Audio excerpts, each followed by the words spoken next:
All rise. Official court is now in session. Honorable Stephen. Excuse me.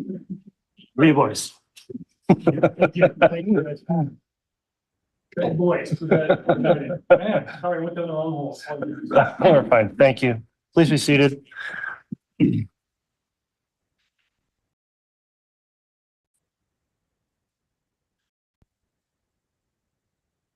All right. Good morning, everyone. We are on the record now on case CR 2221-1623, State of Idaho versus Chad Guy Daybell.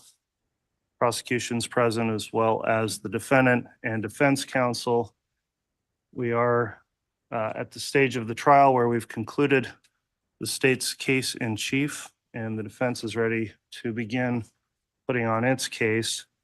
Before we have the jurors brought in, and they'll be here momentarily. They're lined up in the hall, but I did want to address one thing on the record outside the presence of the jurors.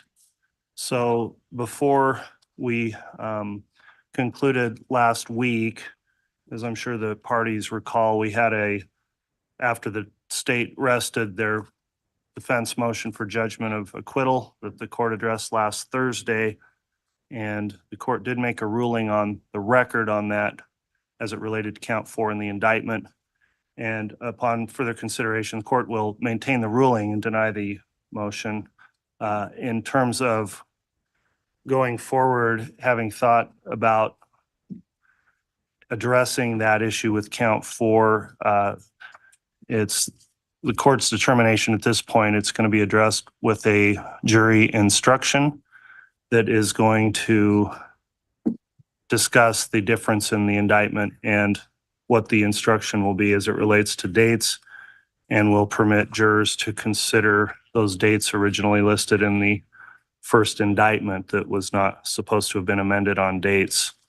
So I'm going to have the instruction, prepared a draft of it, and counsel will be given an opportunity to review the instruction and determine whether or not they agree or whether there's any objection to the instruction in that manner of going forward as it relates to count 4. I'll also note, as we are getting to this stage of the proceedings, we are going to be getting to jury instruction soon. And in this case, it's a large undertaking. On the issue as it relates to the indictment, I just want to give credit where credit's due. And it was my staff attorney, Courtney Stallings, that did discover the issue with the indictment. And she's been working diligently towards also preparing these jury instructions. And I just want counsel to know that it's the court's ultimate duty to make sure the instructions are correct, but I would surely appreciate the assistance and help of counsel doing their best to make sure our instructions are all proper, that they're accurate, they adequately reflect the law and the evidence in this case. And while the court will ultimately approve those, your help and diligence, I hope you can be as efficient and good going through things as my staff attorney has been throughout this trial and assisting in many issues, including that important issue that was discovered last week. So the court is going to talk to counsel about when we'll be proposing a jury instruction conference, of course, before deliberations. And as we get towards the end of this trial, we'll watch the scheduling and how things unfold. And I'll let counsel know when we're going to be prepared to work through jury instructions before deliberations, but it is going to take time and it is complicated, this being a capital case. So if counsel could please keep that in mind as we move forward this week and going forward in the trial, I'd appreciate it. With that in mind, then, I think we're ready to start with additional evidence with the defense case in chief. Mr. Pryor, is the defense going to be ready to call a witness once we bring in our jurors? Yes, Your Honor. All right. And is the state ready to proceed? Yes, Your Honor. Okay. Thank you, counsel. So let's go ahead and I'll put one more thing on the record. I did receive the jury affirmation notices from all 17 of our jurors. They're all here today. And so we'll have them brought in and begin with the defense case in chief, please. Judge, permission to approach the podium? Yes.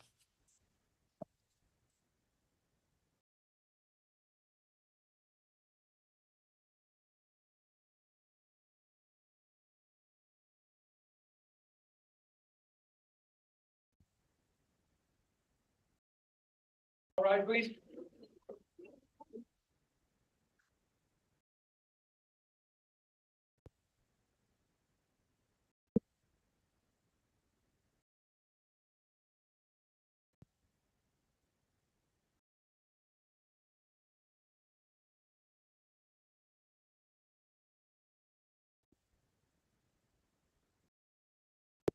Resolve, President Counter for you, Your Honor. All right, thank you, Mr. Bailiff. Please be seated.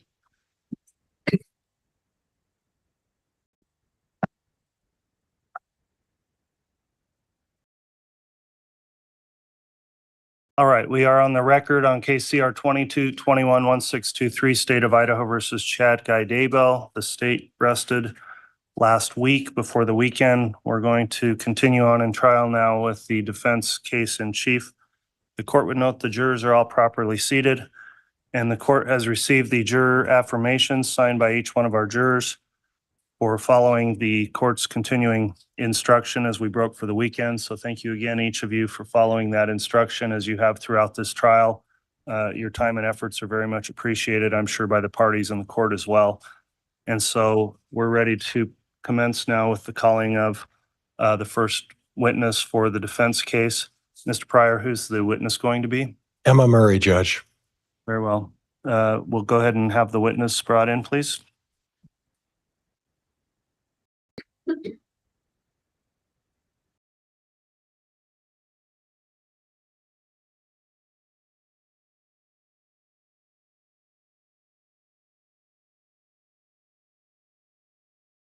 I solemnly swear or affirm the testimony you're about to give will be the truth, the whole truth, and nothing but the truth, so help you God. Yes. Thank you.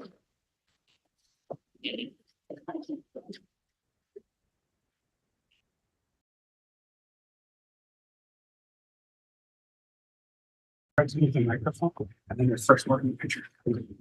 Thank you. May I, Judge? Yeah, before we get started, I was just sitting here considering whether or not the exclusionary rule applies to this witness, and I don't believe it does. Is that correct? That's correct, Judge. But in the issue of precaution, my subpoenas stated that nobody was to observe any of the proceedings, and I will inquire Ms. Murray as to whether she observed any of the proceedings anyway, Judge. Okay, I think it's just fair on questioning for examination on Director Cross, but I won't make any inquiry on the exclusionary order. So with that, I'll just remind the witness then you are under oath for your testimony. You can inquire on direct if you'd like, Mr. Pryor. Would you state your name, spell your last name for the record for me, please? Emma Murray, Murray. And Emma, there's a gentleman to my left in a blue shirt at the desk over there. Do you recognize who that is? Yes, that's my father. Now, I noticed that your last name is Murray. Can you explain that to me, please? I was married and changed my name. You are married, Yes, I'm married. and your husband is Joseph Murray? Yes. Did you receive a subpoena from either the prosecutor or the defense in this particular case? I received a subpoena from both. And at no point you were called for the prosecution, is that correct? I was not. And you did receive a subpoena from my office to appear as well. I did. And in that subpoena, did it indicate that we would rather you not review the proceedings as part of this, as part of your testimony in this case? Yes, and I did not.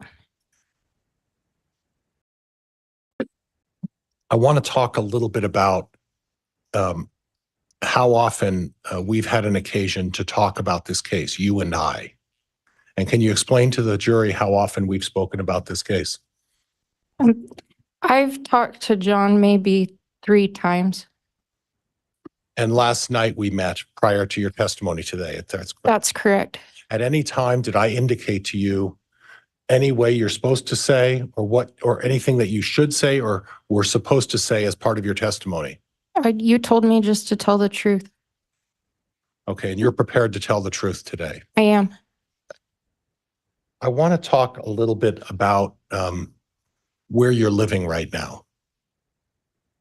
And where do you live right now? I live in the house that was my parents'. Okay. And at this point, you're not aware of any financial situation. Is it true that you're not aware of any financial situation between myself and your father regarding that house? That's correct. And you don't have any personal knowledge of anything that is any arrangement between your father and I. Is that correct? Yeah, I made an arrangement with my father. I don't know what he's decided with you. Okay. I want to talk a little bit about your mother's health. What can you tell me in general about your mother's health in the last year or so? Her health started declining. I was really worried about it. Well, she'd always been one to be able to meet the demands of daily life without being exhausted. And she started going to bed at like before dinner some nights. It would be like 5, 6, 7 o'clock at night. And she would sleep in too if given the opportunity. So suddenly needing to sleep a lot was very confusing to me. Are you aware of any health issues that your mother may or may not have had? I, at the time, was not. Since her passing, I've been diagnosed with sleep apnea, and my maternal grandfather also has sleep apnea, and she's the generational link between. So I wonder if she did. That's something that obviously we can't investigate at this time, but symptoms like daytime tiredness and not getting restful sleep seem like they would fit what speculation. It's sustained. Okay. Were you aware of any other health maladies that your mother may have suffered from? She had anemia. Okay. Were you aware of any medications that your mother may have taken? She preferred herbal supplements. She did take the generic form of the medication Prozac. Okay. That was the only prescribed medication that she regularly took. Were there any non-prescription medications or herbs or supplements that you're aware of? Oh, definitely. She really liked using colloidal silver was her favorite. It's Slow down for me. Colloidal silver? colloidal silver. It's distilled water with particles of silver in it to the part per million. It tastes like you're drinking water out of a metal water bottle, and it can cure everything. Okay. And I say that with a smile because you really should go to the doctor instead of drinking. Calls for speculation. World. go ahead. She would use colloidal silver as an antiviral, is what she called it. So anytime she felt under the weather, she would take colloidal silver and she would. This calls for hearsay. Overruled. Go ahead. I witnessed her drinking it and she would encourage other people in our household to do so. Were you a consumer of colloidal silver? I was. Okay. How'd that work for you? It tastes nasty. Okay. Did it help you in curing any ailments that you may have had? I don't know. Were there other things that your mother did in terms of remedies to resolve other issues she may have had? She bruised really easily and she used arnica gel. Okay. Arnica is a plant that helps with bruising. She had it in gel form.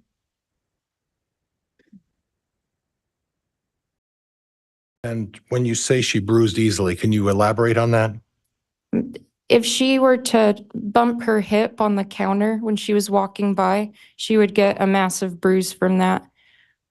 Even things like carrying a heavier load of groceries where the bag pressed on her arm would leave a bruise. Okay. Okay. I want to go to the date of October 18th of 2019. Do you recall that day? Yes, Okay. And on the 18th, you were, and before I get there, your mother was employed at a school. Is that correct? that's correct. Now, in terms of the physical size of that school, can you describe the physical size of that elementary school for me, please? This was a smaller elementary school built in a rural area. The area is growing, but the school is still small. Right now, it houses 3 grades. Okay.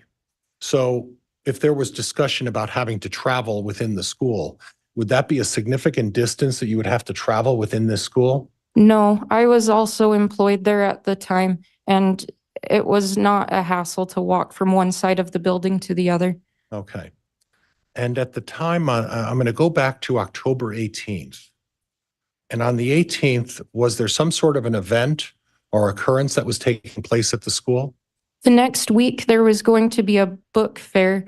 It was going to be held in the library where my mom worked, and she needed to prepare her workspace to become a store. The community was going to be coming in and buying books, and so she wanted to move her personal items and personal books so that way they wouldn't get sold or stolen. And in terms of distance from in this small school you described, how far was your classroom to where your mother's library was? There were two different locations where she would work. One was a computer lab that was right next to my classroom. Some people didn't know that, but they shared a wall. You would have to walk around the corner for the entryway, but I could hear her teaching and she could hear me. Her library was just the next hallway over. It was hardly a walk.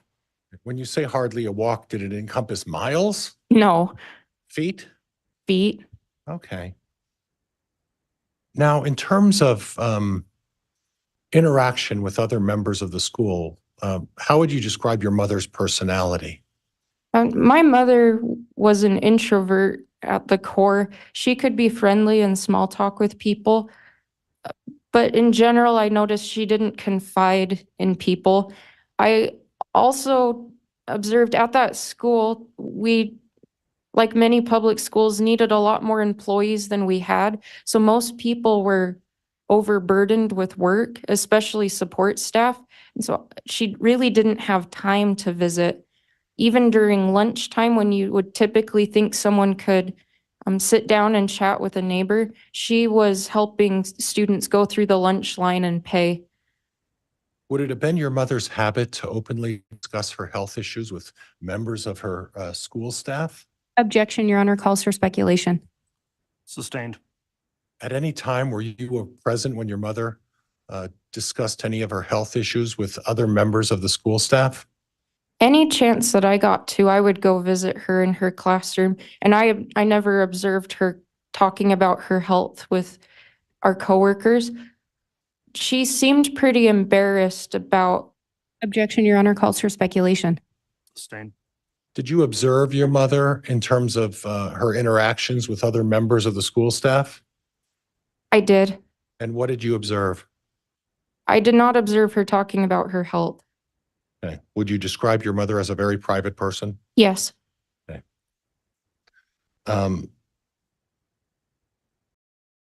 Would you agree that it wasn't her habit to want to miss work? She wanted to go every day. Okay. Was that her work ethic or was there some other underlying reason? Her work ethic. She was also not a salaried employee, so she was paid by the hour. So it was important financially from your perspective that she work? Yes. Okay. I want to talk a little bit about the book fair on the 18th and the preparations that were involved. Did you personally observe anything as far as your mother preparing for the book fair?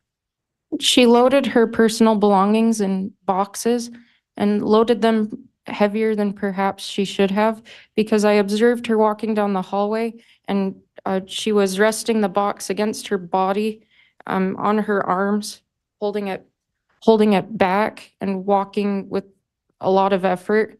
I was in a meeting and I actually stepped out to help her because it was way too heavy for her.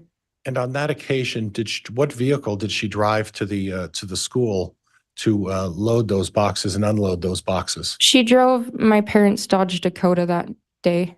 Okay. And then I want to go back to approximately 2017 forward. Who was the primary driver of the Dodge Dakota? My father. Okay. And what would your mother be driving? She would be driving a Chevy Equinox. She always liked to drive the nicer of the two vehicles. Now, there were exceptions to your mother and father switching vehicles. Would that be fair? That's correct. But primarily, your dad was the one driving the Dodge Dakota. Is that correct? That's correct. Eventually, that truck was sold to who? My husband and I. Okay. Do you still have that truck? Yes.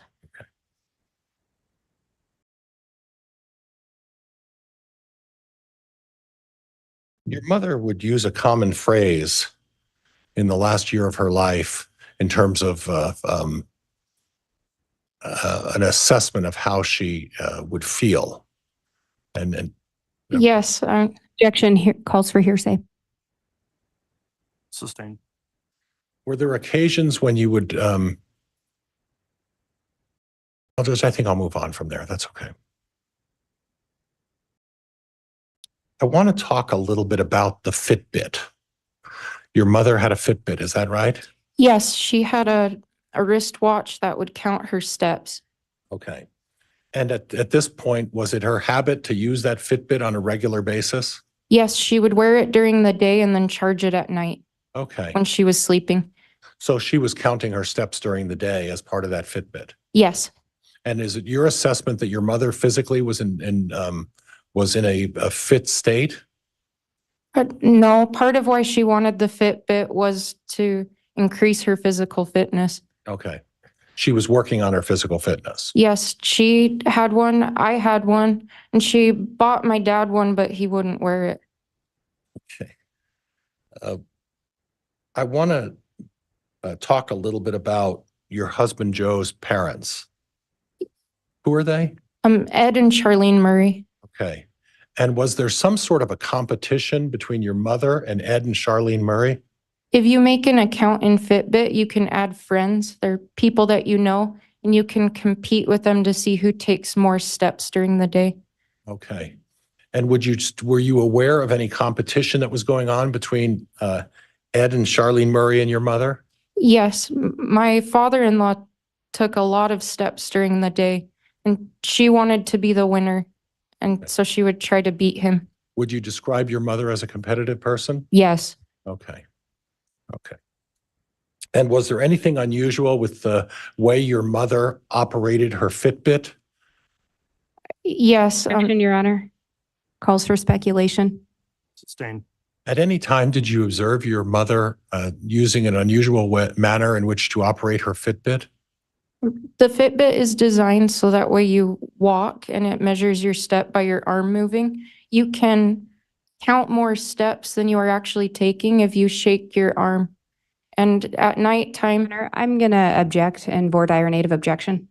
You may voir dire, Ms. Blake. Thank you. Ms. Murray, do you recall visiting with your dad on or about November 17th of last year? no, Do you recall a conversation you had with him about the Fitbit and your dad telling you that your mom would hang her arm over the bed and swing it? I observed my mom do that. Do you recall having that conversation with your father? No, All right, Ms. Blake, is there an objection? No, Your Honor. Okay, you can continue, Mr. Pryor. Thank you. So back to the question, you mentioned in response to Ms. Blake that you observed your mother with her Fitbit, and exactly what was she doing? she was trying to get more steps to beat my in-laws. There was a competition. Yes, And where did you observe her doing this with the Fitbit? she had 2 locations where she would do this. She called it exercise. Okay. She would be in the living room. She would place an iPad on the back of her recliner and play the game Candy Crush while shaking her arm. And she would also lie in her bed while reading a book on her Kindle while shaking her arm. Okay. Was it your habit of your mother to read at night? Yes, Okay. Okay.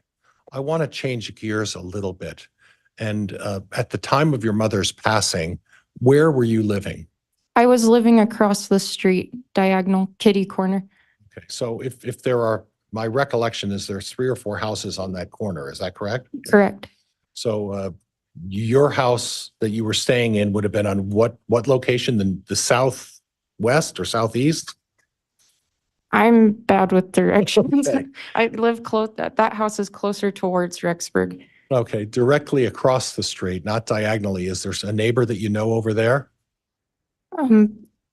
There's 2 houses. There was a house that Matt and Regan Price were living in. Okay. And then there's another house on the opposite There's side. another house. I don't know those people though. Okay. So you are across the street and kitty corner from your father. Would that be fair? Yes, Relatively close. yes. Okay. Now, there's been some discussion about your mother training for a 5K race. Do you have any information about that? I was training for a 5K race, but she was not. Okay, and why do you say she was not? I invited her to run with me and she told me no, and that she never would. Okay.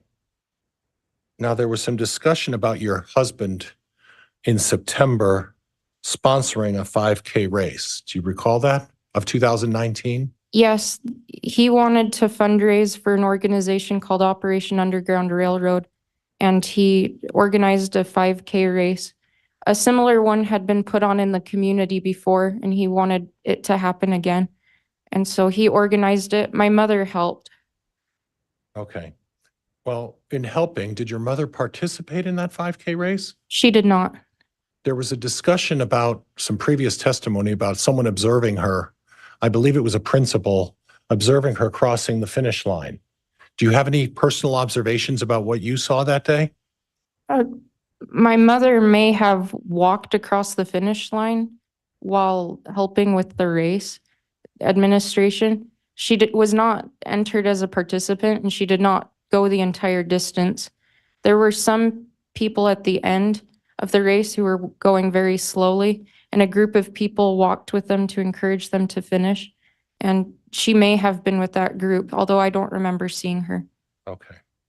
So what you're saying then is that you may have observed her with some people helping somebody across the finish line, but to your knowledge, she wasn't participating in the race. That is correct. She wasn't registered in the race. She wasn't dressed to run either. She was wearing blue jeans. Okay. And do you specifically remember that from September of 2019? Yes. Okay. I want to change the subject a little bit about the clogging and the Zumba high fitness classes. What can you tell me about you and your mother's participation in those classes? At that time, my mother and I were both overweight and wanted to exercise more. And some ladies at the school invited us to come to a class that they were going to in the evening at a local elementary school in the gym. Can you tell me when approximately you and your mother started those classes? We started going in April 2019. And this was a joint effort to improve both of your fitness? That's correct.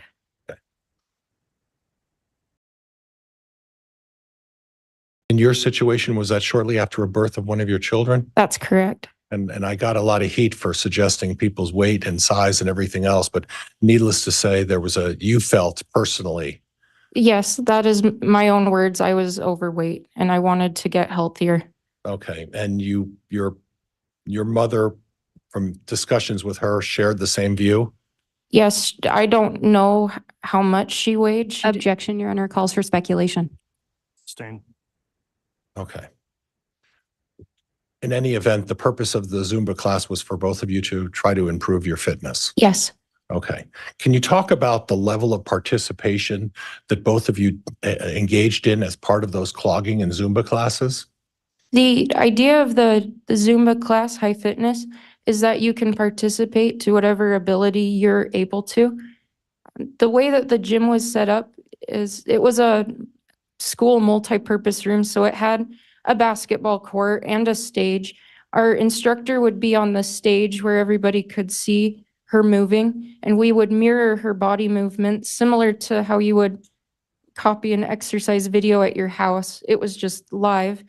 We would dim the lights in the room and turn on party lights to make it feel more fun than a typical aerobics class.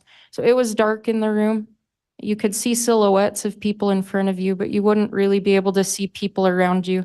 That's part of why it was appealing, is if you couldn't dance very well, nobody would make fun of you. Okay. And in terms of location, where did you generally stand or participate in these Zumba classes? My mother and I would go to the back of the room. Was there a purpose for that?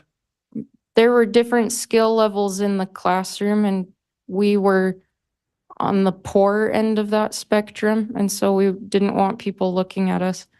Was it a requirement that you participate fully in every part of the dance or every route? And I don't know what the proper term is, routine or dance? I think routine is fair, but no, you're not required to. the entire thing is voluntary to even show up and participate. Okay. Okay. And then as far as the clogging, do you recall how often the clogging classes took place? We would go once a week on Wednesdays. We went for about 6 weeks. Okay. And for about 6 weeks? Yes, So if I do my math correctly, and you're the teacher, not me, that's 6 times?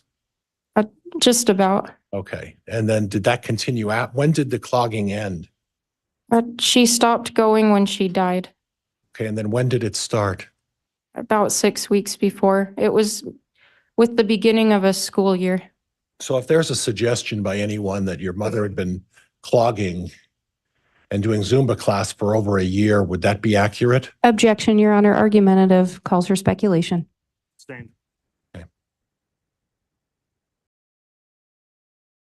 I want to talk a little bit about your mother's other experience. Did she have any self-defense training? Not through a formal class, but our church would periodically organize evenings, enrichment night, where you could learn different skills. And in Springville, they would routinely have the police show us self-defense skills, And how often did you do that? maybe once a year. And if you were to assess your mother's ability to fight off someone if they were attacking her, how would you rate that? Objection, Your Honor. Lack of foundation and calls for speculation. Sustained. Did you ever observe your mother engage in any sort of physical activity where she practiced fending off any assailants? There's a game on the Wii, a video game system called Exerbeat, and there's a kickboxing portion where you can practice punching. Okay. I want to talk a little bit about life insurance. And I want to mention the name Taylor Ballard. Do you know that name? Yes, the Ballard Insurance Group offers insurance for our school district.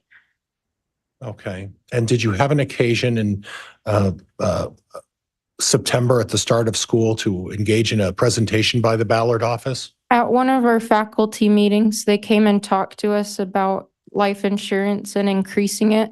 And they showed us that the rates were competitive, or it was really cheap insurance. And so they encouraged us to purchase some. And both my mother and I purchased some at that meeting. Okay. And at the meeting, was it at the meeting that both of you just elected to purchase the insurance? Yes, So prior to that, and I can't remember, in September of 2019, I believe you were married at that point. Is that correct? I was. Did you consult with your husband before you elected to up your insurance at that point? Objection, Your Honor. Relevance. Sustained.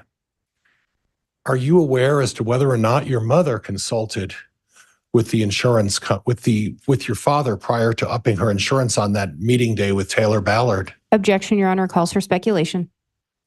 Overruled. Are you aware of whether or not your mother consulted with your father on that day to up her insurance? Objection, Your Honor. Calls for hearsay.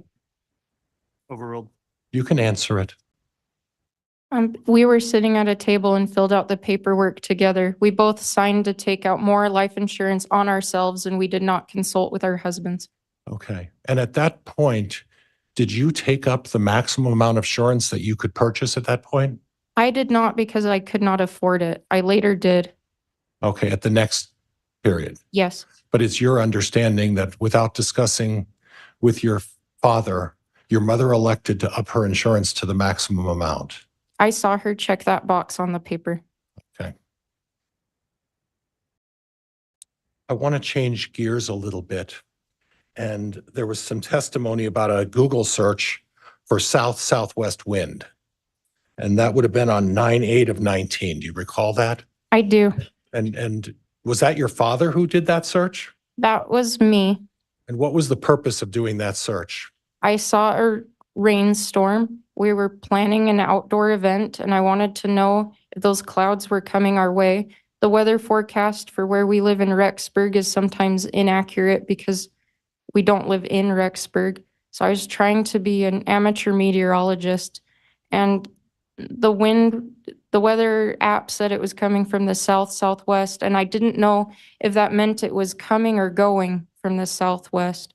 And so I did a Google search on the desktop computer that my parents kept in the living room. Okay. That would have been typical at that time. I was late to getting a smartphone, so using a desktop computer would have been more comfortable for me. And it was common just to jump on the computer. There wasn't any login or anything, so it was just getting on the internet. Okay, and the access to that computer, I'd like you to talk a little bit about where that computer was in relation to the rest of the house. My parents had two different computers, a PC and a Mac. There's different capacities of each one, and my mom liked different parts of both for the business. So they had one of both, and they were next to each other in the living room. And the screens were set up so that way everybody could see the screen. And you talked a little bit about your mother and the financial issues. When you talk about and I just had a lapse as to the name of your father's publishing company, Spring Creek Book Company. Spring Creek Book Company, and I'm going to mess it up again, so please bear with me. How would you describe the different roles of your father and mother in terms of their participation in the Spring Creek Book Company? I would say that my dad was the creative side behind it, and my mom was the one that made everything happen with finances and logistics. My dad would find authors or potential authors that could write books, and he would meet with them and give them guidance to write. And my mother would help design book covers. Most of them she did by herself, and she would do the finances and taxes for the company. And they worked together on it. And I don't think they could have done each other's jobs. But there was access in both of them. Was it necessary for both of them to know the passwords to all of the organizational, for lack of a better word, all of the organization of the Spring Creek Book Company? Yes, they were both able to log into the required programs. Okay, there was no need for them to be provided or have someone provide them with the passwords. They were both well aware of them?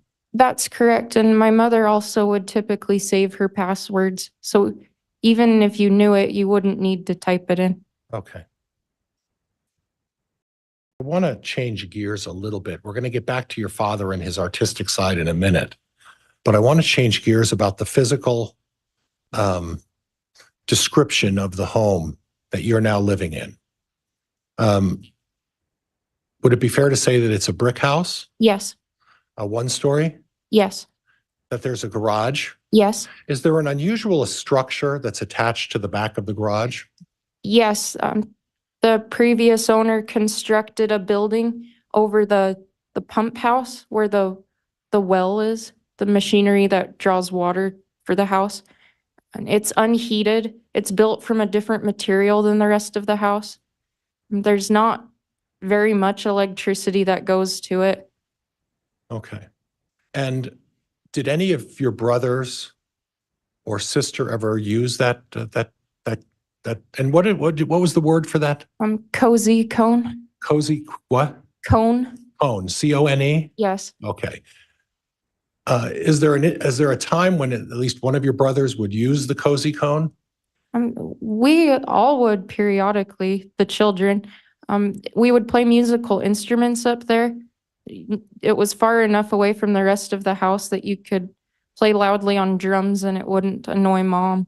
And you could turn up your guitar amp as loud as you wanted and nobody could hear it. But I would go up there. My brother Mark would. My sister Leah would go up there to study sometimes because it was quieter.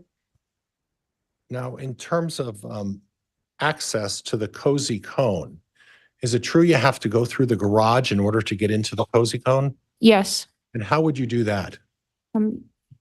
Well, you would open the door to go into the garage, walk through the garage, go through another doorway, and you would be in a hallway. And then to go upstairs, you would have to go through another doorway. It was really inconvenient. Okay. I want to touch a little bit about your father's faith beliefs.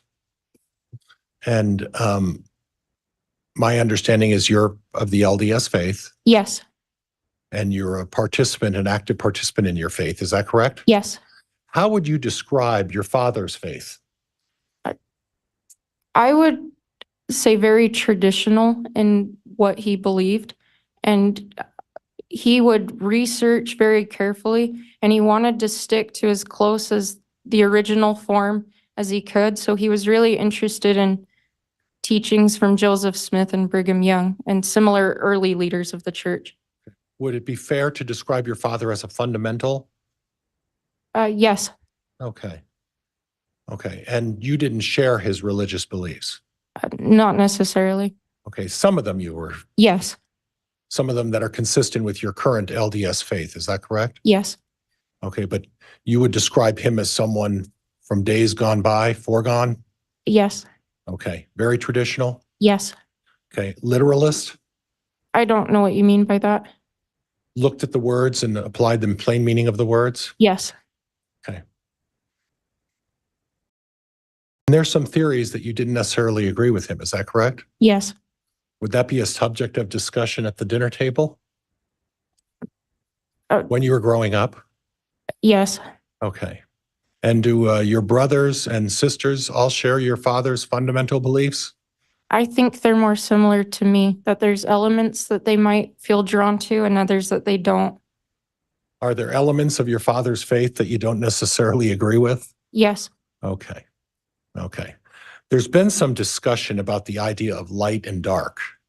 Can you describe to me what you understand to be the concept of light and dark?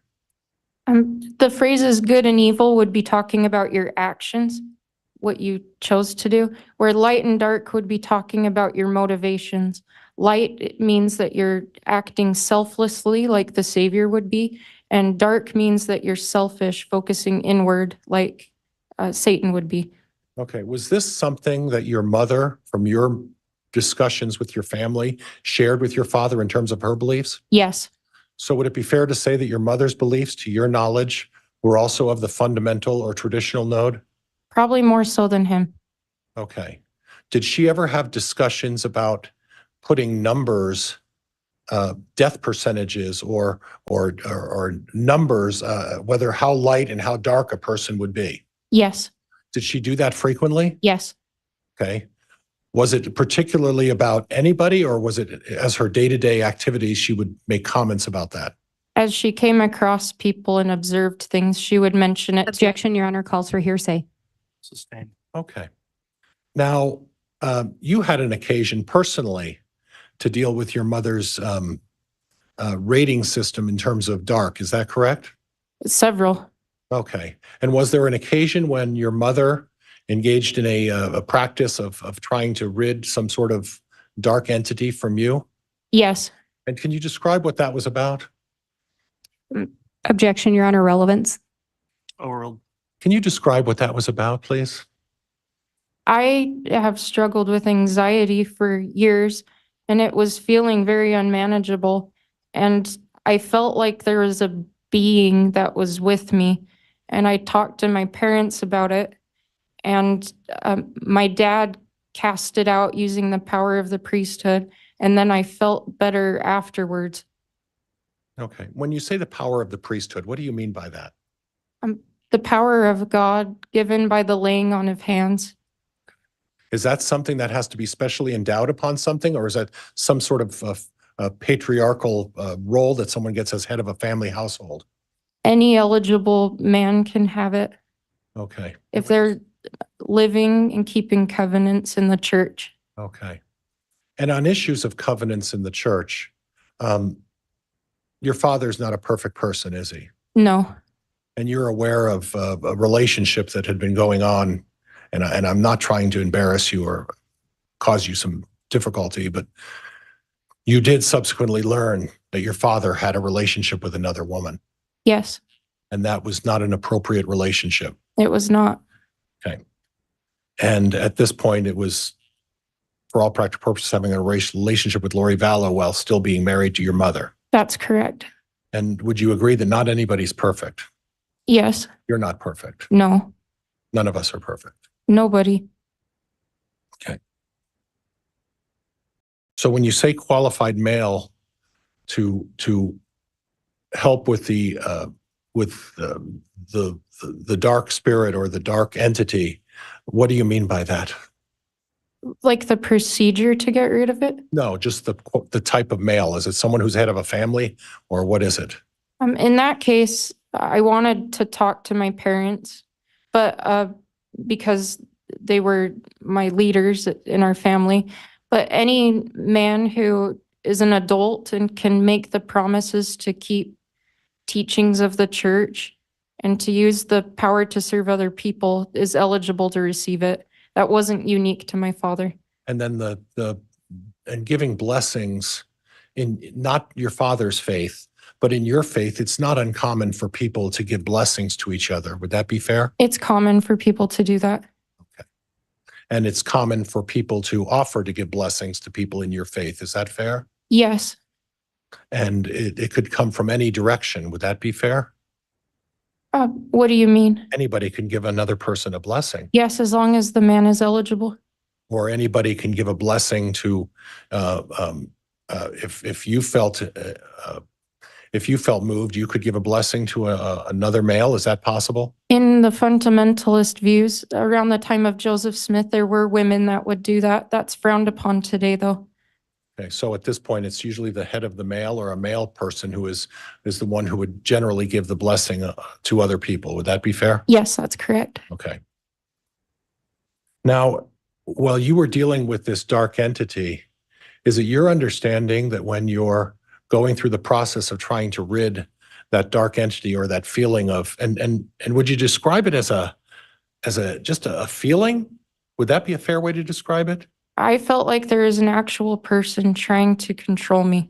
Okay. And at that point, after the conclusion of what your mother engaged in and your father engaged in, did you feel relieved or some recovery as a result of that? I instantly felt better. I felt like the individual that was trying to affect my body was gone. Okay. And this is something that is not inconsistent with the LDS teachings, light and dark, and these sort of entities. Would that be fair? And all Christianity and the Bible, the Savior would cast spirits out of people. Okay. And at this point, as a result of casting out the spirits, does that mean that after they cast the spirits out, you die? No.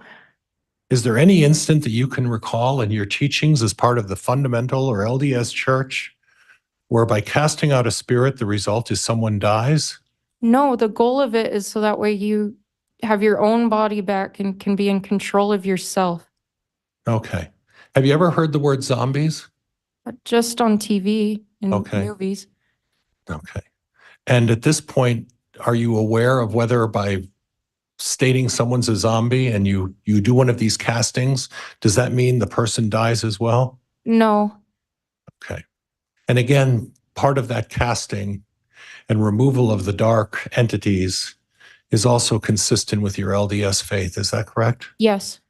Okay. I want to talk to you a little bit about a subject called the emotion code. Are you familiar with that? Yes. Talk to me a little bit about that. It was developed by a man named Bradley Nelson. The idea of it is that you use Objection, Your Honor, relevance. Sustained. Were you aware of whether or not your parents used the emotion code? Yes, they did. Objection, Your Honor, relevance. And I would use it. Anything? Hold on, before you keep answering, there's an objection that's pending. I am going to sustain the objection. There's been no relevance established for this, Mr. Pryor.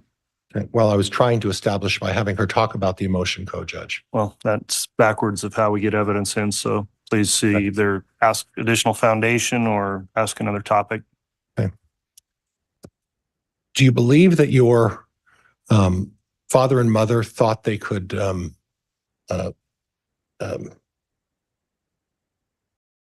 sense whether a person was light or dark? Yes.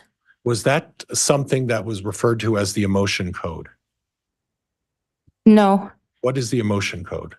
Objection, Your Honor, relevance. Sustained. That's okay, Judge. We'll move on.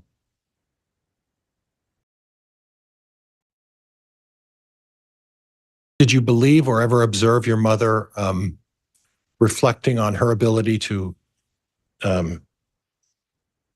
identify what people's true intentions were? Yes. And would you talk to me a little bit about that? Objection, Your Honor, relevance. World. Talk to me a little bit about that. My mother learned about muscle testing or reflexology as a child from her parents, and later learned more about it through a class called the Emotion Code. The idea is that you use your body. Objection, Your Honor, relevance. Sustained. Okay. Did you observe which one of your parents was better able to apply this issue of this true intentions? My mother was more skilled at it. Okay.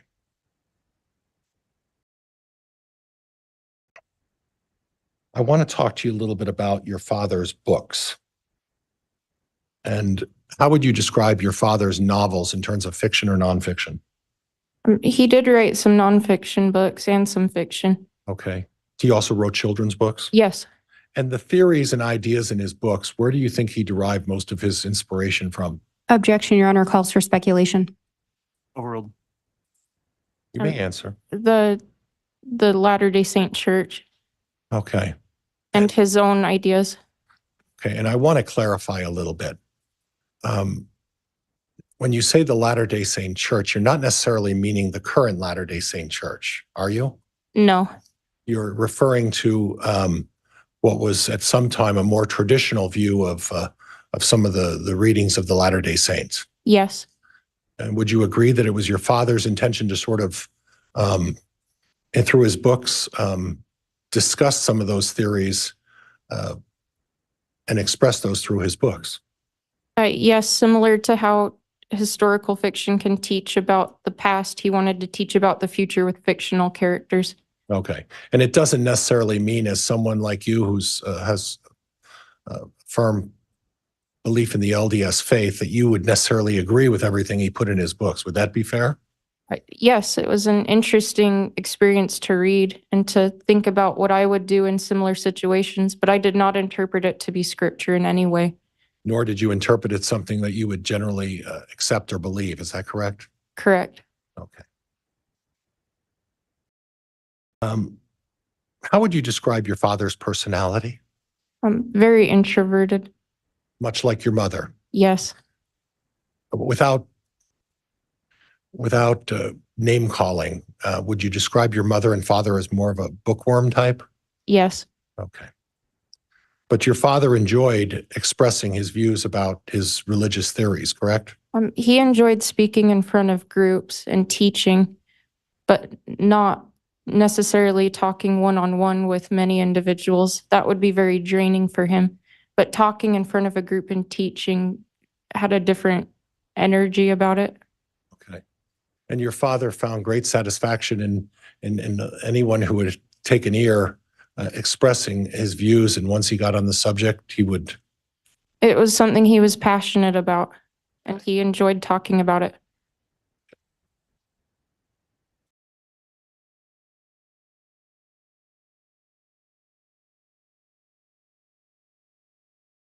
And Judge, if I could just have a moment, I've got more to do, but if I could just recap real quick. Go ahead. Sorry, Your Honor.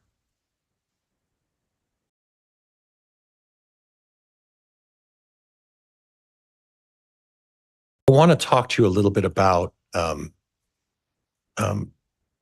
whether or not you know if your mother is familiar with paintball guns. As a family, and like her current family with husband and children. I'm talking about from her past. Oh, that's a common recreational thing where we grew up in Utah. It wasn't something she enjoyed doing, but she probably went at some point. Okay. Were you familiar with her brother and uncle who were involved in that? Yeah, she had an older brother and an uncle who was about their age that liked to do adventurous things. Okay. So at the time, do you recall the incident with the paintball gun incident? I do. You recall approximately when the date of that was? October 9th. Did you have an occasion to talk to your mother about that? Yes, I had been with her moments before. She had dropped me off from our clogging class, and then she went home. And she posted on Facebook about it. That's how I learned about it. And I called her immediately.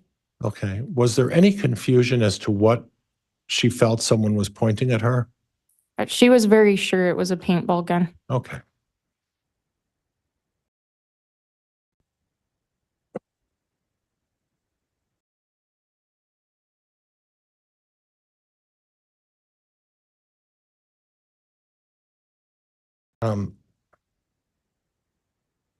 I want to talk a little bit about the day of your mother's passing.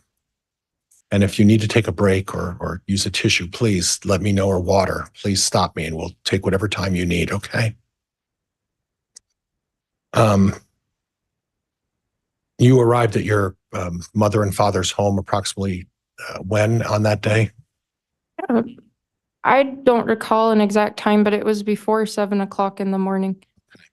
Did you have an occasion to talk to Coroner Dye? I did.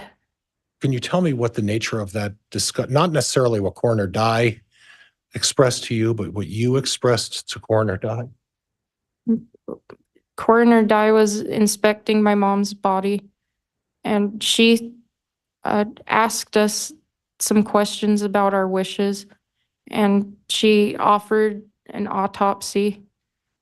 In the area that we live in, the body would have to be taken to Boise, which is about 5 hours away, and it would delay the funeral. And this is my own personal view. I don't think autopsies should be done on anyone. And the idea of my mother's body undergoing that was very distressing to me. Okay. Did your father at the time in front of Coroner Dye ever express an opinion as to whether he felt one way or the other about getting an autopsy? He did not. Objection, Your Honor, calls for speculation, lack of foundation. If you would rephrase that, Mr. Pryor, to make sure it's something she observed and not through other Okay. means. Did you ever observe your father have a discussion with Coroner Dye on the subject of an autopsy? My father was very distressed and was not speaking at that moment. Okay. He didn't express any opinion. Okay. Did you express an opinion to Coroner Dye about what your wishes were? I did. I did not want an autopsy. Did your father agree with you or disagree, or do you know what kind of a position he may or may not have taken at that point? He nodded. Okay. But he wasn't the one insisting, to your recollection, on having an autopsy done, was he? Objection, Your Honor, calls for speculation. Sustained. At any time, did your father express an opinion as to whether or not he wanted an autopsy or not? Objection, Your Honor, this calls for speculation. Overruled. May I any- vote voir dire a native objection? That's the way it was worded. It's a proper question the court will determine. So go ahead, Mr. Pryor. Can answer that question, Emma. Will you repeat it? Madam Clerk, would you repeat the question for Emma?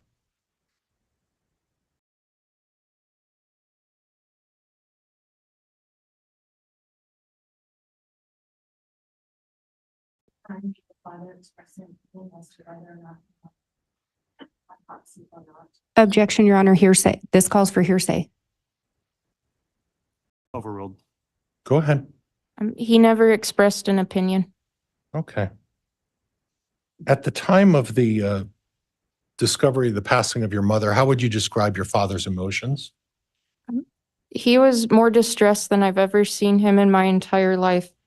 I'm used to, well, at that time I was an adult, but he felt like an adultier adult. I was used to my parents being in control and in charge, and seeing him so distressed and emotionally out of control was very scary to me. And I didn't doubt his grief at all. I'd never seen him more upset than in that moment. Would you be able to assess whether that was genuine grief or not? It appeared to be genuine grief. Is there any doubt in your mind? No doubt at all. Okay. You understand that at the time he was involved in an affair with another woman, correct? Correct. But in spite of that, you still felt that he was genuinely grieved about your mother's death. But I know that the grief that he felt was real. He may not have had the same romantic relationship with my mother that he had in the past, but I know that he valued her as a person, and seeing her die was very traumatic. I want to move forward to a trip to California in November. Do you recall that? Yes, Okay. And can you give me an idea of approximately when that trip was in November? it was right before Thanksgiving Okay. and over Thanksgiving break. And in terms of how that trip came about, I would like to start with, you started somewhere in Idaho, is that correct? Correct. And who was on that trip? My father, me, my husband, our son, my sister, her husband, their son, my brother Garth. So if I go back over that long list, your sister Leah was there Yes, with her husband, yes, your husband Joe, yes, you, yes, Garth. yes. Garth didn't have his wife at that point. He is was that- not married at that time. Okay. And then in addition, your father. Yes, And you left the St. Anthony Rexburg area fair. yes. Where did you go? We drove to the Salt Lake airport. Okay. And then from the Salt Lake airport, what did you do? We flew to California. Okay. And then what did you do in California? We went to Knott's Berry Farm, Okay. How long of a trip was that? just a few days. Was it a Thanksgiving trip of some kind? Yes, Okay. And then what was your father's plans after that weekend? he was going to go live in Hawaii. Okay. And was that going to be a permanent move? No, Temporary? that's what he said. Okay. And was there any secrecy applied to that meeting? Was there any way that he was trying to conceal where he was going or what he was doing? No, Okay. So it was public airline tickets, yes, public transportation, yes, public hotels. yes, Okay. Public planning. yes. Okay. And at some point, was someone else planning on going on that trip with you? Yes, Lori Vallow attended with us. Okay. Did she drive from Rexburg, St. Anthony area with you folks to Salt Lake City? She did not leave the same time we did. And she Okay. did not leave from the same location. Okay. Do you know where she left from? I do not. Do you know when she arrived with you in California? She arrived later that night, about 12 hours after we had left. She arrived by vehicle. Okay. Did you ever find out why she was not going with you folks for the drive to Salt Lake and then the plane trip from Salt Lake to California? She told me that she was with. Objection, Your Honor, calls for hearsay. Sustained. She told me that she was Hang on. with, oh, sorry. Hang on. Can answer that. Was there a discussion with her about what she was planning on doing prior to arriving in California? Objection, Your Honor, this still calls for hearsay. Sustained. Was there at any time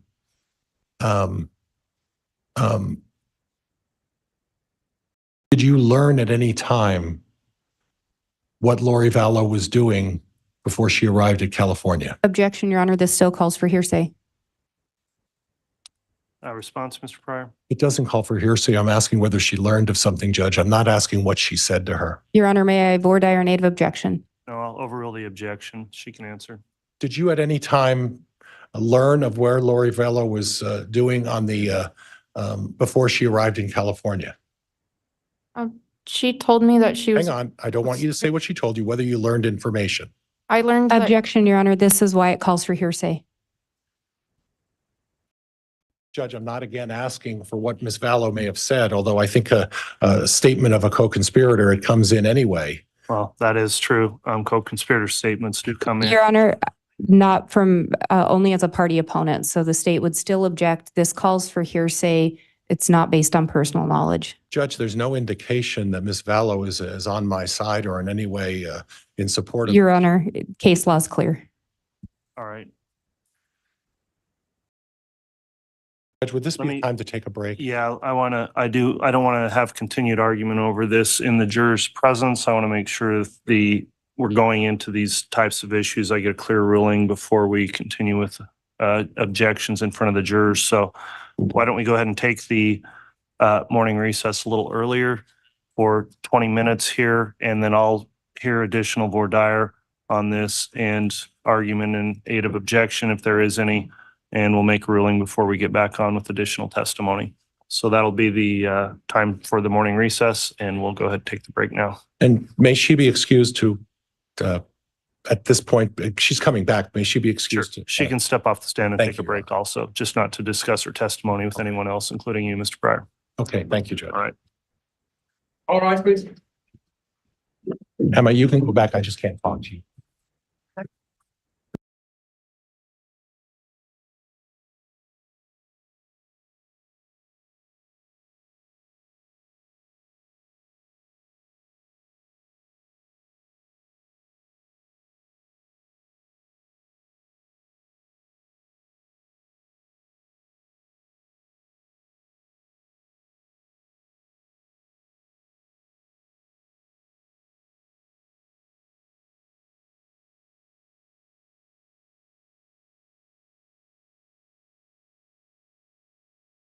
Over the break here, you indicated case law is clear. I'd like to know if you have any citations for me to consider over the break.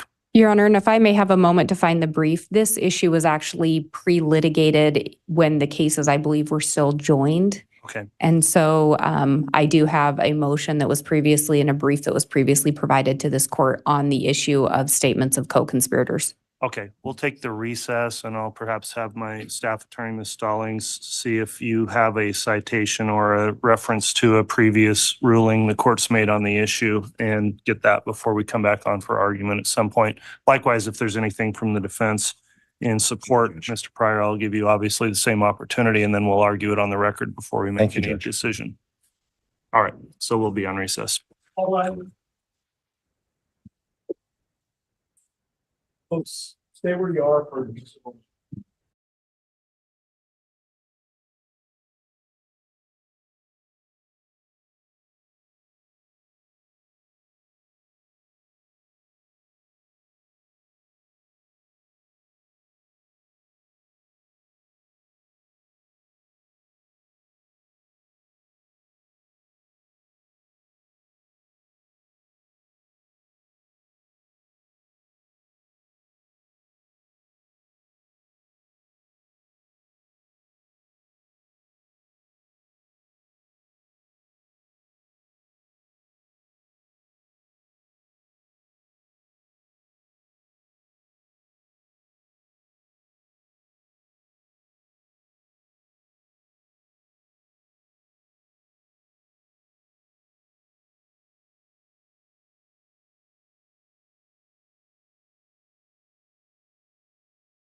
All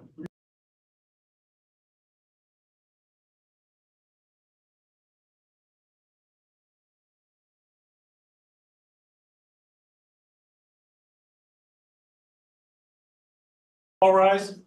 Mr. Court, again in session. Honorable Stephen W. Boyd, judge presiding. Thank you. Please be seated.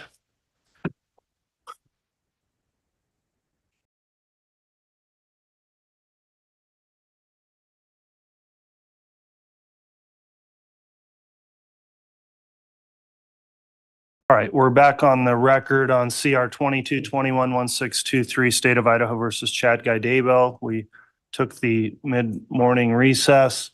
There was a pending objection on a hearsay grounds, and the court wanted to hear additional argument in making rulings on that because I think it's apparently a line of questioning that may come up more than just a single question. So there was a reference from the state that there was some either previous ruling or case law that may govern. So in support of the proposed objection, I'll allow the state to make any argument. I'll hear any response from the defense, and we'll go ahead and argue this matter outside of the presence of the jurors, who I will note are not present in the courtroom at this time. Ms. Blake, what is the response from the state in aid of your objection on the question about statements made by Lori Vallow on this trip? Thank you, Your Honor. Idaho Rule of Evidence 801 D2E excludes from the definition of hearsay a statement by a co-conspirator made during the course and in furtherance of the conspiracy. The scope of the co-conspirator exception is narrow, and the requirements that the co-conspirator's statement be made during the course of and in furtherance of the conspiracy is a prerequisite to admissibility that must be scrupulously observed, as set forth in State v. Harris 141 Idaho 721. Idaho Rule 801 makes clear that an exception to a hearsay requirement is if it is offered against the opposing party. So specifically, and this is actually a case from the Federal Court of the Northern District of California from 2022, State v. Garcia, citation U.S. District Lexus 98958. And it says an out-of-court statement is not hearsay if it is offered against an opposing party and was made by the party's co-conspirator during and in furtherance of the conspiracy.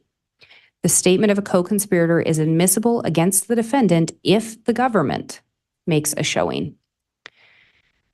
I think there is some reference that can be made to the Crawford analysis when it comes to testimonial statements. However, nothing being proposed to be offered today would even be testimonial. I think Rule 801 and laying out the hearsay exceptions make it very clear, as well as that case from California, that the statement of a co-conspirator is the co-conspirator is a party opponent to the state, not to the other co-defendant or co-conspirator. Therefore, the introduction of a statement made by a co-conspirator is not an automatic hearsay exception for a co-conspirator, since the state would be the party opponent, not the other co-conspirators. Statements of co-conspirators are admissible as hearsay exceptions against other co-conspirators as introduced by the state. So I think the only times that there could be an exception would be if it was the testimonial and would fall under the Crawford exception in looking at whether or not there's a confrontational clause that comes into play. I don't think there's any indication that we're even within that realm. And I think the rule alone in Idaho is pretty clear that it is a statement of a party opponent. Co-conspirators are not party opponents. All right, thank you, Ms. Blake. Mr. Pryor, how would these responses not be subject to the hearsay rule? Judge, a statement by a party opponent, and Mr. Blake was kind enough to point out that she's the party opponent in this case. And a statement is not hearsay if it's made against a party opponent. The allegations that the state are making is that somehow Ms. Vallow and Mr. Daybell were involved in a conspiracy. The statement by Ms. Vallow would suggest that Mr. Daybell was not part of that conspiracy, and thus a statement against the party opponent, the state of Idaho, in their prosecution of Chad Daybell. All right. I've considered the argument here, and on the ruling, certainly interesting issue, and I appreciate the parties allowing time for the court to consider this also. I think two things looking at, number one, whether or not this would be some statement coming in furtherance of the conspiracy. And I think obviously it's problematic if the defense is proffering that these statements are in furtherance of the conspiracy that involves the defendant being alleged as a co-conspirator. And also on the exception for an opposing party in the State versus Garcia site. Looking at the rule here where this is being offered in the defense case in chief and the statements of this co-conspirator, this is different than obviously the state putting on evidence alleging a conspiracy amongst co-conspirators. This is a witness called by the defense, and I do, again, think it's really problematic if there's some sort of proffer that statements were made here in furtherance of the conspiracy, which is generally where that rule allows for the exception. I also find that the state is not a party opponent. We're not quite ready, sorry. False alarm.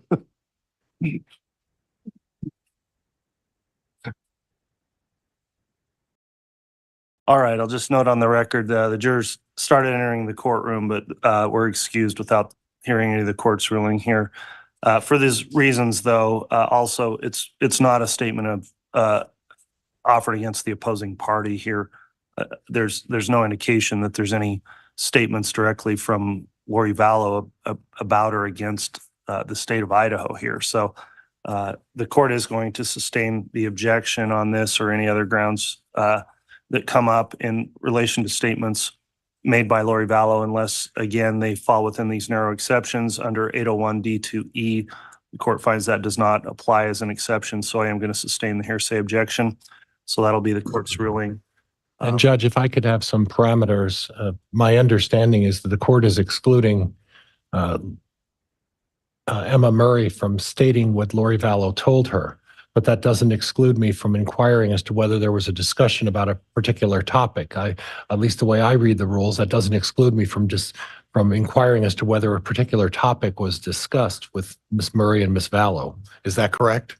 All right, well, my ruling is limited to the line of questionings that came up. So whether or not, again, it goes into hearsay and eliciting statements made by Lori Vallow that are asserted for the truth of the matter asserted, the court would take those up individually if they come up again. But this is the framework going forward as it relates to comments she may have made. So there may be other exceptions that would apply, and I don't know what comments or statements she made and whether they'd be subject to any other rule. But in terms of the co-conspirator exception, that'll be the court's ruling. Okay. Thank you, Judge. All right, thank you. That'll be the ruling then on that. And so we'll go ahead and have the jurors return since I know they're ready, and then we'll have the witness please return to the stand. And Mr. Pryor, you can take the podium. Thank you.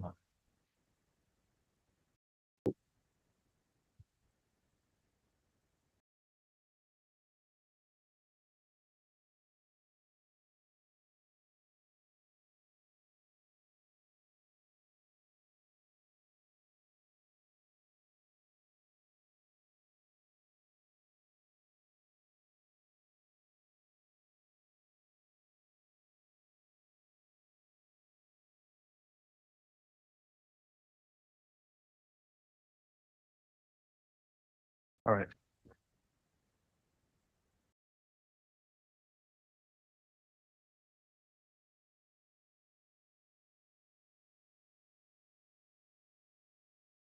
All right,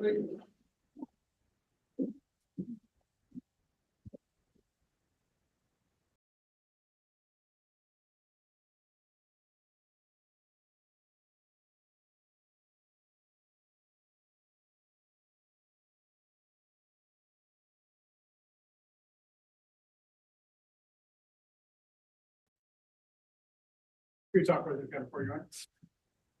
Thank you. Please be seated.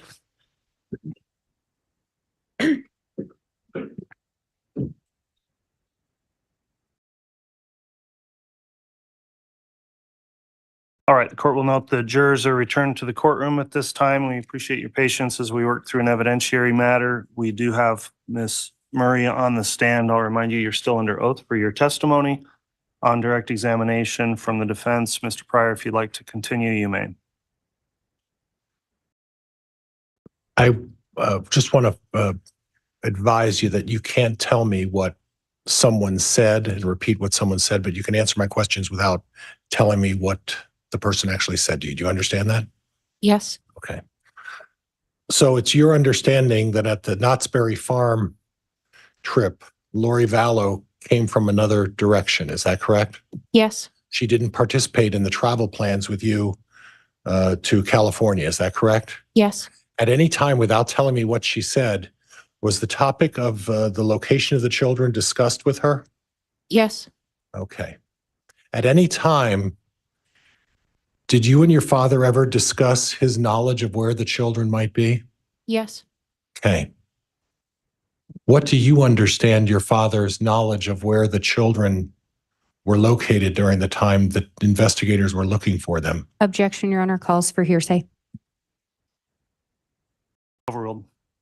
Go ahead. From my understanding, and from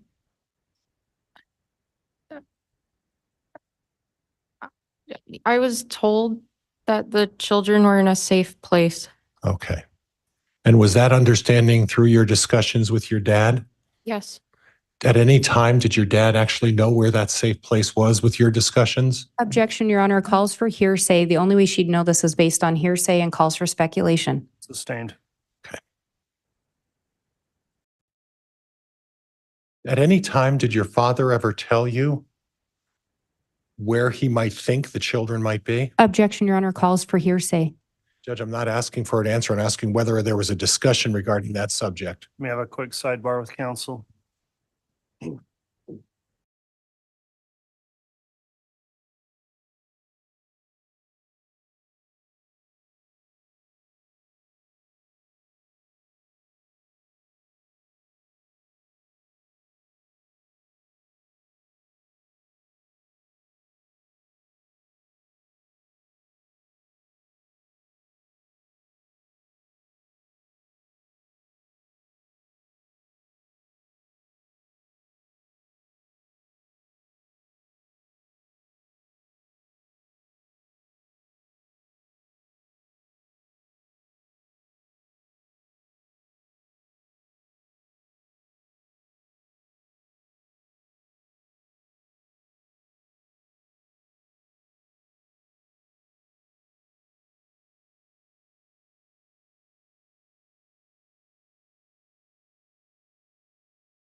All right, thank you, counsel. The court reviewed that previous ruling objection to hearsay. The court is going to sustain the objection. So at some point, is it fair to say that you had a discussion or multiple discussions with your dad about where the children might or might not be? yes,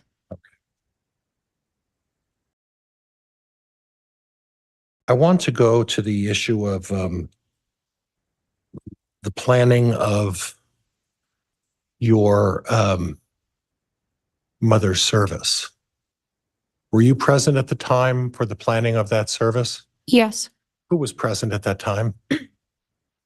Um, when we first talked about choosing a day for the funeral, we were meeting with the mortician and Who was that? it was from he was from Flam Funeral Home. I don't recall his name. Okay. And Were you given a couple of options as to when to have the service? yes, And what were those days? they gave us the choice of Tuesday and Saturday. There were other customers that the funeral home was helping, and those were the only days that they were available to have her ready by. Okay, so I want to clarify something. Your mother passed on that Friday, Saturday. Yes, You're not talking the actual Saturday where the unfortunate time you've discovered your mother. You're talking a week later? yes, 7 days after that. So was that a family discussion as to whether or not you would do it on the Tuesday or the Saturday? Yes, And then the decision to have the funeral in and I'm going to hack the town again, Springville. yes, Is that the name of the town again? yep, Springville. Spring Creek, Springville. I'm going to mess this up, so please forgive me. So the decision to have it in Springville, was that also a family discussion? Yes. And the decision was made for Springville as opposed to Rexburg. Why? My mother had lived in Springville far longer than she had lived in Rexburg, and her family still lived there. And there was a family plot in the cemetery, so it just seemed like the natural decision to bury her there. Okay. Okay. I want to go back a little bit about the outdoors and your mother's participation in the outdoor activities around the property. Can you elaborate a little bit about what your mother's primary interest and role was in terms of the outdoors? She loved to nurture things, so taking care of animals and gardening and growing plants. She really wanted to have a strawberry patch and raspberries. She liked cute little critters like ducks and chickens and rabbits, and she would take care of them. Now, in terms of managing the pet cemetery, was that your father's role or your mother's role to manage that? My mother's. Okay, and she was the one primarily responsible? Yes. So your father didn't necessarily go there and participate in anything with the pet cemetery. Would that be fair? Yes, that's fair. Okay, so anything that changed or anything that was modified in terms of the pet cemetery, would your mother be aware of it? She would be aware. Okay. Okay. And you recall that you've seen some evidence, actually the news, it's been all over the news, about an email that your father sent to your mother on September 9th, correct? Yes. Mr. Pryor, quick sidebar, please.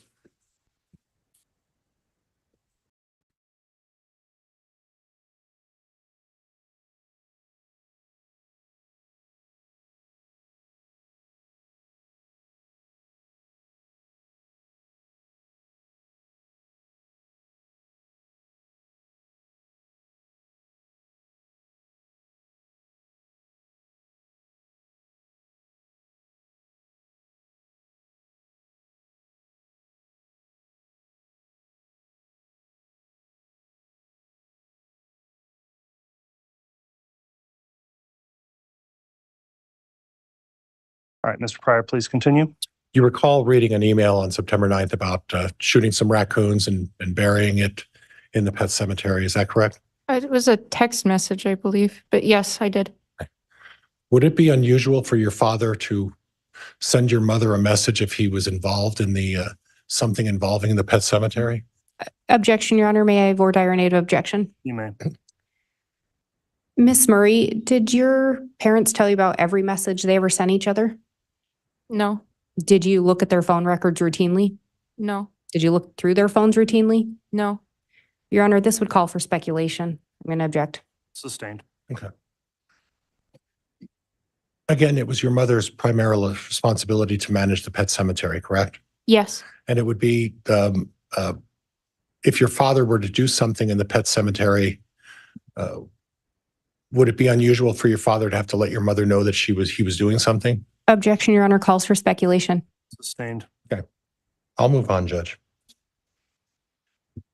You mentioned that you lived kitty corner to the your dad's house. Is that correct? yes, And has there been occasions when you folks have also encountered issues with animals on the property? yes, And in some of those instances, were those animals buried as a result of being shot yes, on your property? yes. Okay. And do you have any knowledge about animals being shot on your dad's property as a result of issues with either livestock or otherwise? Yes. Okay.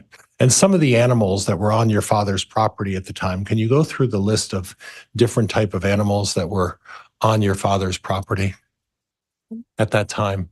There were a lot of cats. We live right by a busy highway, And so all throughout, there's stray cats that get hit and my mother would feel bad for them and they weren't even our cat and they'd get buried.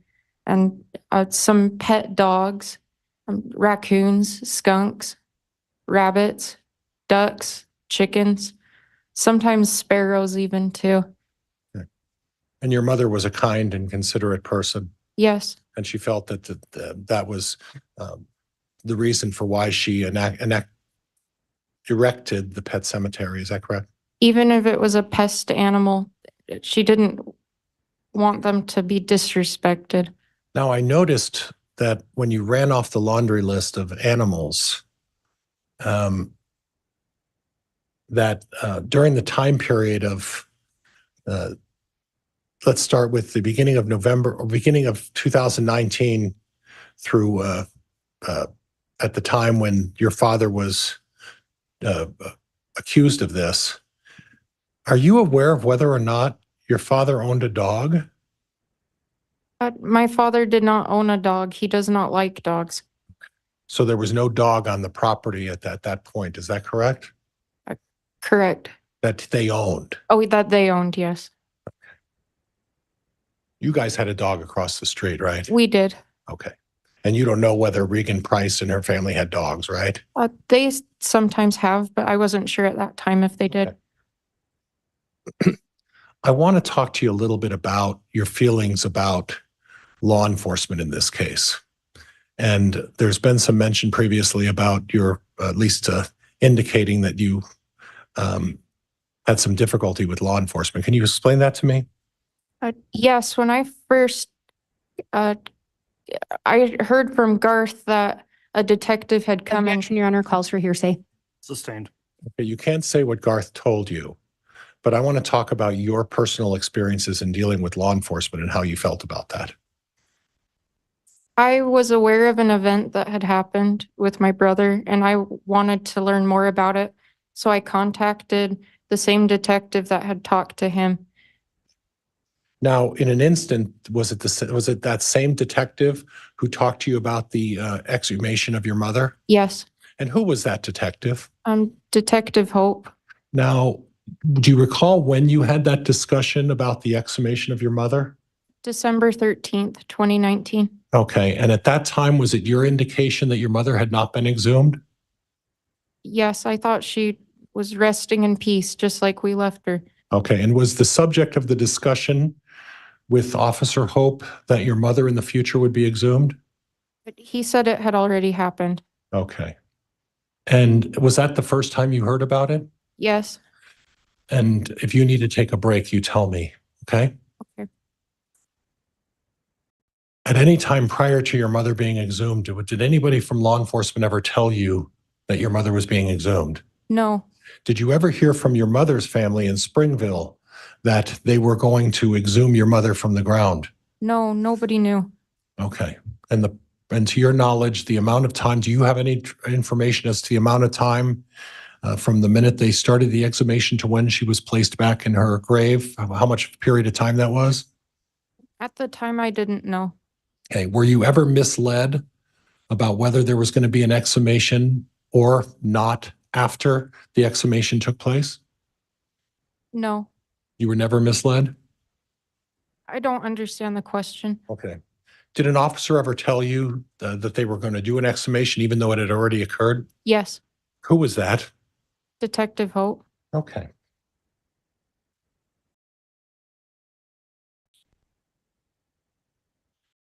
At any time, did the events that led up to your father's arrest cause you to have concern about law enforcement? Yes, What kind of concerns did you have with law enforcement? Objection, Your Honor, relevance. Sustained.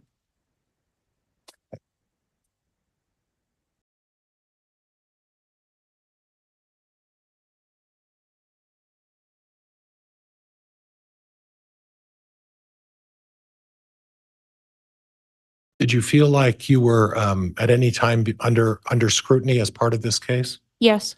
What sort of situations was it that felt that you were placed under scrutiny?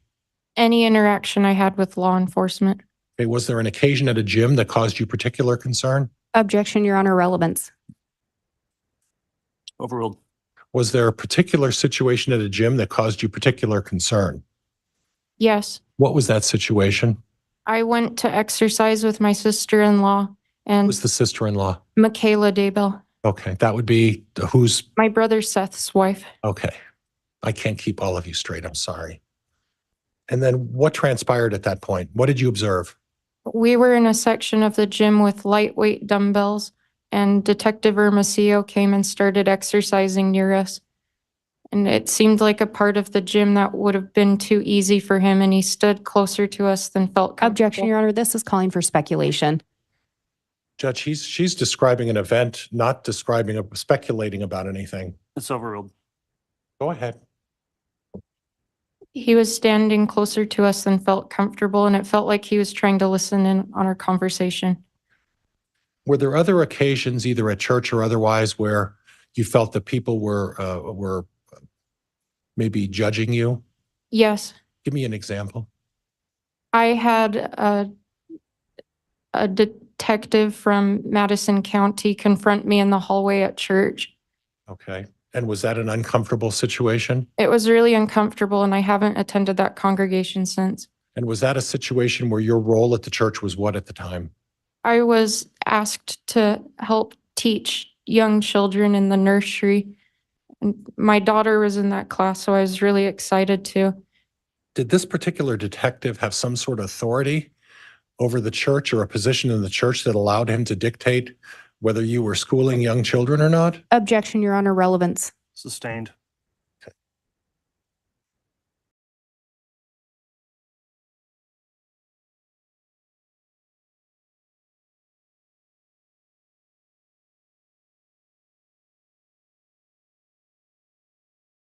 And Judge, if I could have just a moment, please. You may.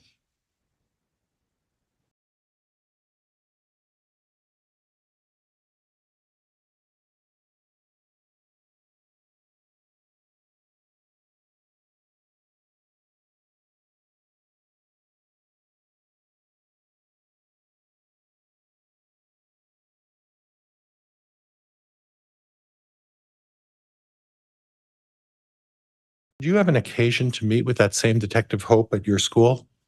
Yes, Do you recall when that was? I only met with him one time. Okay. Do you recall what the nature of that conversation was? The idea was I wanted to ask him what was going on, why he was contacting members of my family. In what regard? He was asking where my dad was, and we gave him my dad's phone number and told him he was in Hawaii, but they said that they had no way of contacting him. That seemed untrue. Because you had previously provided that phone We information? provided contact information, and they said he was in hiding, but we told them where he was And when do you recall telling them where your dad was in Hawaii? at that meeting. Okay. So a suggestion that you felt that the suggestion that they weren't able to locate your dad and that he was somehow running or hiding was inaccurate? Yes, Okay. I want to talk to you about the day that you were present for your dad being arrested. Do you recall that? yes, Do you know the day that that was? June 9th. Okay. And on that particular day, we've previously seen some videotape of you approaching your father, and it was an emotional situation. Do you recall that? Yes. I want to talk to you a little bit about how the car was positioned in relation to the property, your father's property. It was parked parallel on the side of the road, What road was that? Do you recall? 200 North. Okay. So if the car was pointed towards Salem Highway, the nose of it, correct? Yes, And the rear was parked down 200, correct? yes. So it was pulled over on the side of the road. If someone were to look out the right side of the car window, what would you be looking at? The house. If someone were to be looking and turning and looking behind the seat, back towards the trunk or that corner, what would they be looking at? Objection, Your Honor. Calls for speculation. Overruled. What would they be looking at? Whatever was behind the car. It wouldn't be by turning around and looking back, you wouldn't be looking at the property, would you? No. Okay. Now, there was an occasion that during this investigation of your father's property, that your father was over at your home that day. Is that correct? Yes, And did you have a discussion with your father about what he was intending to do? yes, Did you have an occasion to observe him leave the house? yes, Did he leave the house at that time? And I'm going to use a phrase, flee the scene? Objection, Your Honor, calls for speculation. Sustained. Did you observe your father racing off at a high rate of speed once he left the house? but the speed limit's 50 miles per hour. I saw him drive that speed. Okay, and he left the house and did it appear to you that he was in a hurry? No, Okay. Now you have a recollection of who he was going to see, correct? yes, Yeah. And who was he going to see? Objection, Your Honor, calls for hearsay. Sustained. Was there a discussion with you being present that he was going to visit a lawyer? yes, Objection, Your Honor, move to strike, calls for hearsay, leading. Sustained, and I'll strike the question and the jury's disregard that question. But in any event, your father was not. Objection, Your Honor, this is going to call for speculation. I agree, and it's leading, so sustained. Okay.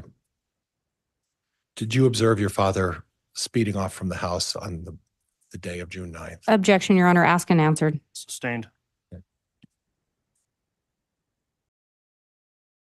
And again, Judge, if I could have a minute.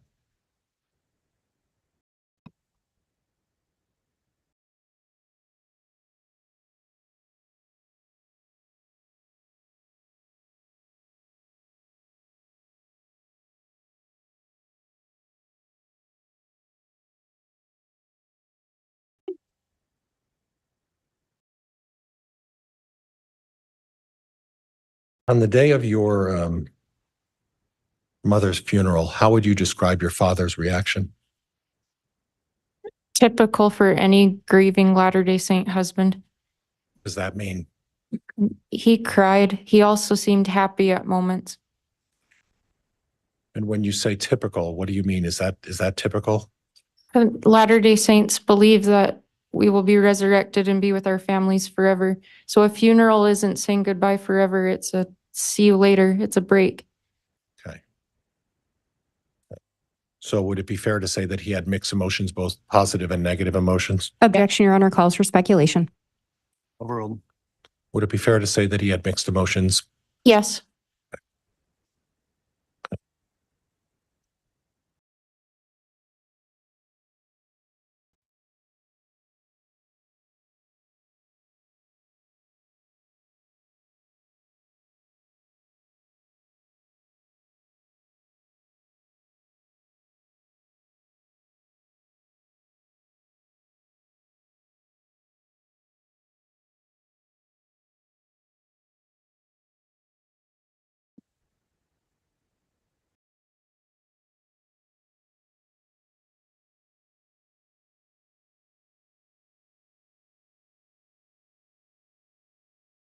Judge, that's all I have. Thank you. All right, thank you, Mr. Pryor.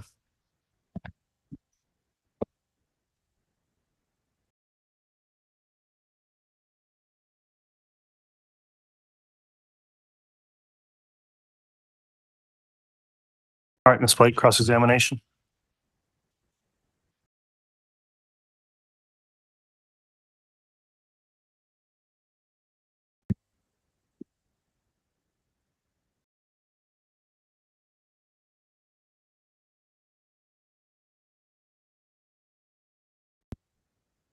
Miss Murray, is it okay if I call you Miss Murray? Yes. Mr. Pryor started off saying that he told you to tell the truth here today. Do you recall that? Yes. And you said you'd met with Mr. Pryor maybe 3 times. That I recall. You've been talking with your dad almost daily over the last several years, correct? Yes. Lots of conversations with your dad. Yes. Do you recall your dad in early June of 2020 telling you not to cooperate with law enforcement? I don't remember him saying that. You don't remember a phone call in which he relayed to you, probably better if you just don't cooperate? I don't remember that. Do you remember then telling the FBI you were not going to meet with them anymore?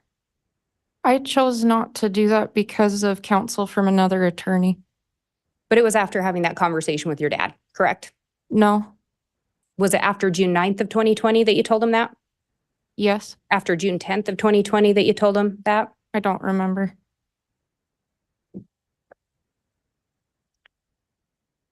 Do you recall visiting with your dad as well? Yes, Do you recall a visit on around November 23rd of last year? not specifically.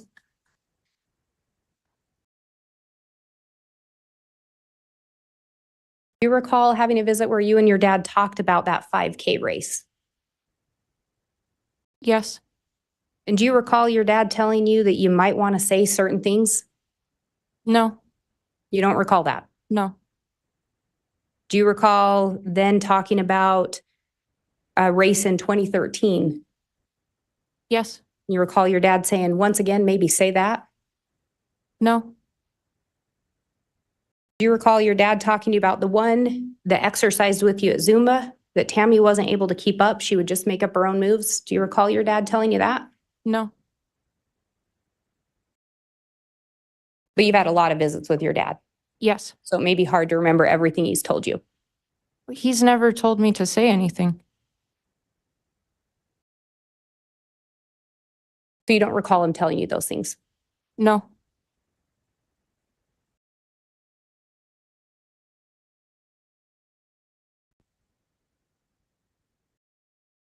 You talked about you were worried about your mom's health, yes, but your mom went to a doctor, right? She'd been there for a wrist recently. just for the wrist. Surprised you to learn that no mention of current anemia in her medical records? Because she hadn't been to the doctor since 2017. When did your mom go to the doctor for a wrist? In 2019, that's a Okay. 2-year gap. You just answer the question. So when did your mom go for her wrist? In 2019, Her medical records say nothing about current anemia. Does that surprise you? yes, Her medical records say nothing about sleep apnea, correct? I don't know. Would it surprise you that they don't say anything about sleep apnea? No,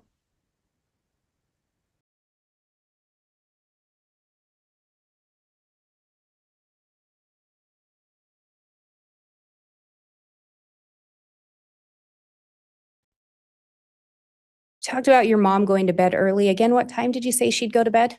it varied depending on the day, but 5, 6, 7 o'clock, Were you over at the residence when she'd go to bed?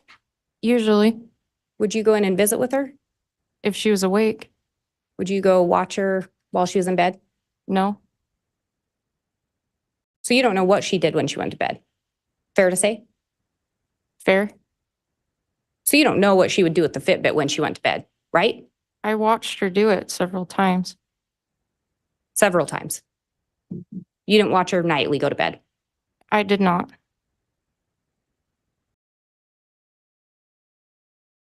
You say your mom went to bed that early, 6, 7 at the latest. Is that your recollection? On some nights, she probably stayed up later. How much later? I don't know. Because you weren't there, right? Correct?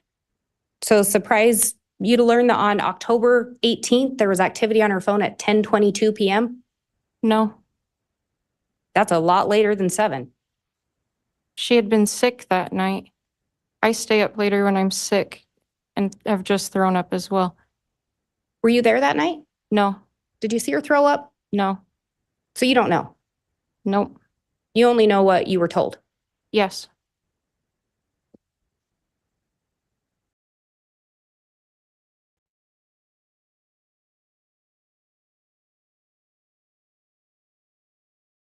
You were asked about this book fair. You talked about your mom carrying a heavy box. Do you recall that? yes, But your mom was carrying the box, right? yes, So she was able to carry a box, barely, but she was doing it, correct? yes, You were asked about who drives the Dodge Dakota. Do you recall that question? yes. Any reason why your husband would have referred to the truck keys as your mother's? They had 2 sets. And the set that my husband used was my mom's. Any reason why he would have to get those keys from your mom? Yes, Why was that? he wanted to borrow the truck to work potato harvest, and she was the closest of my two parents to him. So they both had keys to it, Yes, both access it, yes, both could drive it. yes.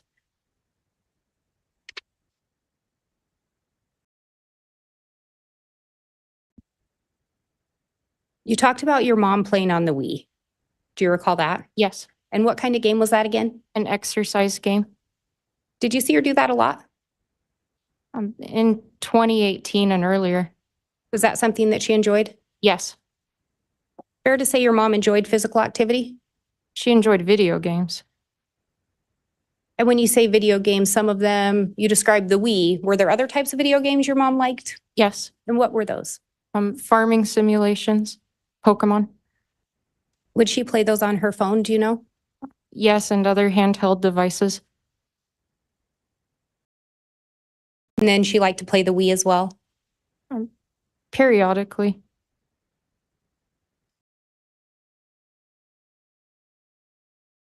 And she took self-defense classes, Not formal classes, it was with our church. but was that a voluntary thing? Yes, So she wanted to go do that, yes, and that's physical activity. yes, She wanted to participate in Zumba, correct? yes, She wanted to do clogging. yes. She was training for a 5K. No, You say she wasn't training for a 5K. she was not training for a 5K.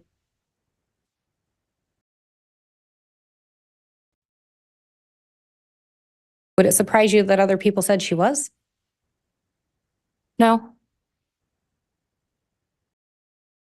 We talked earlier a little bit. You weren't privy to all your mom and dad's communications, right? no, You weren't privy to all your mom's conversations that she'd have with people, correct? correct.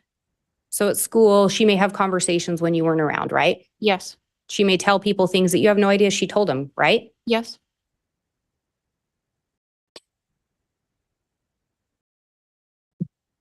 And council talked to you about an insurance policy that was increased. Do you recall that? yes, And you said your mom did that on her own. yes. Why was your dad's signature on the application? I think she took out insurance on him. Your Honor, may I be handed States Exhibit 151? Yes.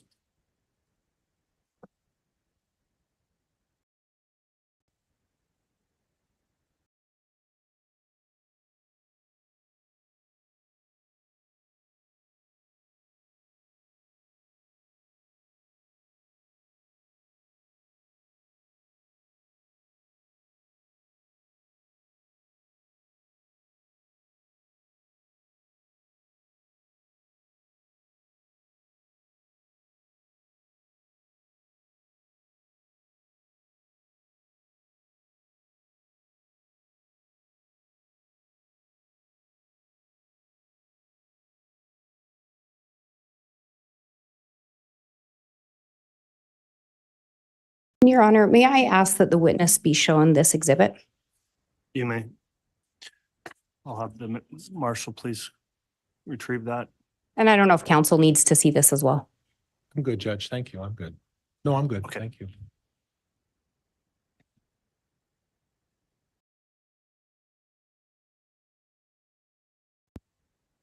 And Miss Murray, if you can just look that over.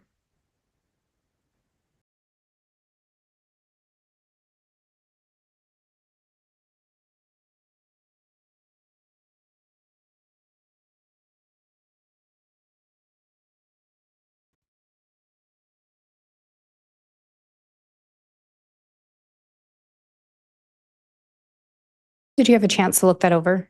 Yes, Do you see on the back page whose signatures are there? yes. And whose are those? It says employee signature, Tamara M. Daybell. Spouse's signature of applying for coverage, Chad G. Daybell. And do you see dates by those? 9/8/19. Is it the same date on both signatures? Yes, Can you see that that's only insurance for your mother? yes, Your Honor, may I be handed that exhibit? Yes, I'll have the bailiff retrieve that, please. And Permission to publish from the Elmo. You may publish.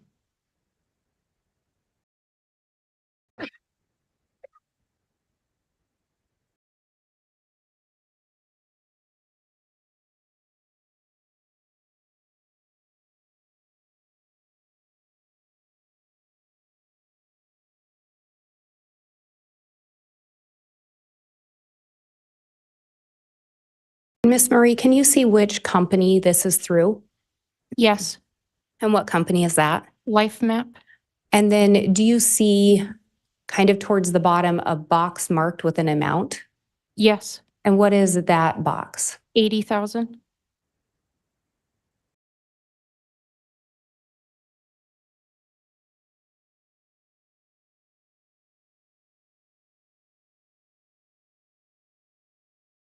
And then is this back page the page you were just looking at? Yes.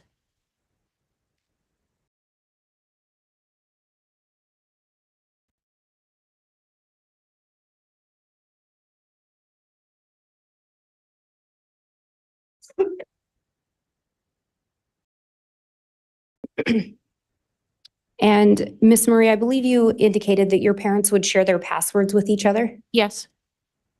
So is it fair to say that they could access each other's accounts? Yes. So your dad could delete emails or block contacts on your mom's account? If he knew how.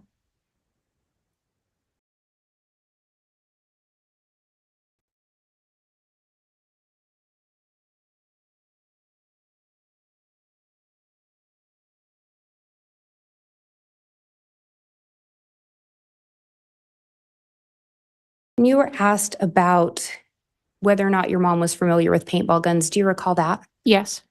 And who is Garth Daybell? Garth is my older brother. Would it surprise you to learn or to hear Garth say that she wasn't familiar with paintball guns? I don't think he said that. Would it surprise you if he did? Yeah, that would surprise me. Did you ever shoot paintball guns with your mom? No. Ever see your mom with a paintball gun? No. Ever see your mom with a rifle? No. Ever see your mom with an assault rifle? No.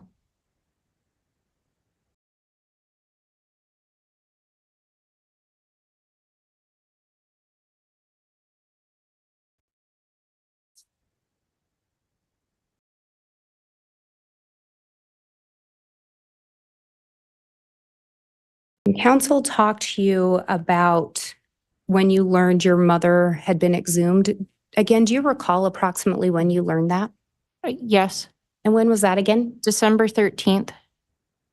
And you talked about a meeting that you had with Detective Hope. Is it that same meeting? Yes.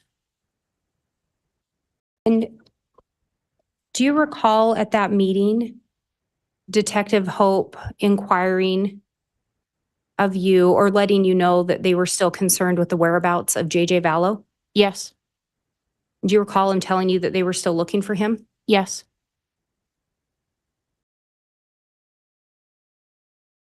You talked about seeing Detective Hermosillo at the gym sometime. Do you recall approximately when that was? It was after my dad had been arrested, so sometime after 2020 or during that year.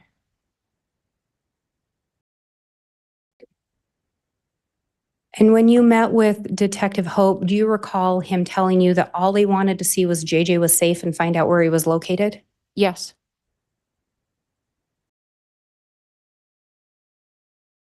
Do you recall indicating that you were in contact with your dad at that time? Yes.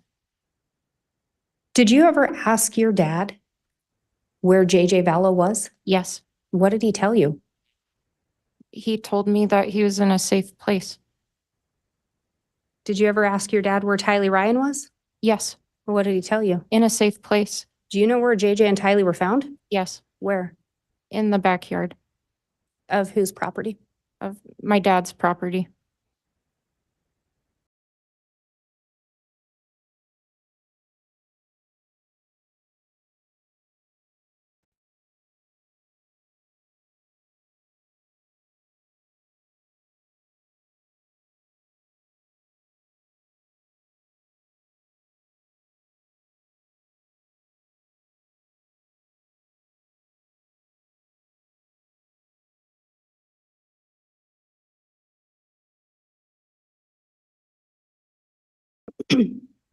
You indicated that you live kitty corner to your parents, or that you did live kitty corner to your parents' residence. Is that right? Yes, I used to.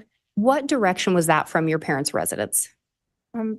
It was towards Rexburg, which I believe is to the southwest. And you indicated that on September 8th, you were searching for southwest wind. Yes, So you happened to be searching for southwest wind the last day Tylee Ryan was seen alive? yes, The day before Alex Cox or a device associated with him was on your dad's property? yes, The day before your dad sent your mom a message about shooting a raccoon and burning limbs on that property? yes,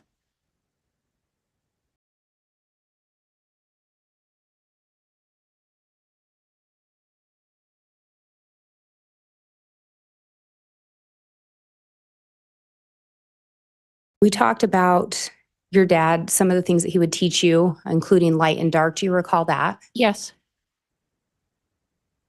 Have you tried to discern light and dark? yes, Did your dad ever teach you about zombies? no, Did he ever teach you about castings? yes, And I think you talked about your mom doing something like that. yes, Is that correct? yes. Would you qualify that as a casting? What my mother would do? Yes. Yes, And you said that it helped you. yes, Are you still alive? yes,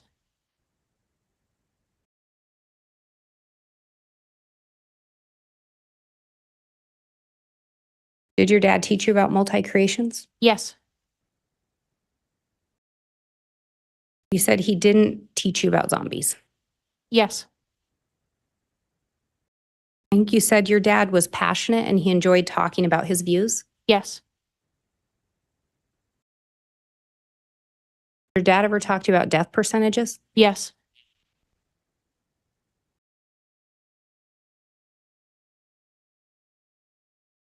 Did your dad ever talk to you about people being close to death? yes.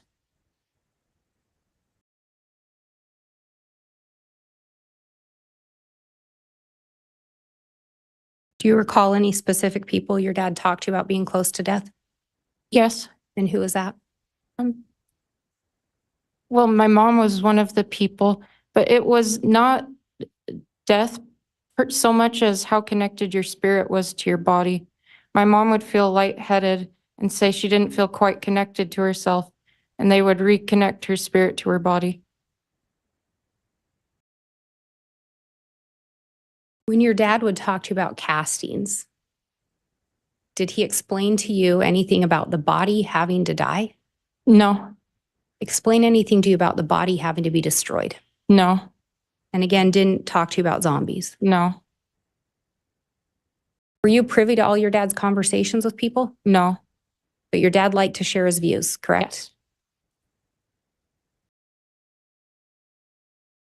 Your dad ever talk to you about Alex Cox? No, Did your dad ever talk to you about Lori Vallow before your mom passed away? no, So you don't know what he talked to Lori and Alex about. I don't.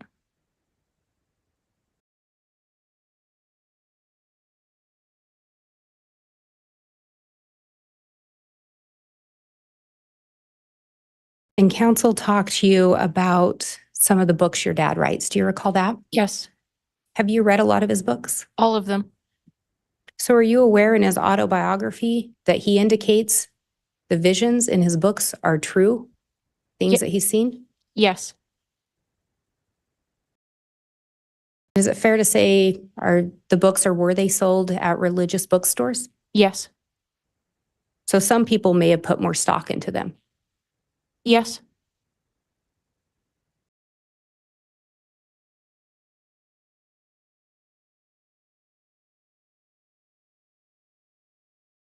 And you, counsel talked to you about priesthood blessings a little bit. Do you recall that? yes, And I think you made the statement, a man living the covenants would be worthy or could give a priesthood blessing. yes,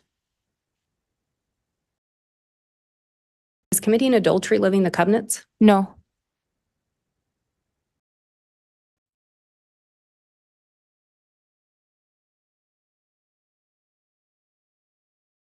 When did you learn that your dad was having an affair with Lori Vallow? After he was arrested. Was it quite a while after he was arrested? I heard about things in the news after Lori was arrested in February of 2020, but I learned more after he was arrested very shortly after, once again, the news. Do you recall participating in an interview where you indicated that you didn't believe he'd had a physical affair? Yes, And that was about sometime in 2021? yes, Did you know of the physical affair at that point? no, So it was sometime after that that you learned of the physical affair? yes.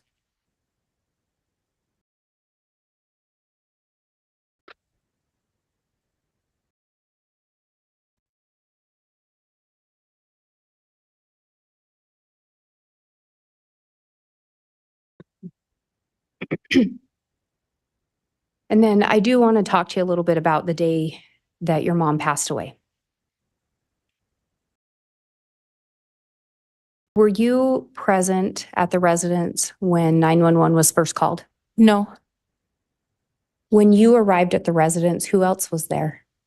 My father, my older brother Garth, my husband, sheriff's deputy. There may have been two, but I remember one that walked with me from my house.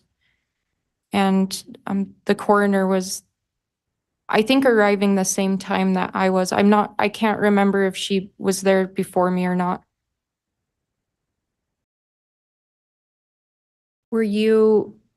Is it fair to say your dad had conversations possibly outside of your presence? Yes, Were you there when your dad was providing your mom's medical history to Deputy Greenalch, the officer? yes, Were you there when he provided it to Deputy Coroner Cammie Wilmore? yes, And were you there when he provided it to Coroner Brenda Dye? yes.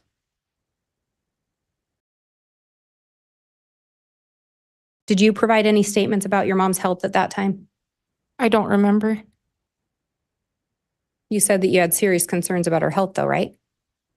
Yes, But you don't remember if you said anything. she wasn't talking to me, so I didn't answer her. At any point, did you reach out to law enforcement to tell them about any concerns you had about your mom's medical conditions? It wasn't a crime, so no. You were asked about when your mom was exhumed. Did you know there was going to be an autopsy? I assumed there would be. Did you reach out to anyone then to let them know of your concerns? Family members. Did you reach out to law enforcement? No, I didn't feel like they would help me since they were the ones conducting it. But you didn't reach out to them with any concerns. No, And you said you didn't want your mom to get an autopsy. Is that correct? correct. Once you learned she'd had one, did you want to see the results? I did. Do you recall law enforcement coming to meet with you and you telling them, nope, I don't want to know? I didn't say that. Do you recall telling them you didn't want to know? I don't recall that, so no. Do you recall not being willing to have them share with you the results of the autopsy? Judge asked and answered. It's just in a variety of different ways. Overruled. Do you recall indicating you did not want to sit down or that you were unwilling to sit down and have them share the autopsy results with you? No, You don't recall that. that's not what I said. What did you say? I told them I didn't want to interview with them. I wanted to see the results, and I did not want to discuss it with them.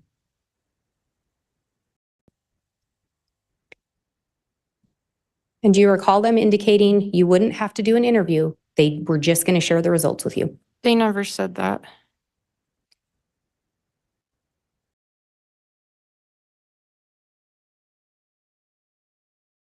Did you in fact decline to see the autopsy?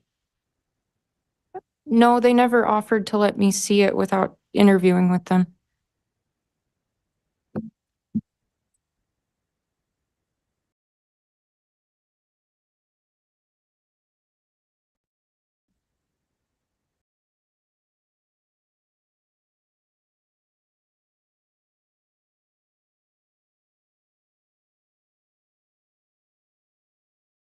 So you were unwilling to sit down with law enforcement. In that instance, yes.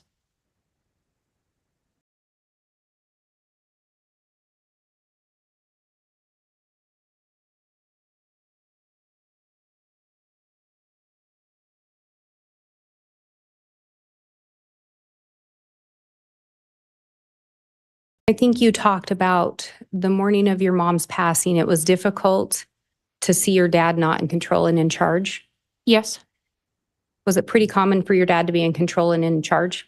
Yes, as the patriarch of our home.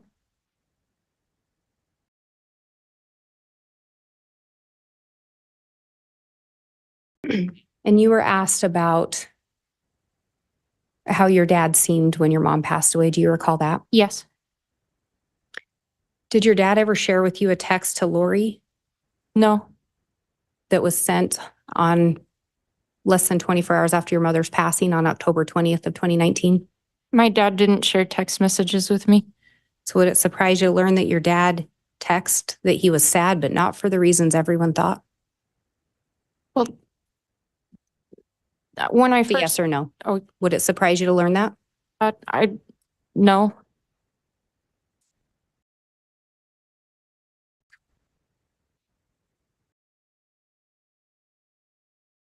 When council talked to you about the events of June 9th of 2020, do you recall that?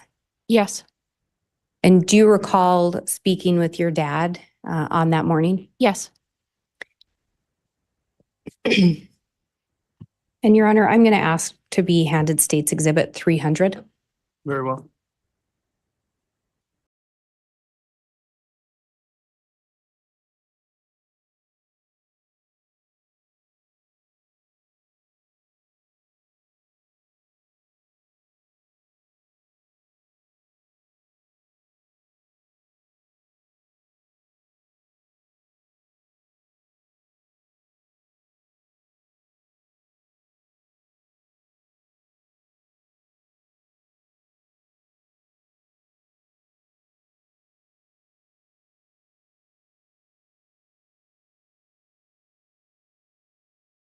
Okay.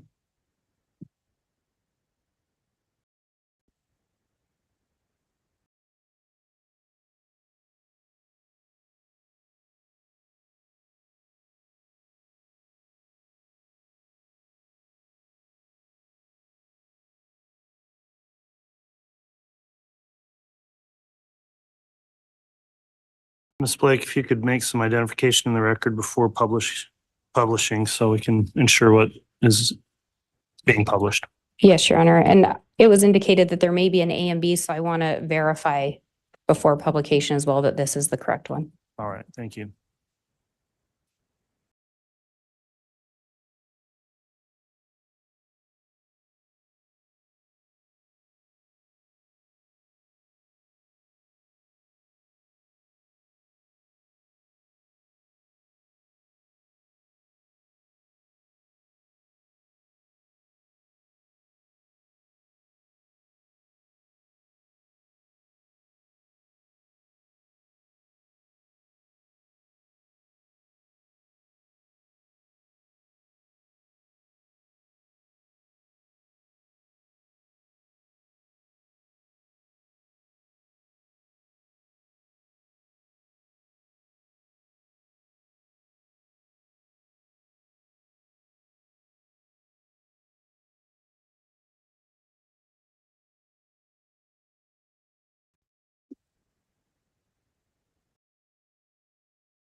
Sorry if I may have just a moment.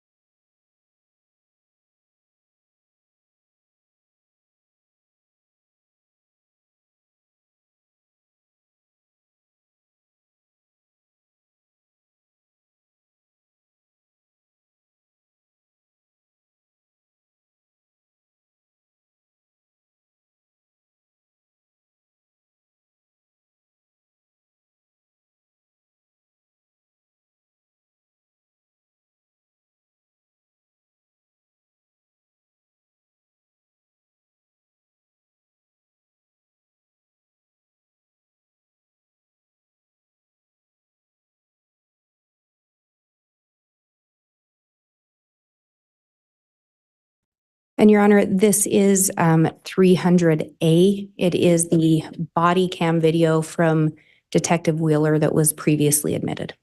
Very well. Thank you, Ms. Blake.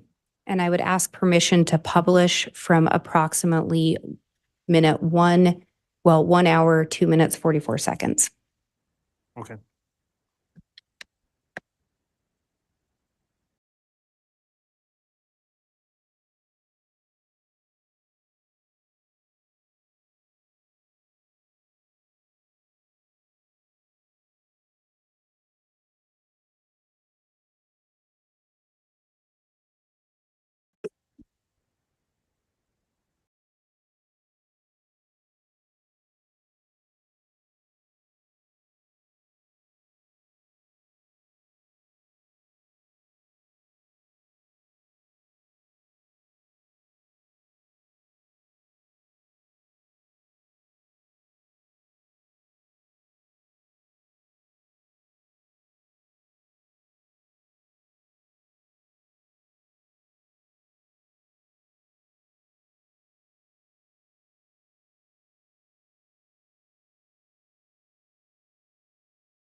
Sorry, just another moment.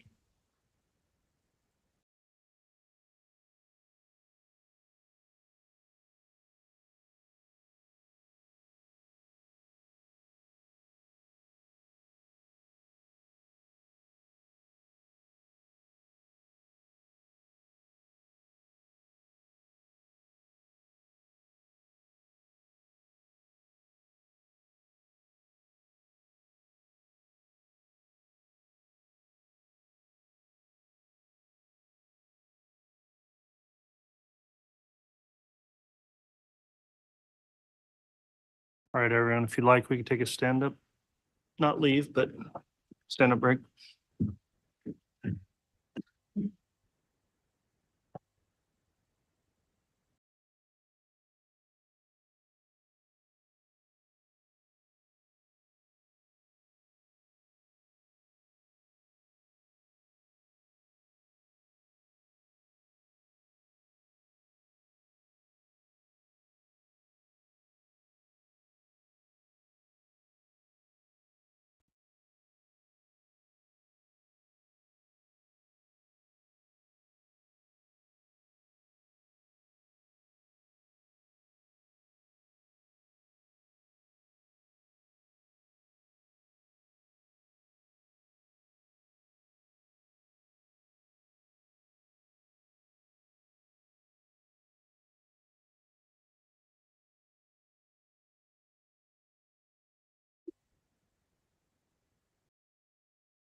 Thank you. For some reason, it did not like my computer today.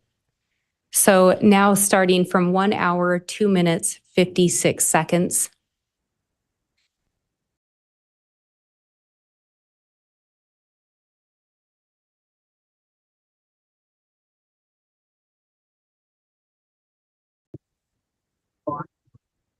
Dr. Cat, just stay here with her.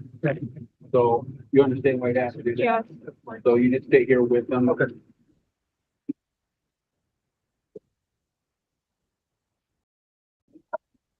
Hi.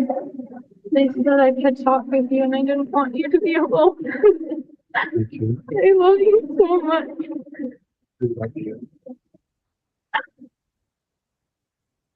Glad you came over. I thought they had taken you downtown already. I got them out to the Carolina County line. We saw it as soon as you left. They chased you down and then they came back. Ron, Ron? just concerning the car. Huh? I know I they, asked him oh, about okay. it. What's that?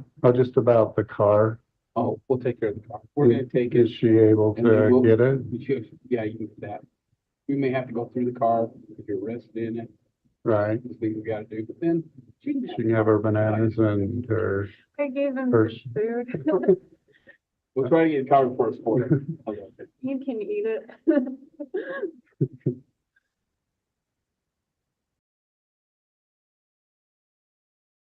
So Eric, or Ron, so like my wallet, will that be able for her to pick up, or could I turn it over to her right now? Is that in the cards that here? It's right here. That's it's up to you. I don't see, can I look through it? Just make Sure.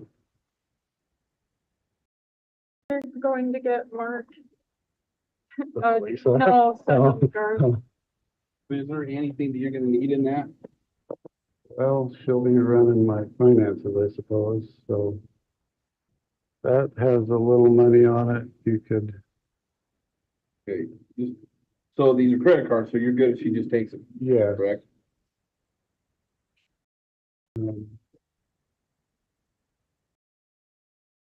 In the middle drawer on the left side in Mark's room, there's about $9,000 in 2 white envelopes. okay. So get that.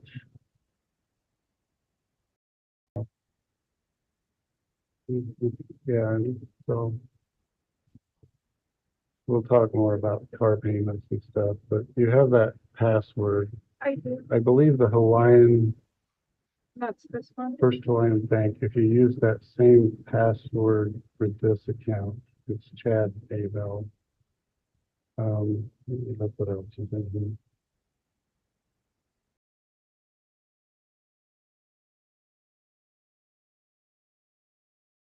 Producer there. This has nothing on it. It's like $6. That has to go away.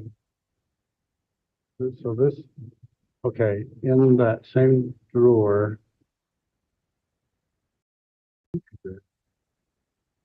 is a piece of this that would fit in here, and it's got the company card, company business card. And so just make sure you get that. And this is all in Mark's room. Yeah, I put that in there. There's like a pamphlet with a guy who's sitting in a car. It's for the Wells Fargo auto loan. That's the loan that they but no. Yeah, and so that we'll talk about. So this has, if you go to Telmate, this is the card that's used. Okay. And so all you really do, you could probably just sign in as chad.daybell or start your own. I have an account that I've been talking with Lori on. Okay. But you could use this To card, add money. to yeah, and to her if needed. it. Okay. So, yeah, she'll need to still have commissary money. Usually puts 30 a week in there. So. And you can probably talk to her too. Okay. Mhm.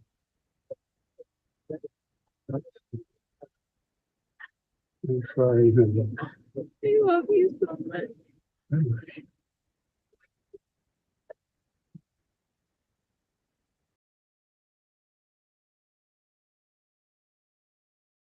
Cooperate with them as much as you feel. I mean, They've been kind to us today.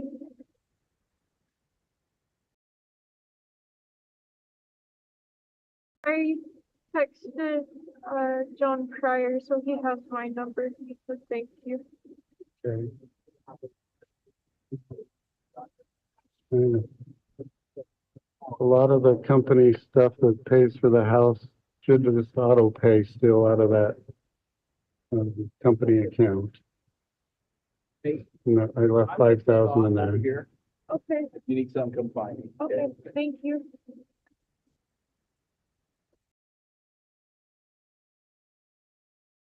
Any other questions you have? I think, well, it sounds like you're not gonna be out. in a little Right. while. So I think my landlord texted me just to feel bad for me. I think I'm gonna come over here. That's what I needed you to say, because, yeah, you and Joe and whatever Mark wants to do, he should stay with either you I'll or me. take care of Mark. I'll take care of Lee. That's the card. I will, Dad. They'll take care of me. We'll take care of you the best we can. Sorry to interrupt.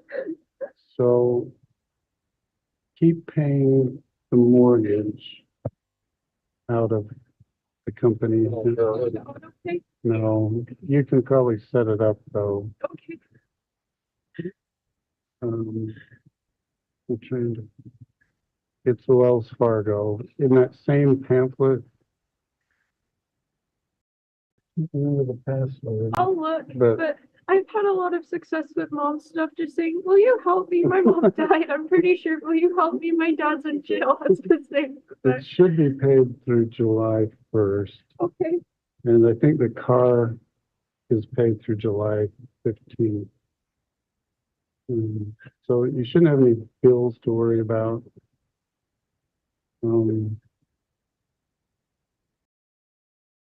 Yeah, I'm not coming back. So all that stuff that's in the baby room is Lori's and mine.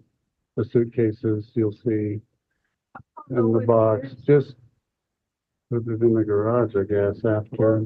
store it, see what happens. You guys can,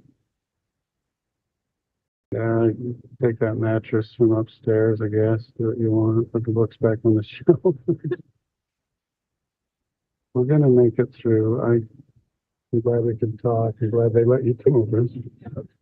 I started crying and Lieutenant Ball went, do you want to talk to him? And like, can I? He said, he's just over there. Like, oh, that changes things. So you probably saw us out there. Yeah, I was watching. So,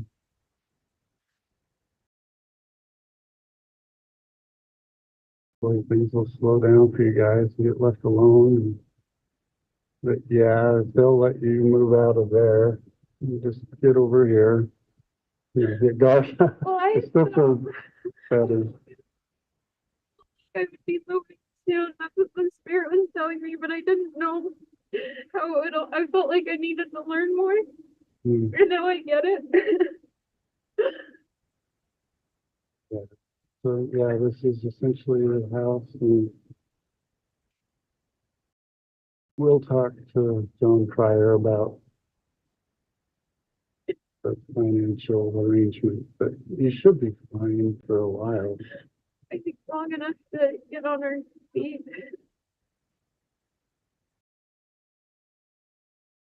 And stopping at 111:54.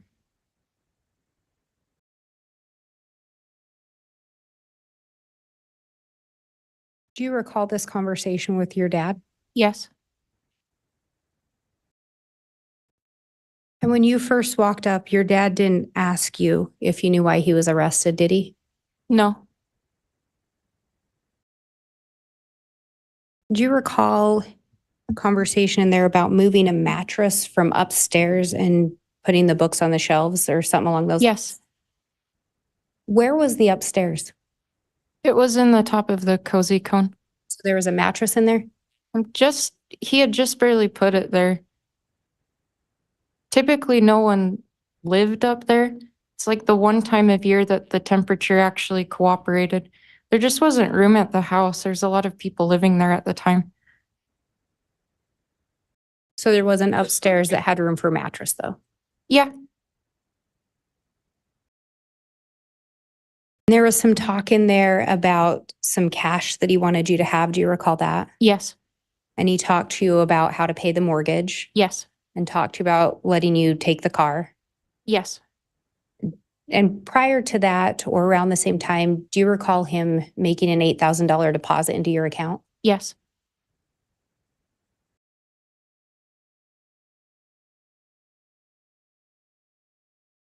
Do you recall conversation that day about a body being located? yes, And do you recall then a conversation about a second body being looked for? a conversation with my dad? Yes. Yes. Whose bodies were those? Tylee Ryan and JJ Vallow. I have nothing further. All right, thank you.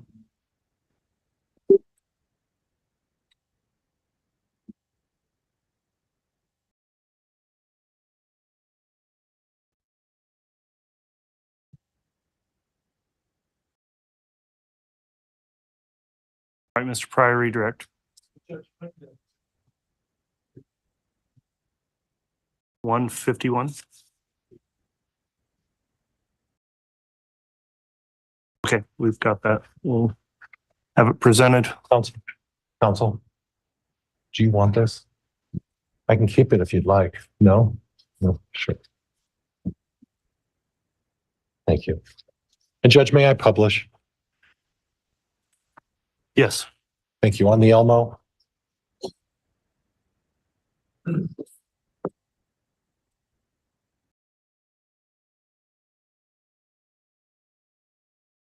Emma, I'm looking at the life map insurance. And is that the one you talked about with Taylor Ballard? Yes, You previously testified that your dad would sign if he was also applying for coverage. Do you recall that? yes, Could you do me a favor under your dad's do you recognize which one is your dad's signature there? yes, Second one, right? yes. Below your mom's? And would you read starting with spouse's signature? Spouse's signature if applying for coverage. And what did you understand that to mean? Either my dad was applying for coverage or my mom didn't read the directions. But it was your understanding at the time that the decision and the amount of coverage was a decision your mother made at that time, correct? Correct. Okay. Now, the prosecuting attorney, Ms. Blake, talked to you about whether your dad discussed with you where the children were, correct? Yes, Okay.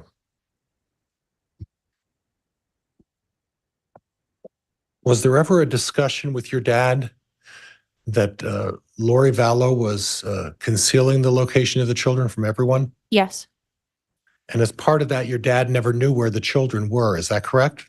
yes, What he did know is that Ms. Vallow had indicated to him that the children were safe. yes. Objection, Your Honor, calls for hearsay and speculation. Well, it's untimely, overruled. So is it your understanding that your dad never knew where the children were, but only that they were safe? Objection, Your Honor, calls for hearsay and speculation. Sustained.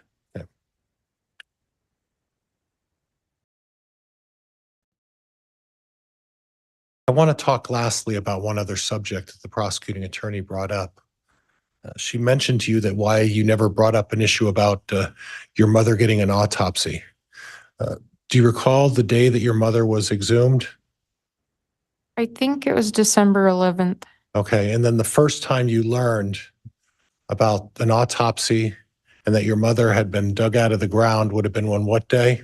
December 13th. So do you think that it would have been practical for you after they conducted the autopsy and dug your mother out of the ground to file an objection or complain? It was already completed. I have nothing else, Judge. Thank you. All right. I will conclude the testimony of this witness then. Thank you for appearing. You can go ahead and step down. Can she be released from any subpoena, counsel? Judge, in the event something comes up during the testimony, I'd like to keep her under subpoena at this point. Okay, and that's fine. You are still under subpoena, so you may be subject to return. You're not subject to the court's order on exclusions, so you can talk to counsel if you have any questions about that. Thank you for appearing again.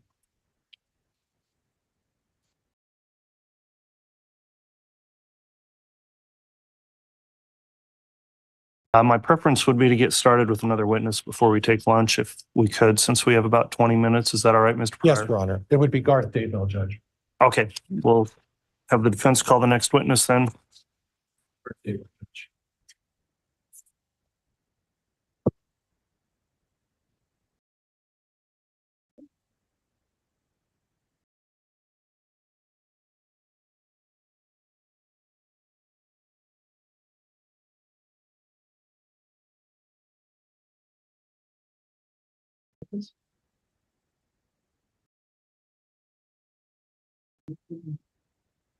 solemnly swear or affirm the testimony you're about to give will be the truth, the whole truth, and nothing but the truth, so help you God.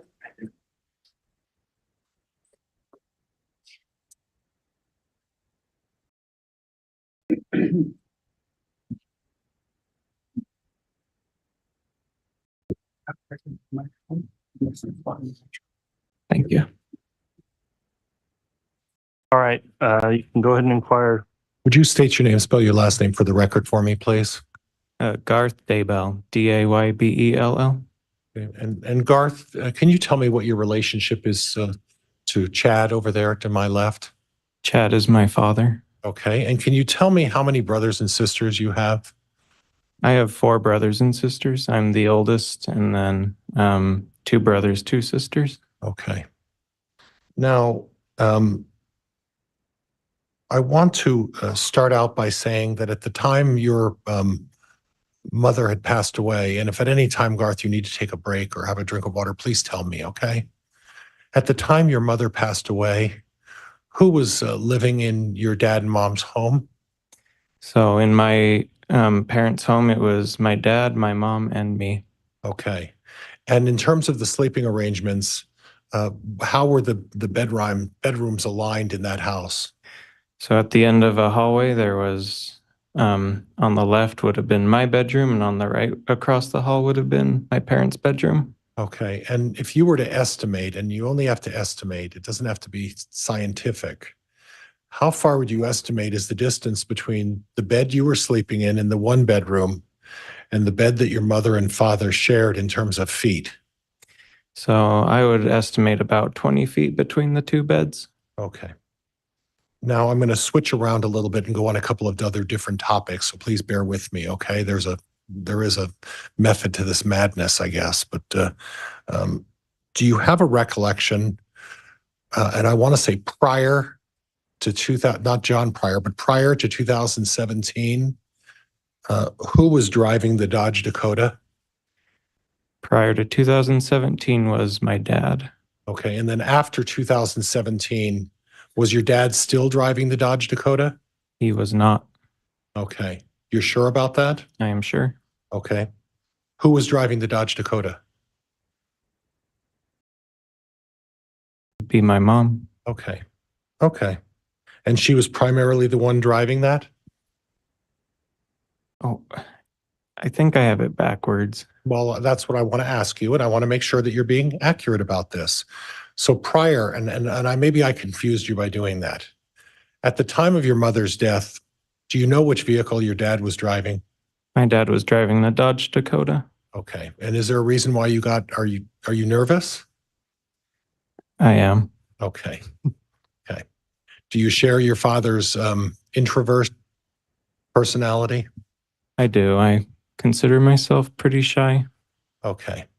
So at the time, and I'm going to go back, and this is prior meaning before 2017. Again, do you know who was driving the Dodge Dakota? But before 2017, it would have been my mom. Okay. And then do you have a reason as to why that changed? Do you recall? If I recall, it had something to do with car troubles. Okay. And then your mother started driving a different vehicle? She started driving an Equinox. Okay. And was that her primary vehicle? After 2017, yes. Okay. But there were occasions when they switched off. Is that correct? Yes. Okay. But primarily your father would be the one seen in the Dodge Dakota, correct? Correct. Okay. Okay. Now, I want to talk about the summer of 2019 and in regards to raccoons. What do you recall about that summer in regards to raccoons? That summer, I was testing out a new tent, and out in the backfield, and I heard a rustling, and I went out and I looked up into the tree, and there was a raccoon there. And so I ran inside and I told my dad, there's a raccoon. And it was very close to where our rabbits were being kept. And so I told him, and we went out. He grabbed the shotgun and he shot the raccoon. And was that in the evening? Was that during the day? When was that? It was about 10 at night. Okay, so an evening. Yeah. Okay. Was it exclusive that you would only see raccoons at night, or were there occasions when you would see them in the morning or the afternoon? I saw them at night, except for when we had trapped them. Okay. And you had trapped them during the day Mm-hmm. when they were raiding your What were they raiding? The rabbit hutch, or it was a rabbit pen. We had set up a fence. Okay, so they would come in during the day to go after your rabbit food or rabbits? The food, and we were worried they would go after the rabbits eventually too. Okay. Did you have an occasion to catch other raccoons during the summer of 2019? We did. How many other raccoons did you catch during the summer of 2019? It was 3 or 4, if I remember. And do you have a recollection of approximately where on the property those were buried? We typically buried them in the compost heap behind the silver shed. Okay. Were there other animals that were buried in a different place on the property? Yes. And where would those other animals be buried? Animals that were more of pets, we would bury out near a raspberry patch. Okay. So it would be unusual for your father to put a raccoon in the raspberry patch then. Would that be fair? Yes. Okay. So would he typically tell your mother if he did something like that? Yes. Okay. Was the silver, and what did you call it? The behind the what? Silver shed. The silver shed. Was that getting full at some point? The shed was pretty, or you mean the ground around the shed is where you were putting them in the compost? I would think so. There was a few animals in there. Well, more than a few, correct? Yes. Okay. So at some point you also set traps for the raccoons. Do you recall that? Yes. Who did you get the traps from? Our neighbor, Matt Price. Okay. And at some point, was there issues with the operation of that trap? Sometimes they could get in and get the food without the trap activating. Okay. Okay. Now, and when that happened, would that mean the door wouldn't close, or what would go on there? So the door would remain open, but the food would disappear. Okay. And was that happening throughout the summer? It was. Okay. And eventually, did you catch that big raccoon? There were so many, I don't remember. Okay. And at some point, I apologize to interrupt. There's just an issue I want to bring up briefly on a sidebar here.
All right, thank you, counsel. The court had that quick sidebar. It was nothing to do with any question or any impropriety of a question or objection or anything like that. It was simply a matter of management of witnesses in the case. And so because the issue came up and we need to address that briefly, and given the timing, Mr. Pryor, I think it would be good to just break for lunch, then we can sort that Okay. out and you can continue with direct. okay.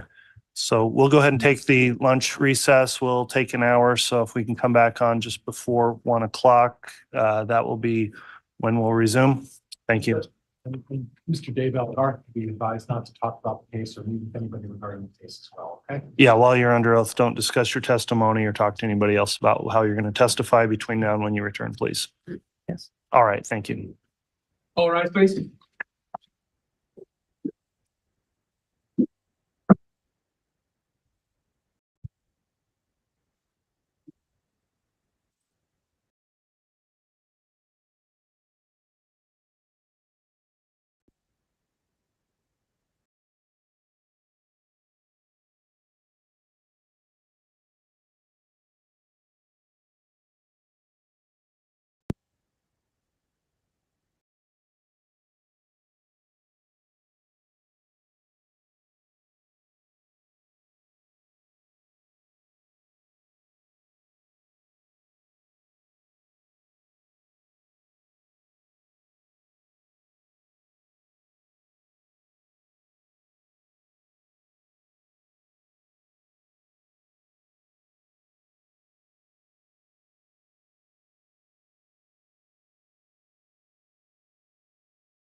Rise.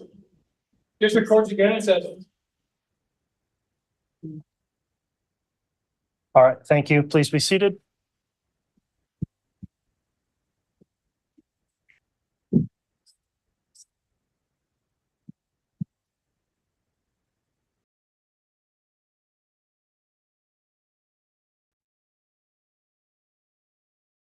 All right, examiners brought in, please. Yeah, let's have the witness return to the stand first. Thank you. You may.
All right, please.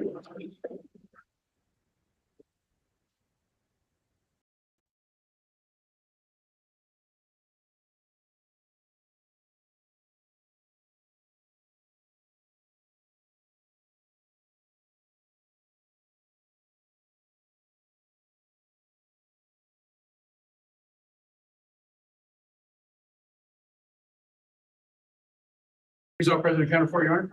Thank you. Please be seated.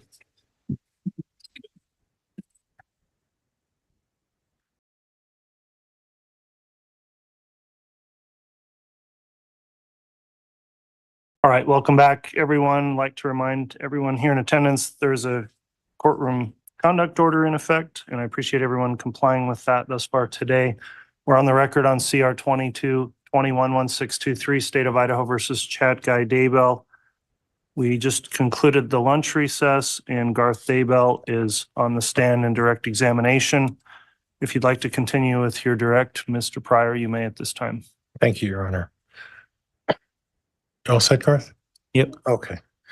Now, Garth, before we go forward, we had previously been talking about the raccoon in the cage, but before we go forward, how many times prior to today have we spoken together?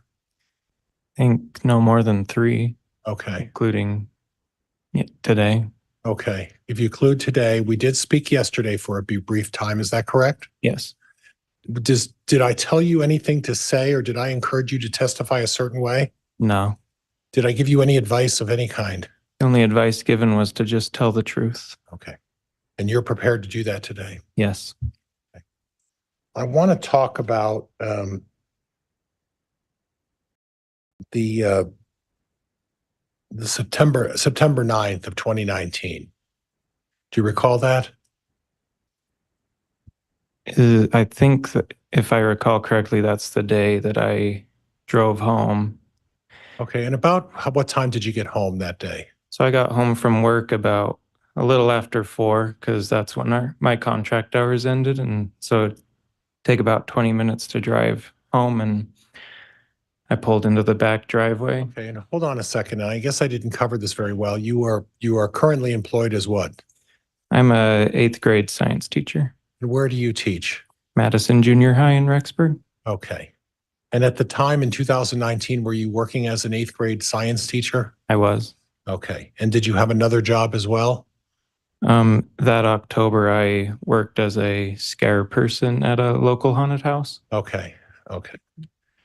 So on the date of September 9th of 2019, you had testified that you were just getting home. Is that correct? Yes. Did you have an occasion in that, and that was it late afternoon or evening? Do you recall? It was late afternoon. The sun was still up.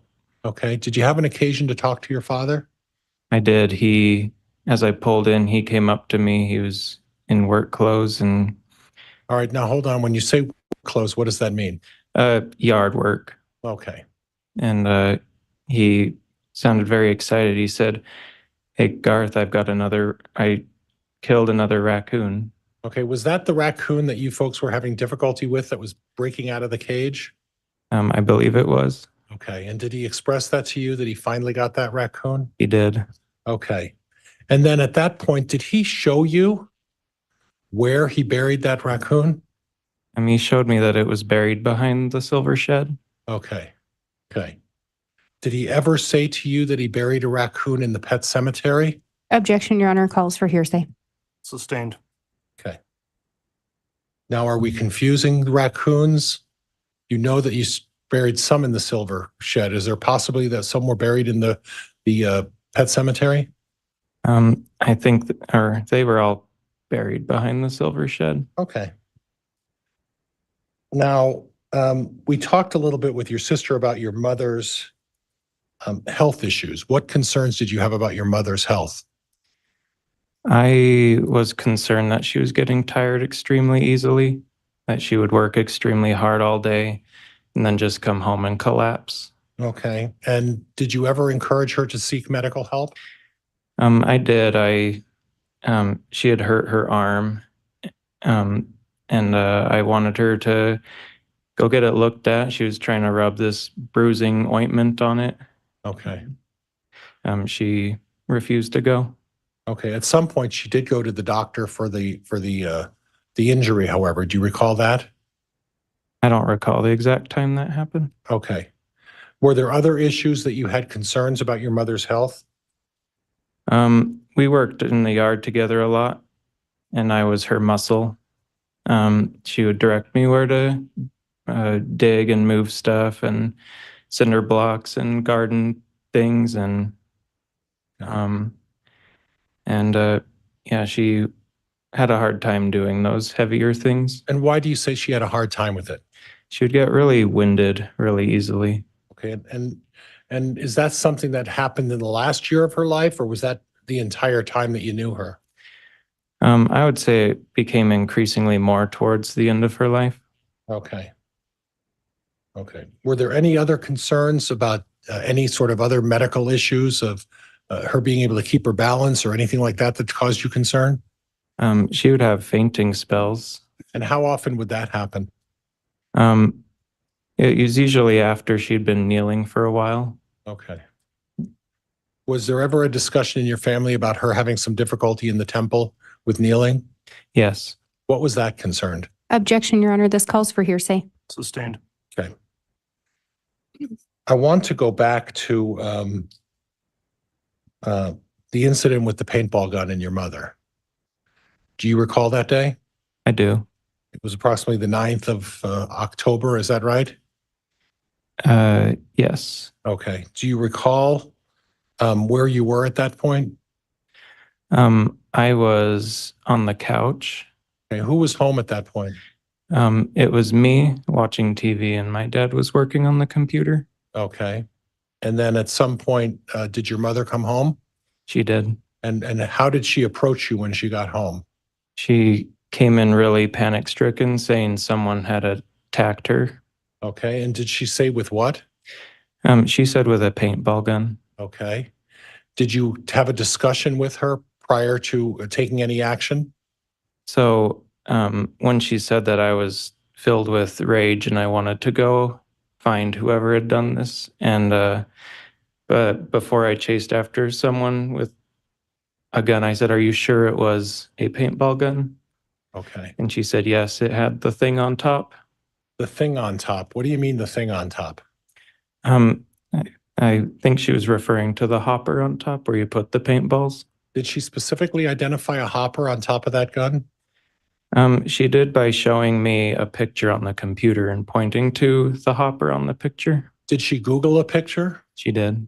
And she showed you the picture on the computer? Yes. Now, I want to go with one other topic. At some point, your father and your mother and you were there. Is that correct? Yes. And were all of you looking at this image on the computer? Yes. Okay. And then an officer by the name of Coulter Cannon showed up at that point. Do you recall that? I do. And at some point, did you or your father and mother show Officer Cannon the picture of the paintball gun on the computer? We did. And who was present when that took place? I believe it was my mother, my father, and me and the officer. Okay. And is there any doubt that you showed the officer the image on the computer? There's no doubt in my mind. Okay. I'd like to move on and again, if at any point you need to take a break, you let me know. Or if you need some water or if for some reason you let me know. I'll take a quick sip. Okay. I want to talk to you a little bit about the evening of October 18th. Okay. And that was the evening before your mother passed. Yes. Okay.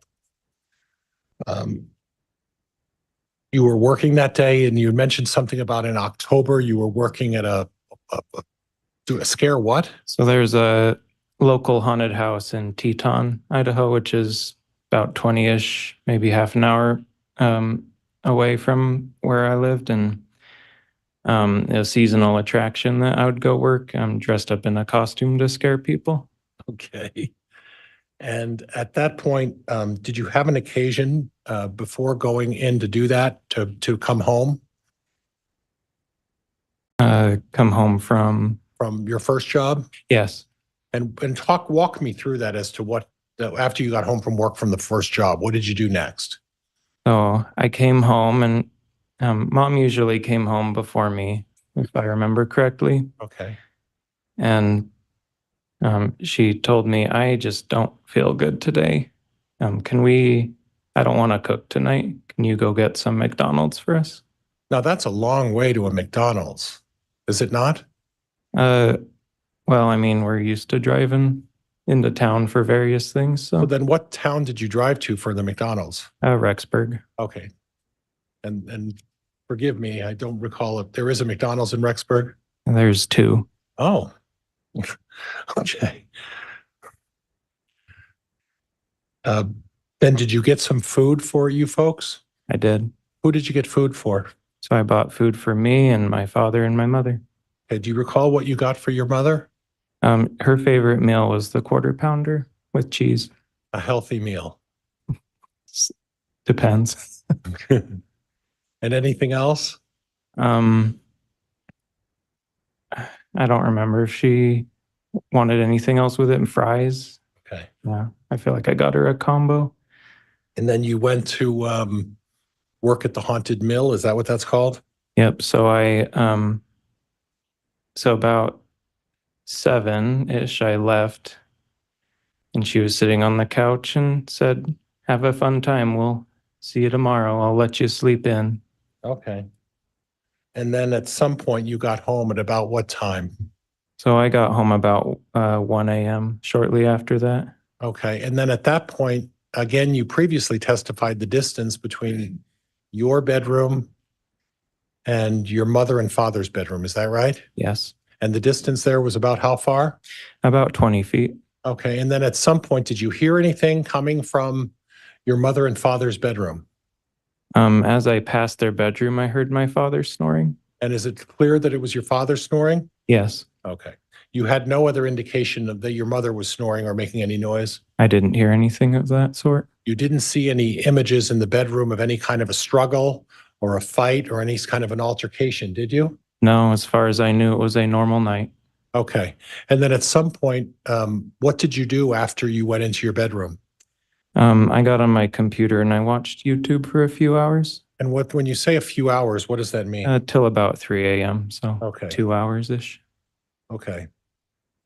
And then at early in the morning, at some point, you were awoken. Is that right? Yes. And how were you awoken? I heard my dad saying, Garth, get up. I need help. Okay. And I got out of bed and ran over to help. And then when you walked into your parents' bedroom, what exactly did you observe? I observed my mother had rolled partially out of bed with her legs entangled in the sheets. And my instinct was, oh, she needs help. So I immediately grabbed her by the shoulders and lifted her up back into the bed. Okay. And at that point, you felt her arms were cold? Yeah, I felt she was cold and stiff and Okay. she was gray, and I realized she's not been breathing. Okay. Okay. And at some point between the time you got home at 1 o'clock and the time you went to sleep at about 3 o'clock, did you hear anything or any indication that there was any kind of sound or struggle? I heard nothing. Okay. And would you agree that it's close enough that if there was some kind of a struggle or a fight or anything that you would have heard it? I would have definitely heard it.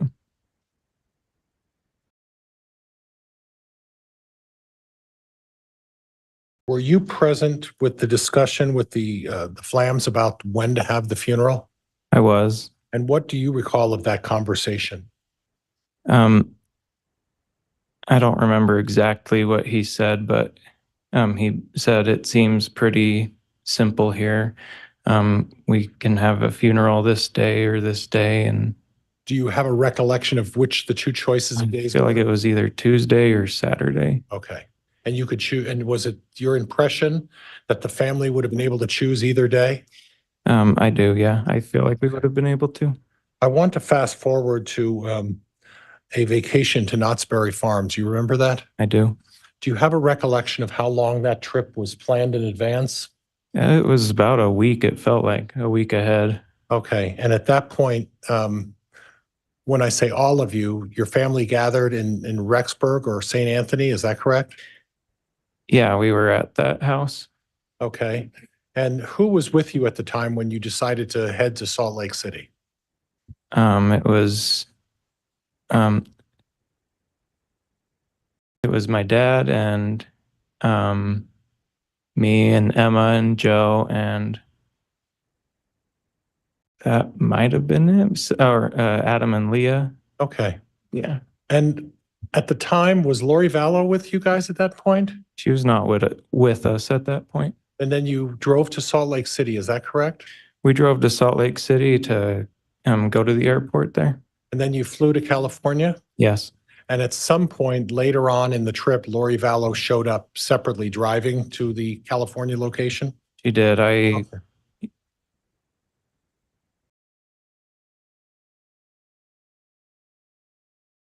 I want to talk to you a little bit about how you discovered that they exhumed your mother's remains. Do you recall how you were able to discover that? I first heard about it from my sister, Emma. Okay. At any point, did any law enforcement officer ever reach out to you or to your knowledge, anyone in your family to advise you that they were going to dig up your mother? No one contacted us. It was a complete surprise. I want to talk to you a little bit about May 7th of 2021. Do you recall that day for some reason? I do. And what happened on that particular day? It started out as what was going to be a normal school day, and So I want to stop you there. When you say a normal school day, would that be a day that you were going to teach school? yes, I was going to go and do my job. Okay, what transpired on that particular day? I went out to the driveway to my car, and There were several law enforcement vehicles across the street, and several officers got out and surrounded me and insisted that I go with them. Okay, do you recall the names of the officers and which agency they were with? I remember that Detective Ball was there and Detective Ron Ball? Ron Ball, Okay, Detective Hermosillo, that's Ray Hermosillo? Hermosillo, and then I called him Vinny Kaikamanu. Would that be Officer Kai Kamano right That here would- in the gray suit? That would be him. He was one of those that showed up at your house? Yes. Okay. And at that point, what transpired? I told them, "Do you have a warrant?" And they said, "No, but you need to come with us anyway." Did they give you any choice? I felt like I had no choice. And then what transpired next? They drove me to the police station. They confiscated my phone. Okay, was anybody with you at that point? At that point, no. Did you later learn that they also took custody of somebody else? Yes, they had then gone up to the door. Objection, Your Honor. Move to strike that question. It mischaracterizes the testimony. Sustained. Okay, what transpired after they took you into custody? Objection, Your Honor. Again, misstates the testimony. Move to strike. I'll rephrase, Judge, I'm sorry. After the police officers told you that they were going to take you, what transpired next? I was taken to the police station, and then I saw that they had also detained my wife and brought her in a separate car. Were you two kept together in the same room? We were kept in separate rooms the entire time. And when you say the entire time, how long did they keep you in the separate rooms? About 5 or 6 hours. Okay, at any point, did they try to talk to you? They did. Okay, and what was the nature of the discussion? They were telling me that my story was untrue and that I needed to change it. Objection, Your Honor. Move to strike. Calls for hearsay. Overruled. When you say they told you they needed you to change your story or that they didn't believe you, who was they? The 3 detectives that I've mentioned. Were there any other detectives there? There was a Detective Mattingly who was with my wife. Okay. And at some point, is it your understanding they were doing the same thing to your wife? She tells me they never talked to her. Objection, Your Honor. Calls for hearsay. Sustained. Okay. And at some point, did you ask to have an attorney represent you? I did. And at some point and you said it was between 5 and 6 hours? Yes, And at some point, were you released? I was. Were you subsequently charged with anything as a result of being detained? I was not. Did they take any further action with you as a result of being detained? They did not. Okay. And then subsequent to that, was there another occasion when you were accused of or asked to change your story? I was summoned to 2 separate grand juries. Okay, I want to talk about the second grand jury. Do you recall that? I do. And do you have an understanding of why you were summoned in front of the grand jury? It was made pretty plain that I needed to change my story to fit theirs. Okay, and in the event you didn't change your story, you would be indicted by the grand jury? Yes, and they had a list of charges that they were threatening me with. Okay, when you say they were threatening with you, who are you talking about? I didn't talk to them specifically Okay, myself. I had asked for an attorney who was going in between us. and who is that attorney? His name was Forrest Fisher. And at this point, you are willing to waive your attorney-client privilege and allow Mr. Fisher to discuss the case? Yes, Okay. And your understanding of going in front of the grand jury is that you were going to be indicted unless you changed your story? yes. And do you know what prosecutorial agency was attempting to do this to you? I believe it was Fremont and Madison counties. Okay. And at that point, did you testify in front of that second grand jury? I did. Okay. Now, before you testified in that second grand jury, you had previously testified in a grand jury that was related to your father. Is that correct? Yes, And at that point, you told us what you believed was your version of the facts of this case, correct? correct. And at the second grand jury, they brought you in and the focus of the second grand jury, did you understand that to be you being charged with a grand jury offense? I understand that it was that way. I felt very, I was feeling extremely pressured. Pressured by who? The prosecutors. And at some point you testified in front of the grand jury, is that correct? Correct. Did you tell relatively the same story to both grand juries? I told the identical story. At any time, were you ever indicted by the second grand jury brought by the prosecuting attorneys against you? I was not. Okay. But you felt that at that point, the purpose of the second grand jury was to try to threaten or persuade you to change your story. Is that correct? Yes.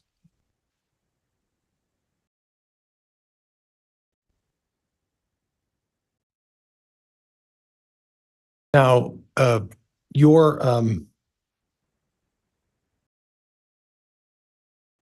faith is you're of the LDS faith. Is that correct? That is correct. And how would you characterize? Let me put it this way: would you agree that your faith is maybe different than your father's? I believe I interpret it differently. Okay. How would you describe your father's faith? I would say it's more traditional, meaning closer to the way it was 100 years ago. Okay. And you've had discussions with your father over the years regarding his faith. Is that correct? That is correct. Did he ever talk to you about a plan or a plan that he had in place? He had Objection, Your Honor, calls for hearsay. Sustained. Judge, I'm not asking him if he said, I asked whether there was ever that discussion. It's not hearsay, I don't believe, Judge. It's sustained. Okay. Were you aware that your father had beliefs about the 144,000? I do. Okay. Was there any discussion?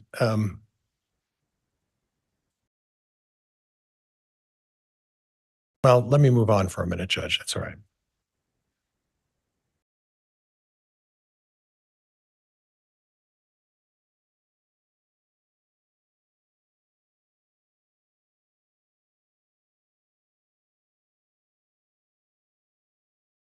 When you talk about the differences between your religious faith and your father's religious faith, can you identify some of the differences that you believe? You believe you're of the mainstream LDS faith. Is that fair? Yes. And you testified previously that your father's more traditional or fundamental or more traditional, I guess. Yes. And what would be the differences that you identified as differences in interpretation? Well, I teach and believe in evolution. Okay. I teach that to my students. Okay. I teach that the Earth is 4.5 billion years old, as opposed to 6,000. Okay. And do you share your father's views on light and dark? Partially. Okay, and explain that to me a little bit. Light and dark to me mean like good and evil, good and bad, opposing forces. Okay. Okay. And did your mother and father share similar views of fundamental LDS faith? They did. Okay. And your mother shared your father's beliefs to your knowledge of this light and dark? Yes. What about the idea of putting numeric numbers on people who are identified as either light or dark? They did that every now and again. Okay.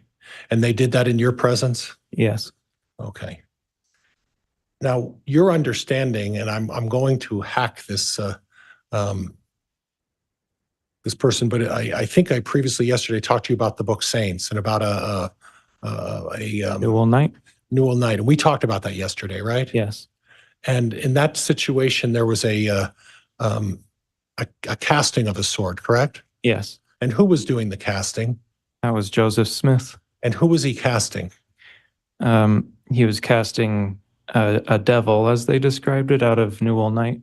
Okay, and at the end of the casting, and was this more of a traditional story of the LDS faith?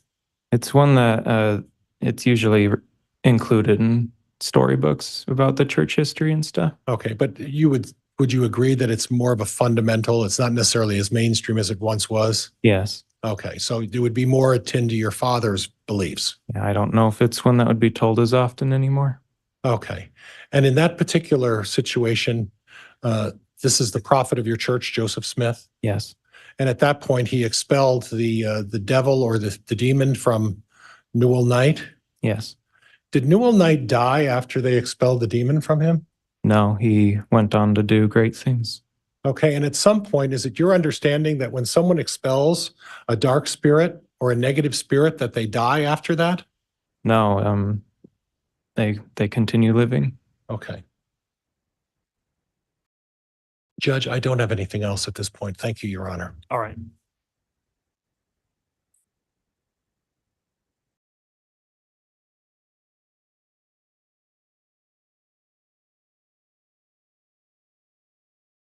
When you're ready, cross-examination, Ms. Blake.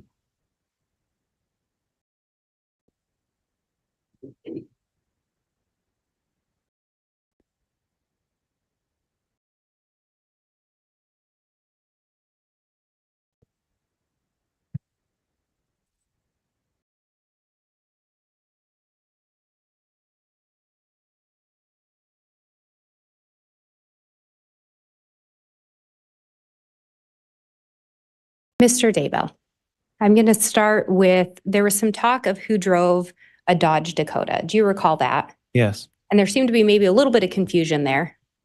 I believe that since the events were 7 years ago, I had trouble recalling which was which. And your recollection is that your dad is actually the one that drove it in the later years? Yes, Do you know Joseph Murray? I do. How do you know him? He is my brother-in-law. Why would Joe Murray in 2019, October of 2019 to be exact, would it surprise you to learn that he referred to the truck as your mom's?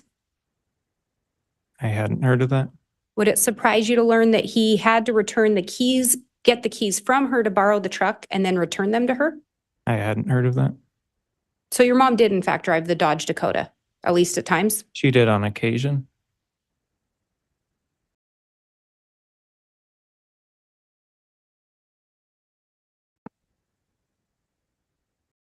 You talked about your dad telling you about a raccoon that he'd shot around September 9th of 2019. Do you recall that? Yes. And you said that he'd buried it. Mhm. Do you remember where he buried it? He buried it behind, sorry. No, I cut you off. I apologize. Do you remember where he said he buried it? He showed me that it was behind the silver shed. Were you present when he buried it? I was not.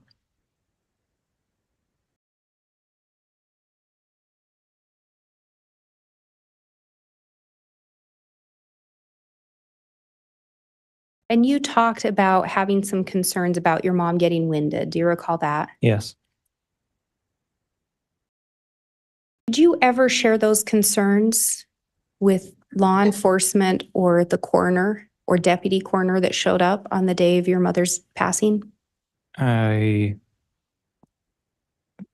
don't recall. Did you ever share those concerns with law enforcement? I wouldn't have considered losing your breath to be something law enforcement would be worried about. At some point, did you learn that an autopsy was going to be conducted on your mom? I did after I had learned she had been exhumed. And even with an autopsy being performed, you didn't think that it might be something law enforcement would want to know? I assumed they would find it.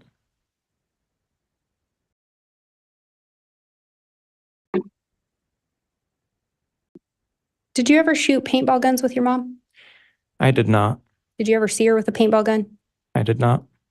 Did you ever see her with an assault rifle? I did not.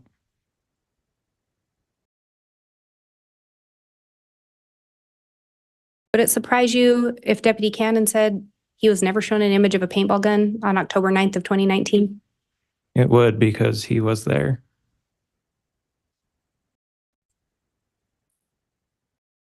I think you testified that initially when your mom came running in, you were upset. Yes. Is it fair to say you wanted to catch whoever this was that had pointed some kind of a gun at her? Yes, I wanted to catch them. When you ran outside, did you see anyone? I did not. It was so dark that I couldn't. Yeah, he could have been anywhere. And you said it was so dark that night? When I went out, yes.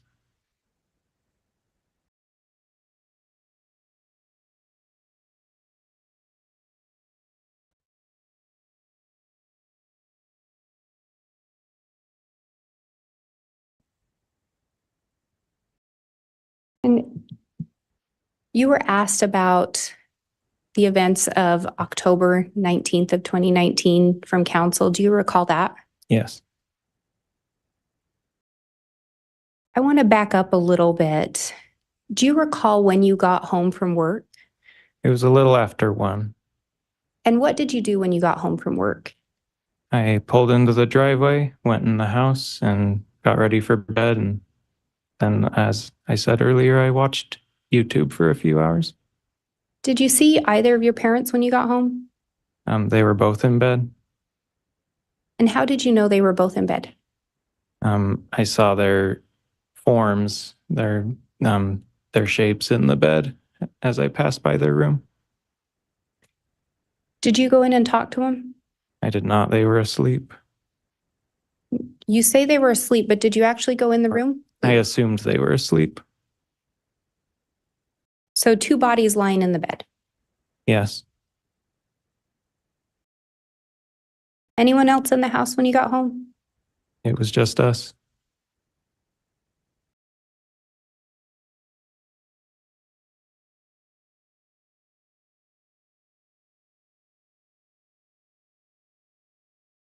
What woke you up on the morning of October 19th of 2019?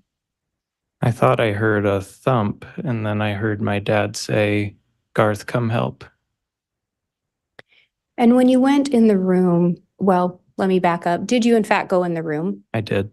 What did you see when you got in there? I saw her halfway off the bed with her legs still entangled in the blankets.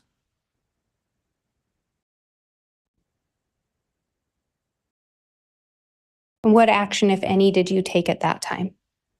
I immediately thought she needs my help, so I lifted her immediately back up into the bed.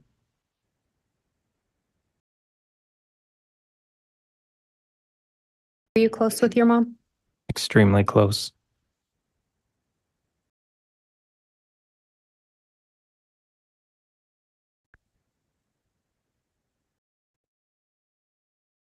And council talked to you about May 7th of 2021. Do you recall that? I do.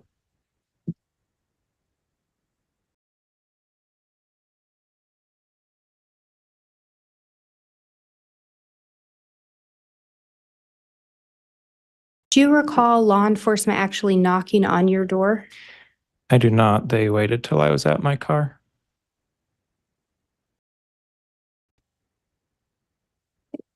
And do you recall when you got to the police station that they left the door open to the interview room? They did. And do you recall that they immediately told you they'd call your attorney? I believe I had to ask for one. And did your attorney in fact show up?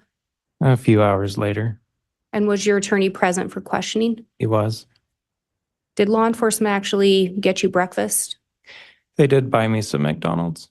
They offered and I accepted.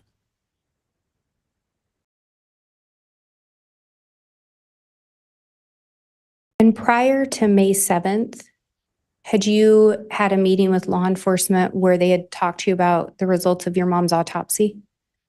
Yes, Detective Aikamanu and a FBI agent came to my classroom after school. And when they talked to you, were you willing to hear them out on the results? They did tell me the results. And do you recall on May 7th going over that autopsy again? I did not. Do you recall one of the detectives telling you that your mother's death Sustained.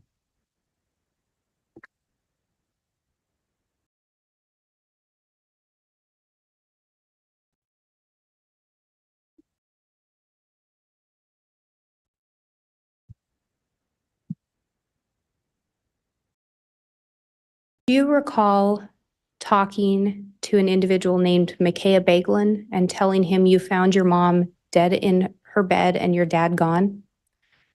I don't recall talking to him about that. Do you recall talking to Cara Briggs, who's now Cara Daybell, and Emma Moss about finding your mom on the couch? I told Kara. She's now my wife. And there was talk of some testimony at some grand juries. Do you recall that? Sorry, let me back up. Let me rephrase that. Do you recall counsel asking you about having testified at a couple proceedings? Sorry, I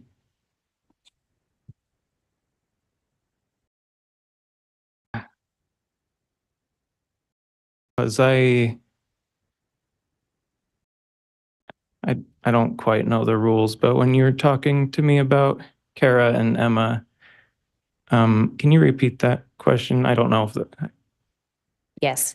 Do you recall telling Cara and or Emma about finding your mom on the couch?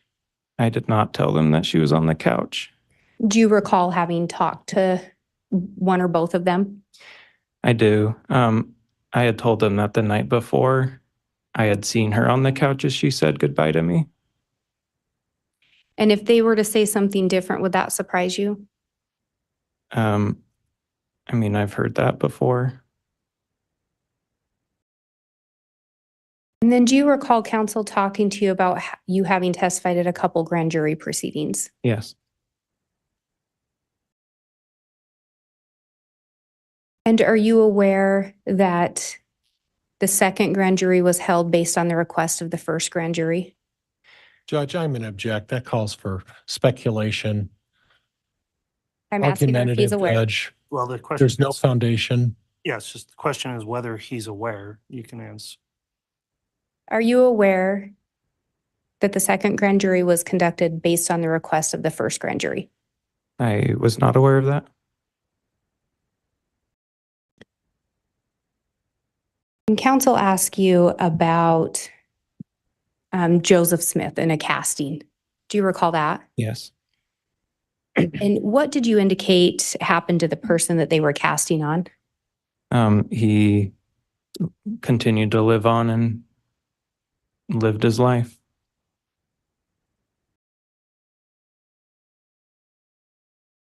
Are you aware of your mom having been designated as being possessed?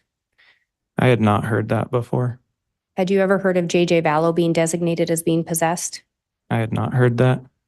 What about Tylee Ryan? I had not heard that. Is your mom still alive? She is not. Do you know where the remains of Tylee Ryan and JJ Vallow were located? They were found in the backyard. And when you say the backyard, whose backyard? My father's. I have no further questions. All right.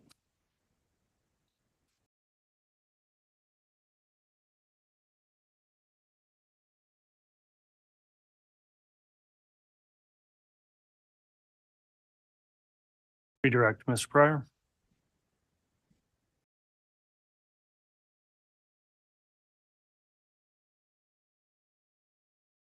Garth, regardless of what the first grand jury may or may not have believed, did you understand that the second grand jury was convened to determine whether or not you were being untruthful in any way and whether you should face perjury charges? And that's the way I understood it. Okay. And again, who brought that grand jury against you? Objection, Your Honor, asked and answered. Sustained. Okay. And your recollection and your belief is that you were not indicted by the grand jury, correct?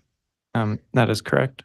And did you feel like that someone was trying to intimidate or threaten you to change your testimony? I do, yes. And who would that be?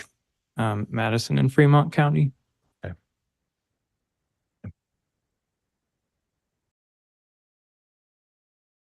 Judge, that's all I have at this point. And Judge, we need to sidebar just very briefly. Very well. Your Honor, before we do that, I would request a brief recross On what topic?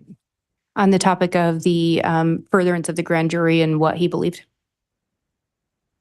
Just on that very narrow topic, Ms. Blake, I'll allow that and we'll have the sidebar after that. Thank you.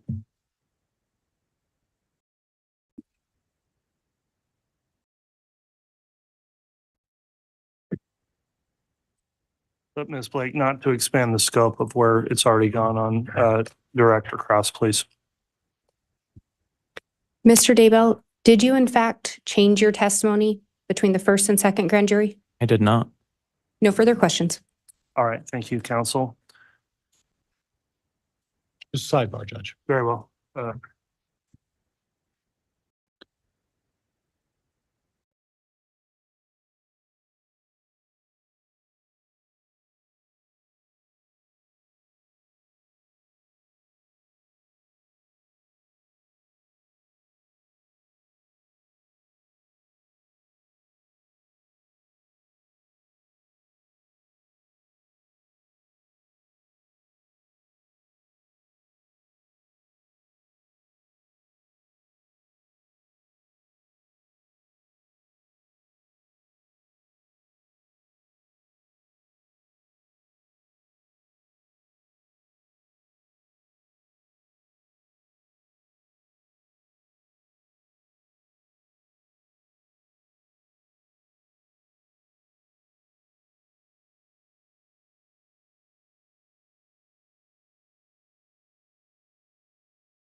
All right, thank you, counsel. We're looking at scheduling here with the afternoon, and there's a matter we need to take up with the next witness outside the presence of the public and the jurors. And I understand it will be a fairly quick witness after that, and the matter won't take long, but we do need to do that on the record. And so we're going to arrange a spot to meet with the witness and counsel outside the presence of the courtroom. I am going to ask that everybody just remain in the courtroom while we take care of that business. Optional if you'd like, but everybody, of course, is allowed to stand up and stretch if you'd like. If you do leave the courtroom, though, you won't be permitted re-entry, and we'll try to resolve that as quickly as possible and then have that witness take the stand. So we'll go ahead and go on the record outside the presence of everyone, take up this issue, and then we'll be right back. All right.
Again, session.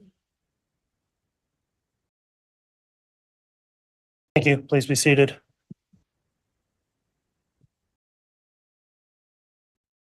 Very well. At this point, then, I believe the testimony of the witness has concluded. Is the defense intending to keep the witness under subpoena?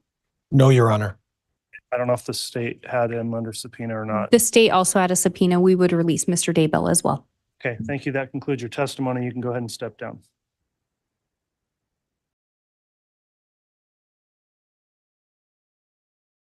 Judge, can I have again permission to approach the podium? Yes. Thank you, Your Honor.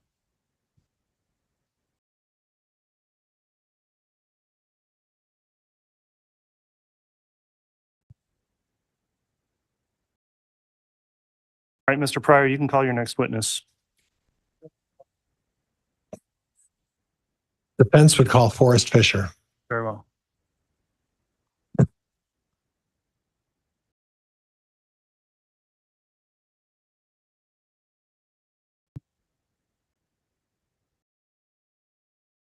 You solemnly swear or affirm the testimony you're about to give will be the truth, the whole truth, and nothing but the truth? So help you God. Yes, I do. Thank you.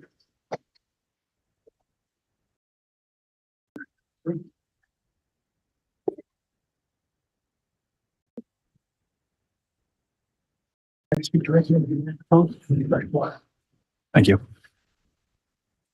May I, Judge? You may. You can Would you inquire. Would you state your name, spell your last name for the record? Thank you. Yes, William Forrest Fisher. Fisher is Fischer. Mr. Fisher, how are you employed? I am an attorney with Moulton Law Office in Driggs, Idaho. Okay, and you're licensed to practice law in the state of Idaho? I am. Did you have an occasion in December of 2021 in regards to a client by the name of Garth Daybell? I did. What was the nature of that representation?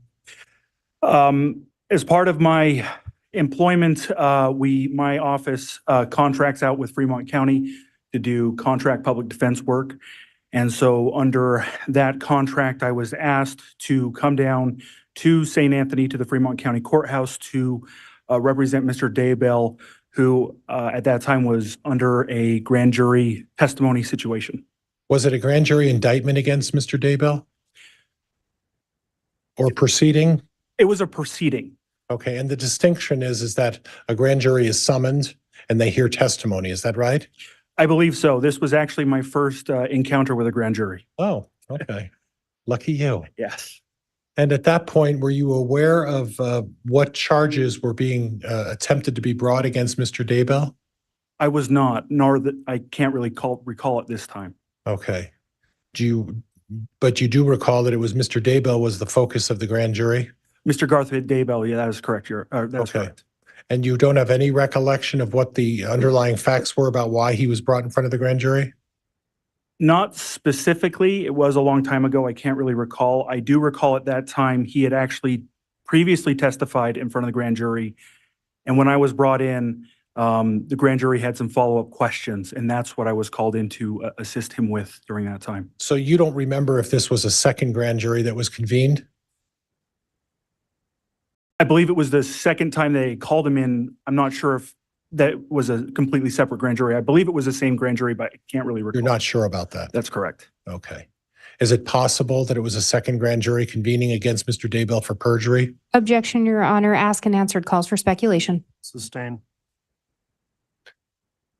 Do you have any recollection of the advice that you gave Mr. Daybell at that point? Some.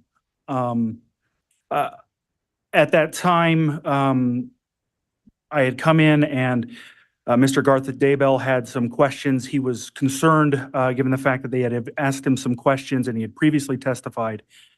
And so I consulted him as a defense attorney to answer only the question that was being asked, and that if he wasn't quite sure, that he could take the time to confer with me. I was not in the grand jury. I wasn't observing it. I was sitting outside of the courtroom. And I told him that if he ever needed to take a break, he could come talk to me. We could on that. I told him not to talk to the press anymore. Okay.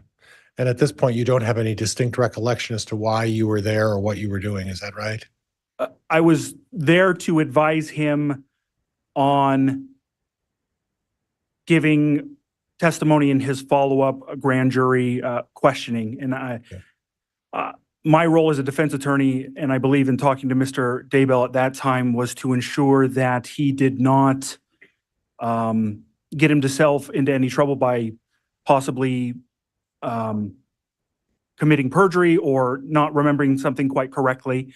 I was there to assist him and to ensure that he, if he had questions, that he could come and talk to me and that we could go through it on a step-by-step basis. Do you recall ever telling Mr. Daybell that this was a trap designed to catch him? I don't recall ever saying that, though that would possibly be something that I might have said. I don't recall specifically. Okay. As a defense attorney, that's always something that we're concerned about, is that if they've previously testified on something, that if they're called to testify on the same thing again, that there is the potential as a defense attorney to potentially cross yourself. And so to watch out for that. And your understanding is the focus of the grand jury wasn't about Chad Daybell. It was solely about Garth Daybell and his previous testimony. Is that correct? That is correct. And at this point, your understanding is that the grand jury did not indict Mr. Daybell for any kind of perjury charge. Is that correct? That is correct. Judge, I have nothing else. All right.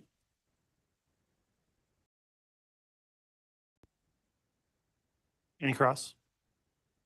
Just briefly, Your Honor. Go ahead.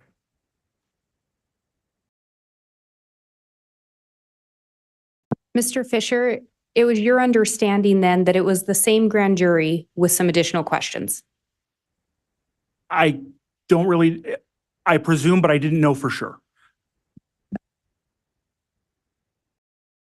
And at the end of the day, you provided legal advice to your client, correct? That is correct. And he testified in that second proceeding, That is correct. and there was no indictment. That is correct. I have no further questions. All right. Thank No you. follow-up, Judge. Very well. That'll conclude the testimony. Mr. Fisher, thank you for appearing. Thank See you, Your back Honor. in Driggs someday. All right. Thank you. I have cases out there as well.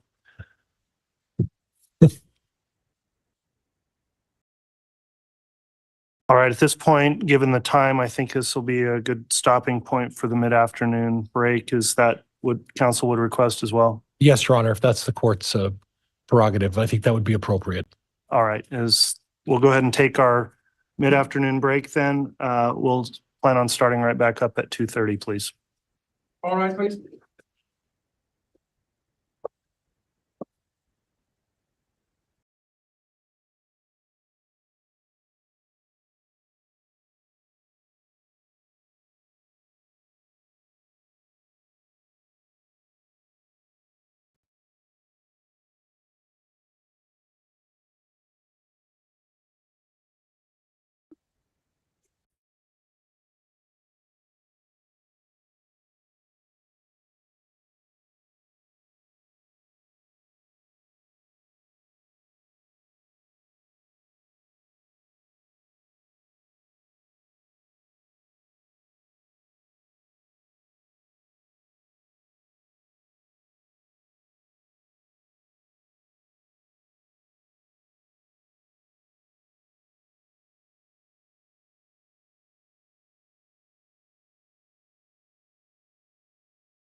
All rise.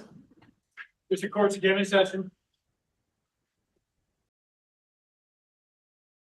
Thank you. We've got our jurors, I believe, lined up in the hall, so I think we can just stay standing and we'll have them brought in, please, Mr. Bailiff.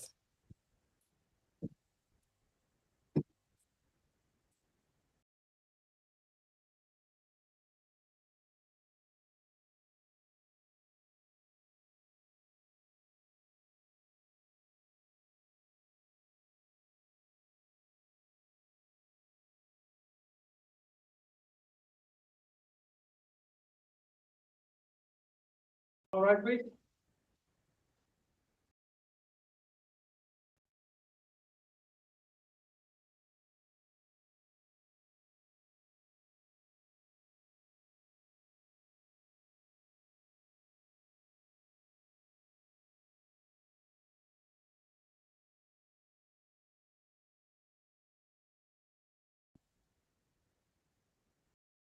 Please off President Counter for Your Honor. Thank you. Please be seated. All right, that concludes the mid-afternoon recess. Mr. Pryor, continuing with the defense case in chief, if you'd like to call your next witness, you may. Yes.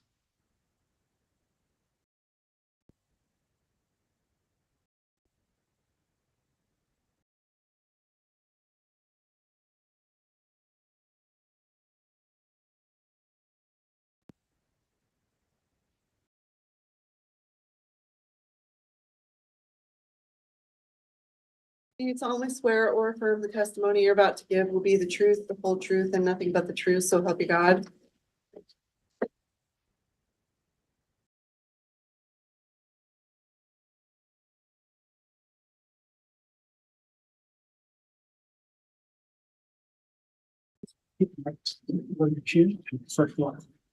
Right there. May I, Judge?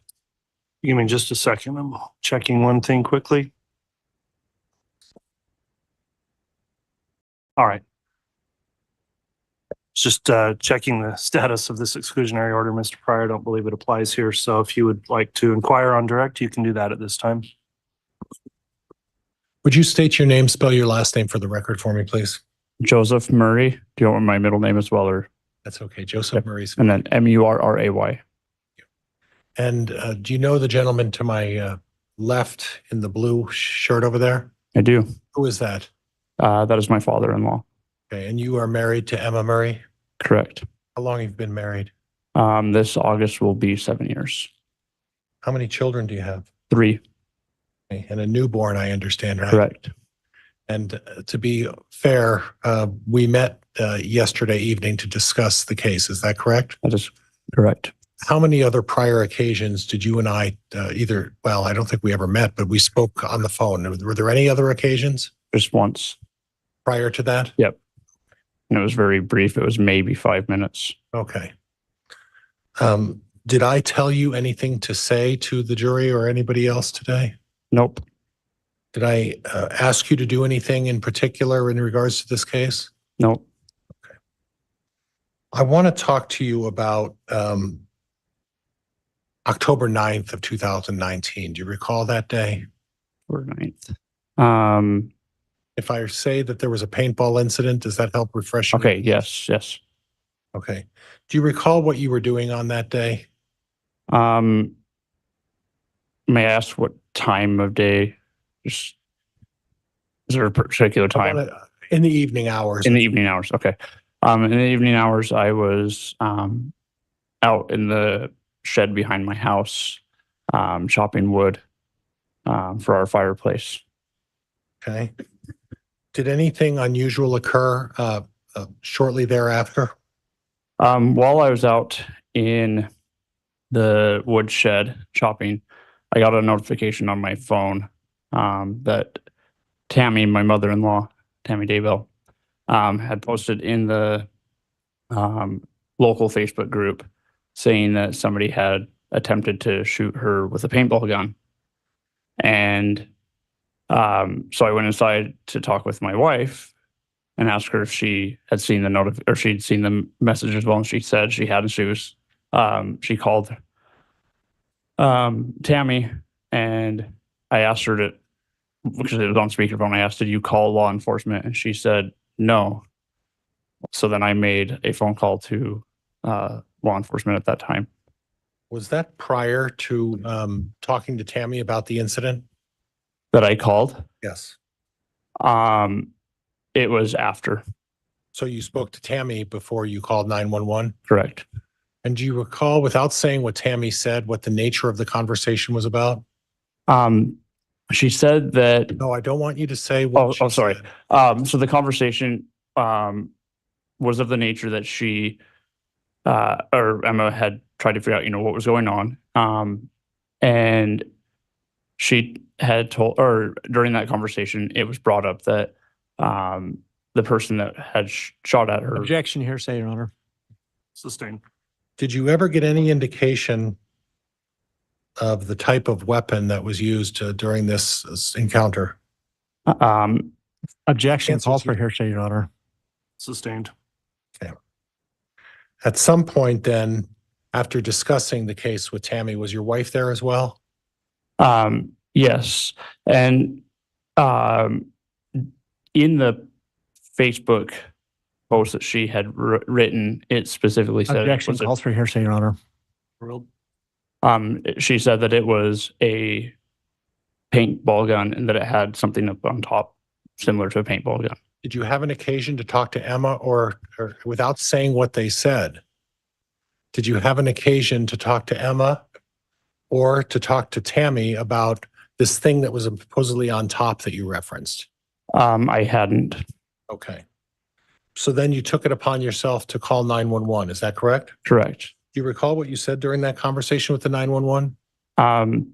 That my mother-in-law had been, or had said that she had been shot at by a. Objection, hearsay. Sustained. What specifically did you say to the operator in 911 about, not necessarily what your mother-in-law said, but what you reported occurred? That my mother-in-law was shot at by a. Objection, Your Honor. It calls for hearsay. That calls in evidence, Mr. Wixom. So it's overruled. Judge, I did hear overruled. Yes. Thank you. Sorry, re-ask your question. Sorry. Madam Clerk, could you read back the last question, Nim? I want to make sure we're accurate on this.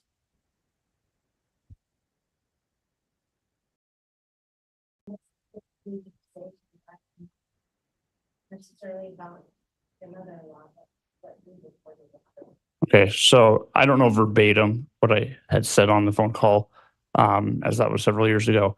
But I had told them that my mother-in-law was shot at by somebody with a paintball gun, and that somebody had and that the person had run off based off of what my mother-in-law had told me.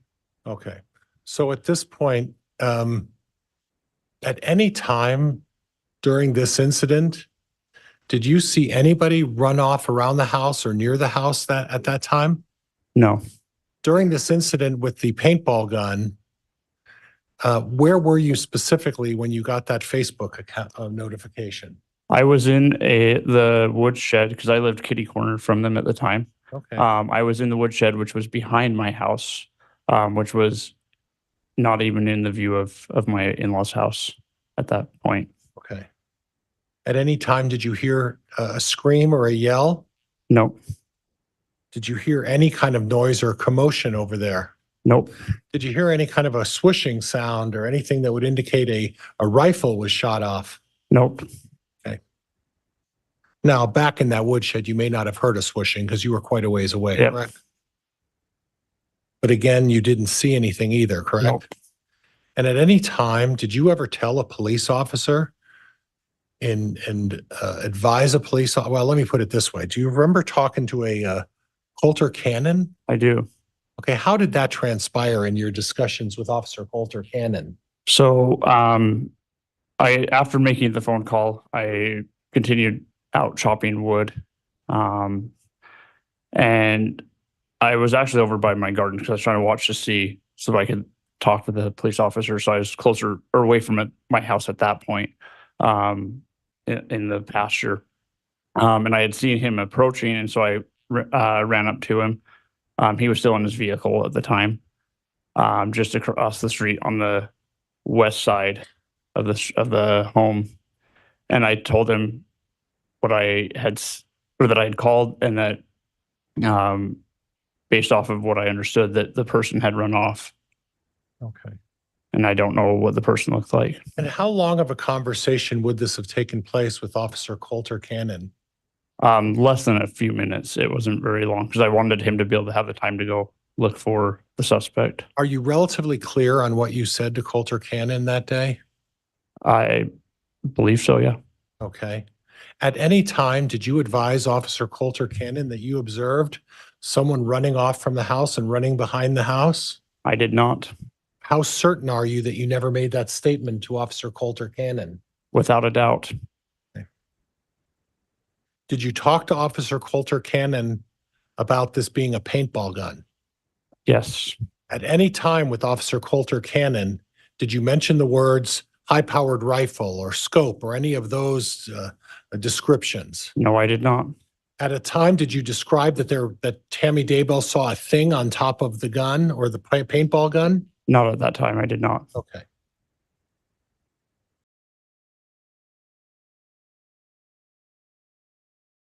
Subsequent to this, did you have an occasion to talk to any other members of the family about this incident? Directly after? Yeah. Just my wife. Okay. Okay. Did the two of you discuss whether or not this was a paintball gun or not? We didn't. Did that discussion ever even get breached at any kind during the discussion with your wife? No. Was it very clear to you that this was a paintball gun that was used on that day?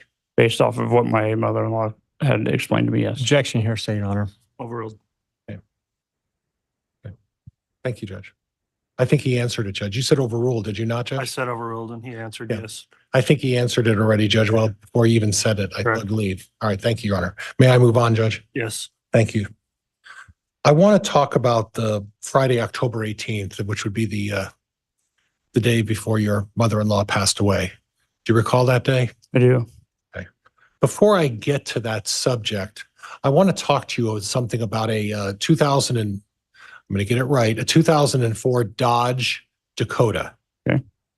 Do you have that vehicle? I do. When did you get that vehicle? It would have been in the spring of 2020. Spring of Late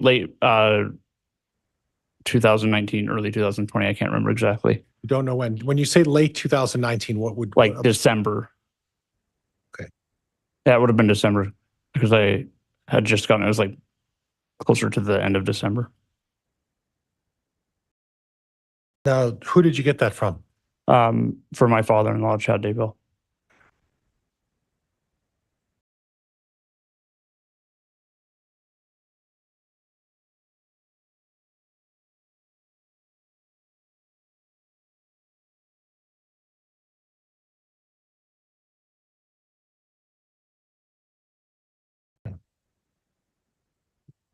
Now, you previously testified, well, maybe you didn't previously testify. I think you made mention that you lived kitty corner to Chad and Tammy's home. Is that correct? That is correct. With your wife? Correct. And at this point, I don't recall whether there were kids at that point, correct? Just one. One. Yep. You're up to 3 now, right? Yep. And growing. Yep. Okay. Did you have an occasion to observe Chad's regular patterns of travel, living kitty corner to him? Yes, because at that time I was working I was working at the hospital, and my shifts would start usually at noon. And so I would have to get ready and take our son to daycare. And oftentimes during that time, I would cross paths with Chad as he was heading to the Salem church. So you're familiar with his individual patterns of travel in the mornings, is that correct? Correct. And about what time, you mentioned something about the Salem church. About what time did you see him going to the Salem church? At about 9 o'clock in the morning. How consistent, that's a big word. How often would you see that? Was that a regular activity? A pretty regular situation, him doing that? Yes. Did he ever vary that a little bit and maybe go to a different religious institution that you're aware of? I know because and when I would see him, he would be leaving the house generally, and he had his laptop case in his hand and some paper. And sometimes he'd head to the Salem church, but there were other times that he didn't head to the church, but and I knew that he did some writing at the college as well. BYU library? Yep. Okay. And when you say consistent pattern, would you say that it was an everyday event that Chad would travel in the morning to either the Salem church or the BYU library? I would say the majority of each day of the week of Monday through Friday. Okay. And the vehicle, if we were to go back to late 2018 until late 2019, when you were provided that vehicle, who was the primary driver of the 2004 black Dodge Dakota? During which time, sorry? 2018, late 2018, let's say November, December of 2018 to the time you acquired it in late 2019. Who was the one primarily responsible for driving the Dodge Dakota? Chad was. All right. What did Tammy drive? A black, I don't know when they got I think that was when they got the Equinox, because they used to have a blue Dodge Caravan. But then they bought I don't know what year it was, but it was a black Equinox. Okay. So at some point it was Tammy who would drive the newer car? Yep. And Chad would drive the older car? Correct. And whenever you saw Chad travel during his daily visits to the Salem church on a regular basis, it was the black Dodge Dakota that you would see him driving. Is that correct? Yes. Occasionally Equinox, but generally it was the truck. Now, there was an occasion in October of 2018, which is where I'm leading to, that you had to retrieve keys regarding the black Dodge Dakota. Is that correct? Correct. And on Friday of October 18th, were you aware or did you have any knowledge that Tammy Daybell on that day was involved in preparing for a book fair? Yes. Okay. And at that point, she had utilized the black Dodge Dakota. Is that correct? Yes. Okay. And did you have to go and borrow that for some reason? Yes. So that fall, there was a really major issue with like the potatoes freezing. And I was helping my friend who was trying to get their potatoes in. And at the time, my wife and I only had one working vehicle. And I was transporting her back and forth to work. And she was at work and I went to pick her up and I was talking to her about how my friend needed help finishing getting the potatoes in, but we didn't have a vehicle and I wasn't sure how we were going to get her home and me at work because we'd be in two different places. And Tammy said I could use the truck. Okay. And my wife would take her home. Now, you described to when you were interviewed, and you were interviewed several times and testified in front of a grand jury. Is that correct? I wasn't interviewed, but I testified in the grand jury, yes. Oh, I'm sorry. That's correct. Yep. And at some point during that testimony, you indicated that you needed to go get her keys. Correct. What did you mean by her keys? Well, the keys to the truck. Okay. So it wasn't necessarily the truck she was driving all the time. It was just her set of keys. Yeah. Yeah, it was her set of keys that had both the truck key and the Equinox key on it. Oh, it did? Mm-hmm. Okay. Now, after you had borrowed the truck, you came back after, and my recollection is you were aiding your friend with the potato harvest. Is that right? Correct. Okay. And you decided to return, the keys to the black Dodge back to Chad and Tammy. Is that correct? Correct. Okay. And at that point, did you visit the home? I did. Did you have an occasion to visit with Tammy at that point? I did. And approximately what time was that? I want to say it was around 5 o'clock, 5:30.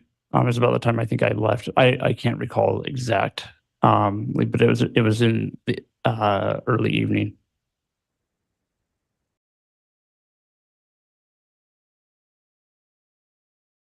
Did you have an occasion to talk to Tammy? Yes, I don't want you to say what she said, though. No. went into their house and I handed her the keys. And at that time, she was sitting on the couch. in the Okay. living Was Chad there as well? He was. Okay. So when you handed her the keys, is there a reason why you gave them to her as opposed to Chad? Because they were her set of keys for both of their vehicles. Did Chad also have a set of keys to those vehicles? Yes, Okay. So when you use the term, and that's where I'm getting at, so when you use the term her keys, they were actually her set of keys for both vehicles, correct? correct. Chad also had a set of keys, which would be referred to as his keys, right? Yep. Similar to my wife and mine. Okay. Like most Everything- most married couples. Everything's fair, right? Yep. Okay. And at that point, when you went in to see Tammy, did you observe anything unusual? Well, earlier in the day, she was exhausted, but All right, she now, seemed more I want you to exhausted. stop there. Okay. When you said Hold on. earlier in the day, There is a lot of talking over the top of each other, and I know this is difficult for the court reporter, so both Mr. Pryor and the witness, Mr. Murray, please just talk one at a time. Thank you.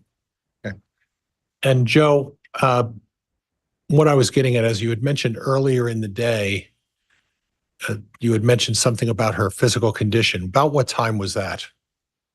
That was around 2, almost 3 o'clock when I went to go get the truck And where did you go get the truck? from the school. And that was the same day that she was working on the book fair, is that correct? Correct. Did you happen to observe her lifting any boxes or anything unusual at that point? I did. What did you observe?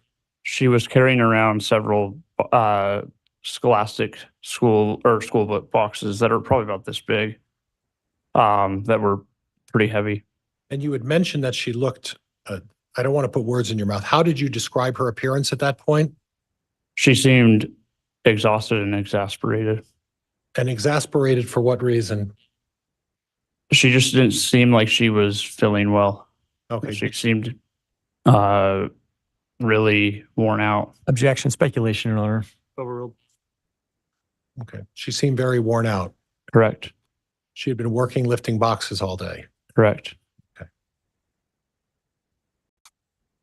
At some point later in the evening, did you have a chance to visit with her?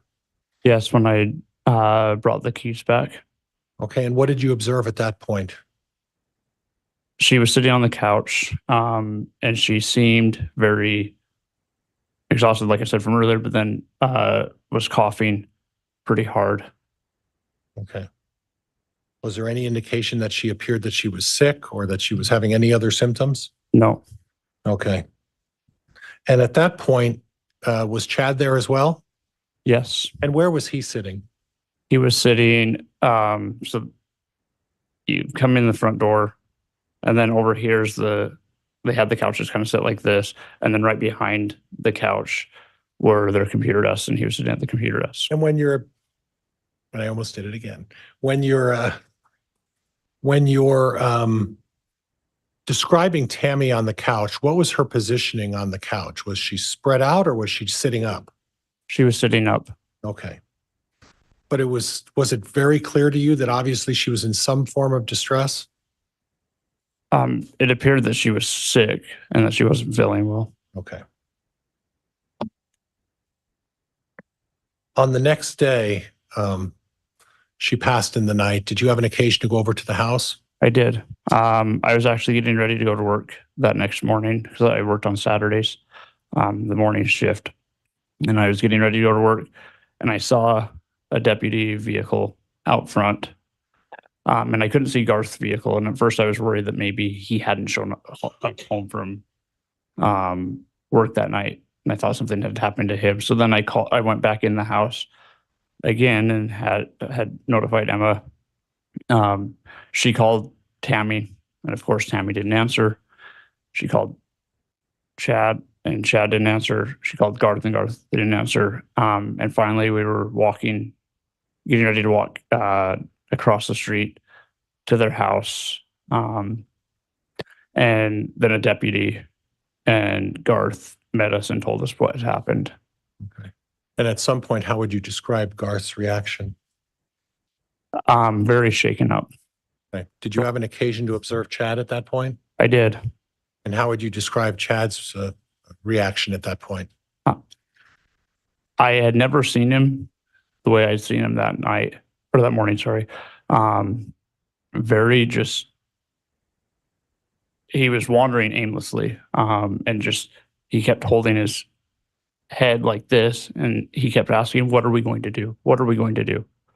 And I've never seen him in that state before. Would you describe that as being distraught, Yes, upset, yes, shock? yes. Did it appear that that was genuine to you? Yes. I want to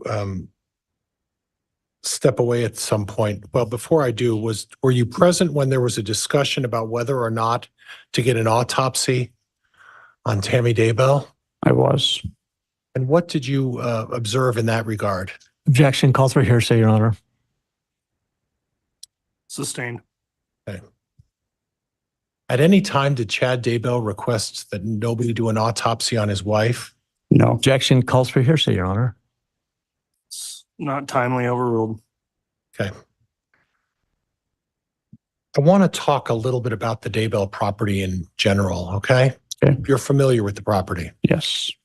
If you're going on the front of the house, which would be Salem Highway, which runs past your house as well, correct? Right. Your kitty corner, but southwest?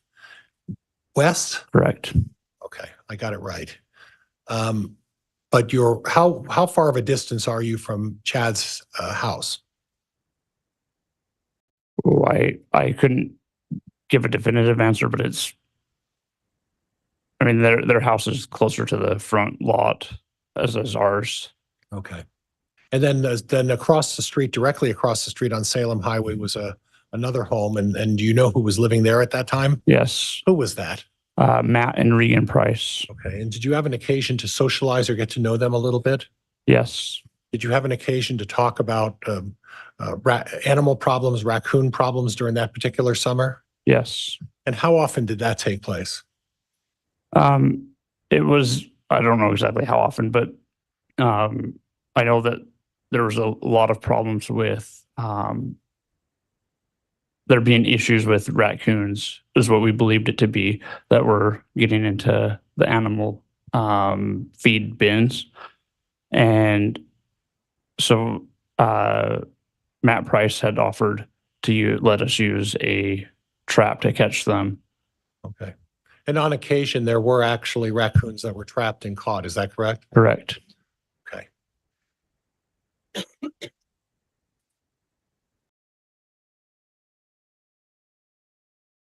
I want to talk a little bit about the rest of the house and the physical, some of the physical attributes of the house. There's a particular red shed on the property. Is that right? Correct. And you had an occasion to borrow tools. Is that correct? Correct. Okay. You actually, how I learned this is you borrow tools from Matt Price as well, correct? Correct. And you sort of had a neighborhood understanding. Objection, counsel's testifying, Your Honor. Sustained. Did you have some sort of an understanding in the neighborhood about the use of each other's tools? Yes, anytime I didn't have a tool that I needed for yard work, I'd either ask Matt Price or my mother and father-in-law. Okay. And in regards to the red shed, was that something you required a key to get into? No. How would you describe access to the red shed? So it was on the west end of it. There's a garage door. Simply you turn the handle and pull up the door. Okay. Was that ever locked? No. Was it ever at times when it was left open for longer extended periods of time? Yes. Was that unusual for the door to be down, or was it more usual for the door to be opened? It was more so down, but it was never locked. Okay. So someone could get access. Yep. And on the east side of it, there's another door that also was easy to access. Right. And that was never locked? Nope. Okay. Now, in relation to the house, how close is that red shed? Ooh, maybe, I don't know. That would be really hard for me to describe it Would it be the distance from the back of that wall to where I'm standing right here? Maybe a little bit further, but not much more. If someone had walked to the back of the red shed, could they be seen from the front of the house? If they walked where? If someone was standing in front of the front yard of the house, or excuse me, let's strike that. Let's start all over again. If someone was back in the red shed and someone else was standing in front of the house, would there be a visual way to see that they were in the red shed? On the very back end of it? From Salem Road, yeah.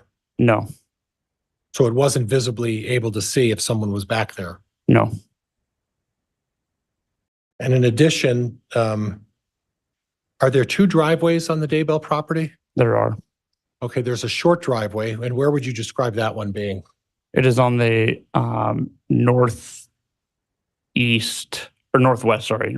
side of the lot. So would that be in front of the house? Correct. Would that be more aptly described as the short driveway? Correct. And then on behind the house, there's a longer driveway, is that right? Correct.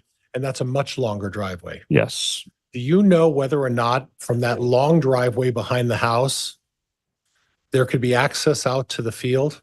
There are 2 points of access from that point. Okay, and what are the 2 points of access from the long driveway? Directly from the long driveway heading north, there's 2 cattle gates that open like this. And then to the east, there's another set of cattle gates.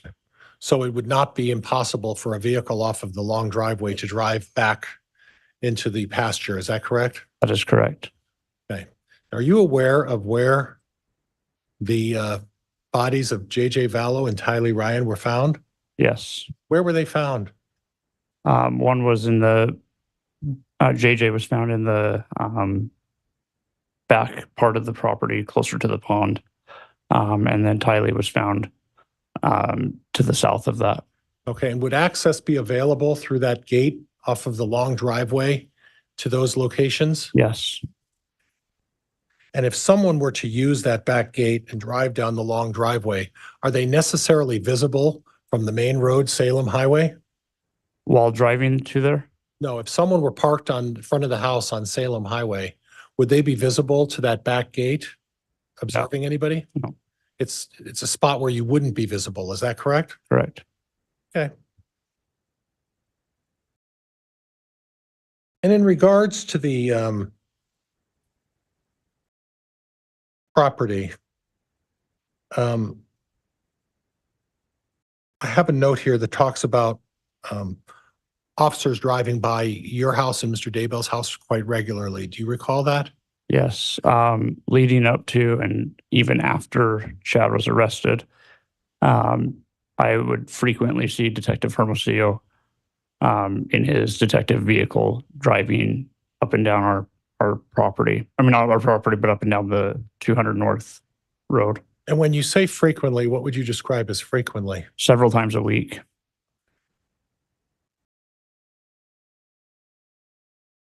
Now, I want to talk to you about a sponsored 5K race. And that was in September of 2019. Do you recall that? Yes, I do. Okay, what do you recall about that? What was the purpose in the sponsorship? So I had put on a race for an organization called Operation Underground Railroad. And I was the lead organizer of it. And it was to help children who were being trafficked to be able to be rescued. Okay. And at that point, you put on this 5K event, is that correct? Correct. And you were you responsible for reviewing and maintaining the list of people who signed up to run the race? I was. Okay. And your mother-in-law at the time, Tammy Daybell, was involved to some extent, is that correct? Correct. Her and Chad's book publishing company actually sponsored the race, and Tammy was a volunteer in the race. Okay, when you say a volunteer in the race, does that mean that Tammy ran the race? No. Did you ever see Tammy cross the finish line in a workout clothes to suggest she ran the race? Absolutely not. Do you recall what Tammy was wearing on that day when she was involved in helping with the race? jeans and a t-shirt that said volunteer. Okay. And you had a list also of who all the volunteers were, correct? Yes, And you were overseeing and supervising that race, is that correct? that is correct.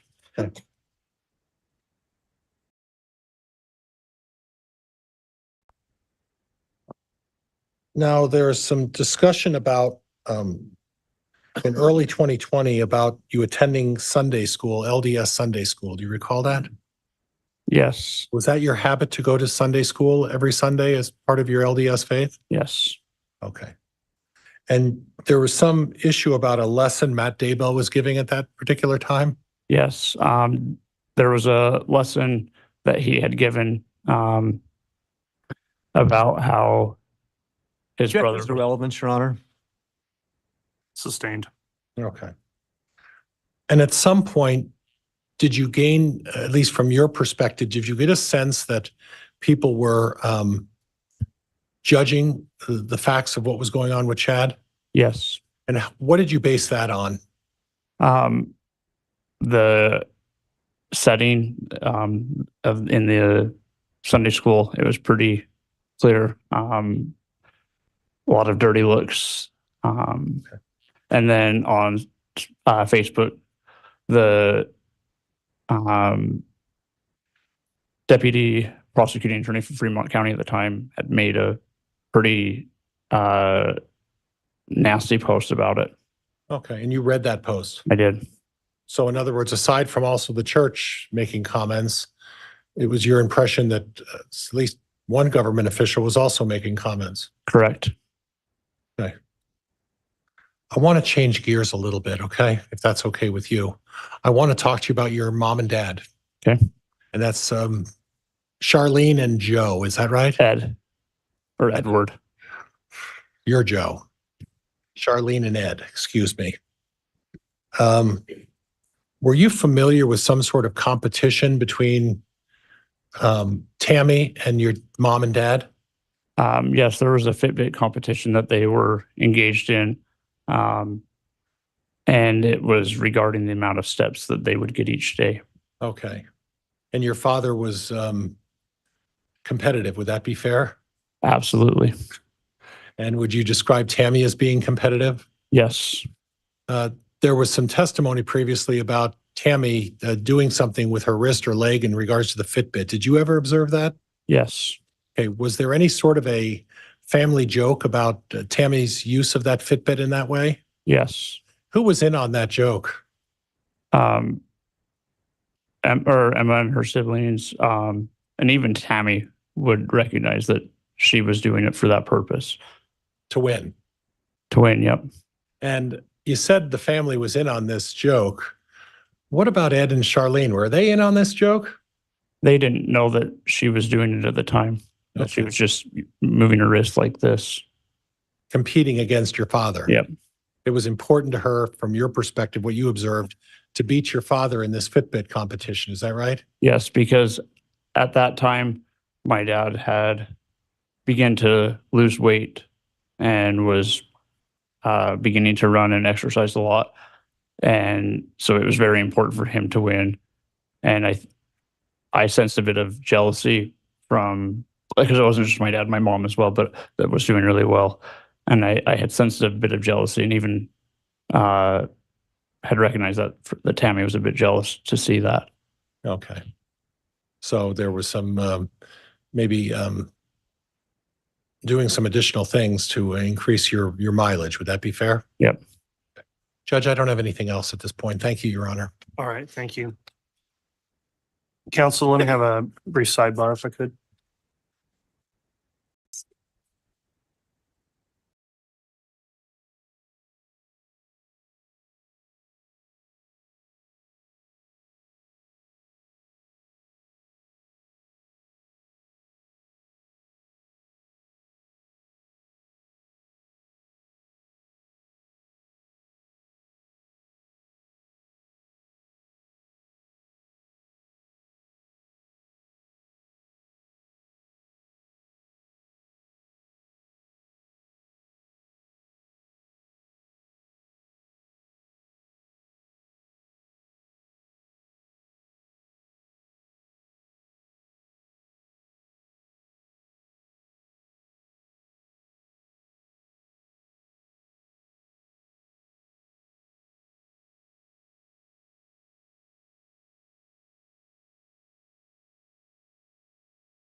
All right, thank you, counsel, for the sidebar. We were just discussing scheduling with this particular witness. I don't think it would be possible for the state to conclude their cross and then any redirect by the time we had today. And so we are going to go ahead and recess for the afternoon at this time. We'll come back on in the morning at our regular time at 8:30 with additional testimony. At this time, Mr. Murray, I'll advise you, you'll remain under oath for your testimony continuing tomorrow. Thank you, ladies and gentlemen of the courtroom, for complying with the conduct order while you've been here today. I'll also advise the jurors, please follow the court's admonishing instruction as we conclude for the day to not discuss any evidence of the case amongst yourselves or with anyone else. Please don't do anything to research this case while you're on break, and don't do anything if you see media reporting of the case. Try to divert from that so you can remain impartial and consider the case only on the evidence that's been presented here in court. So thank you for your attentiveness today. We will continue again with further testimony in the morning, and we'll be in recess. All right, please.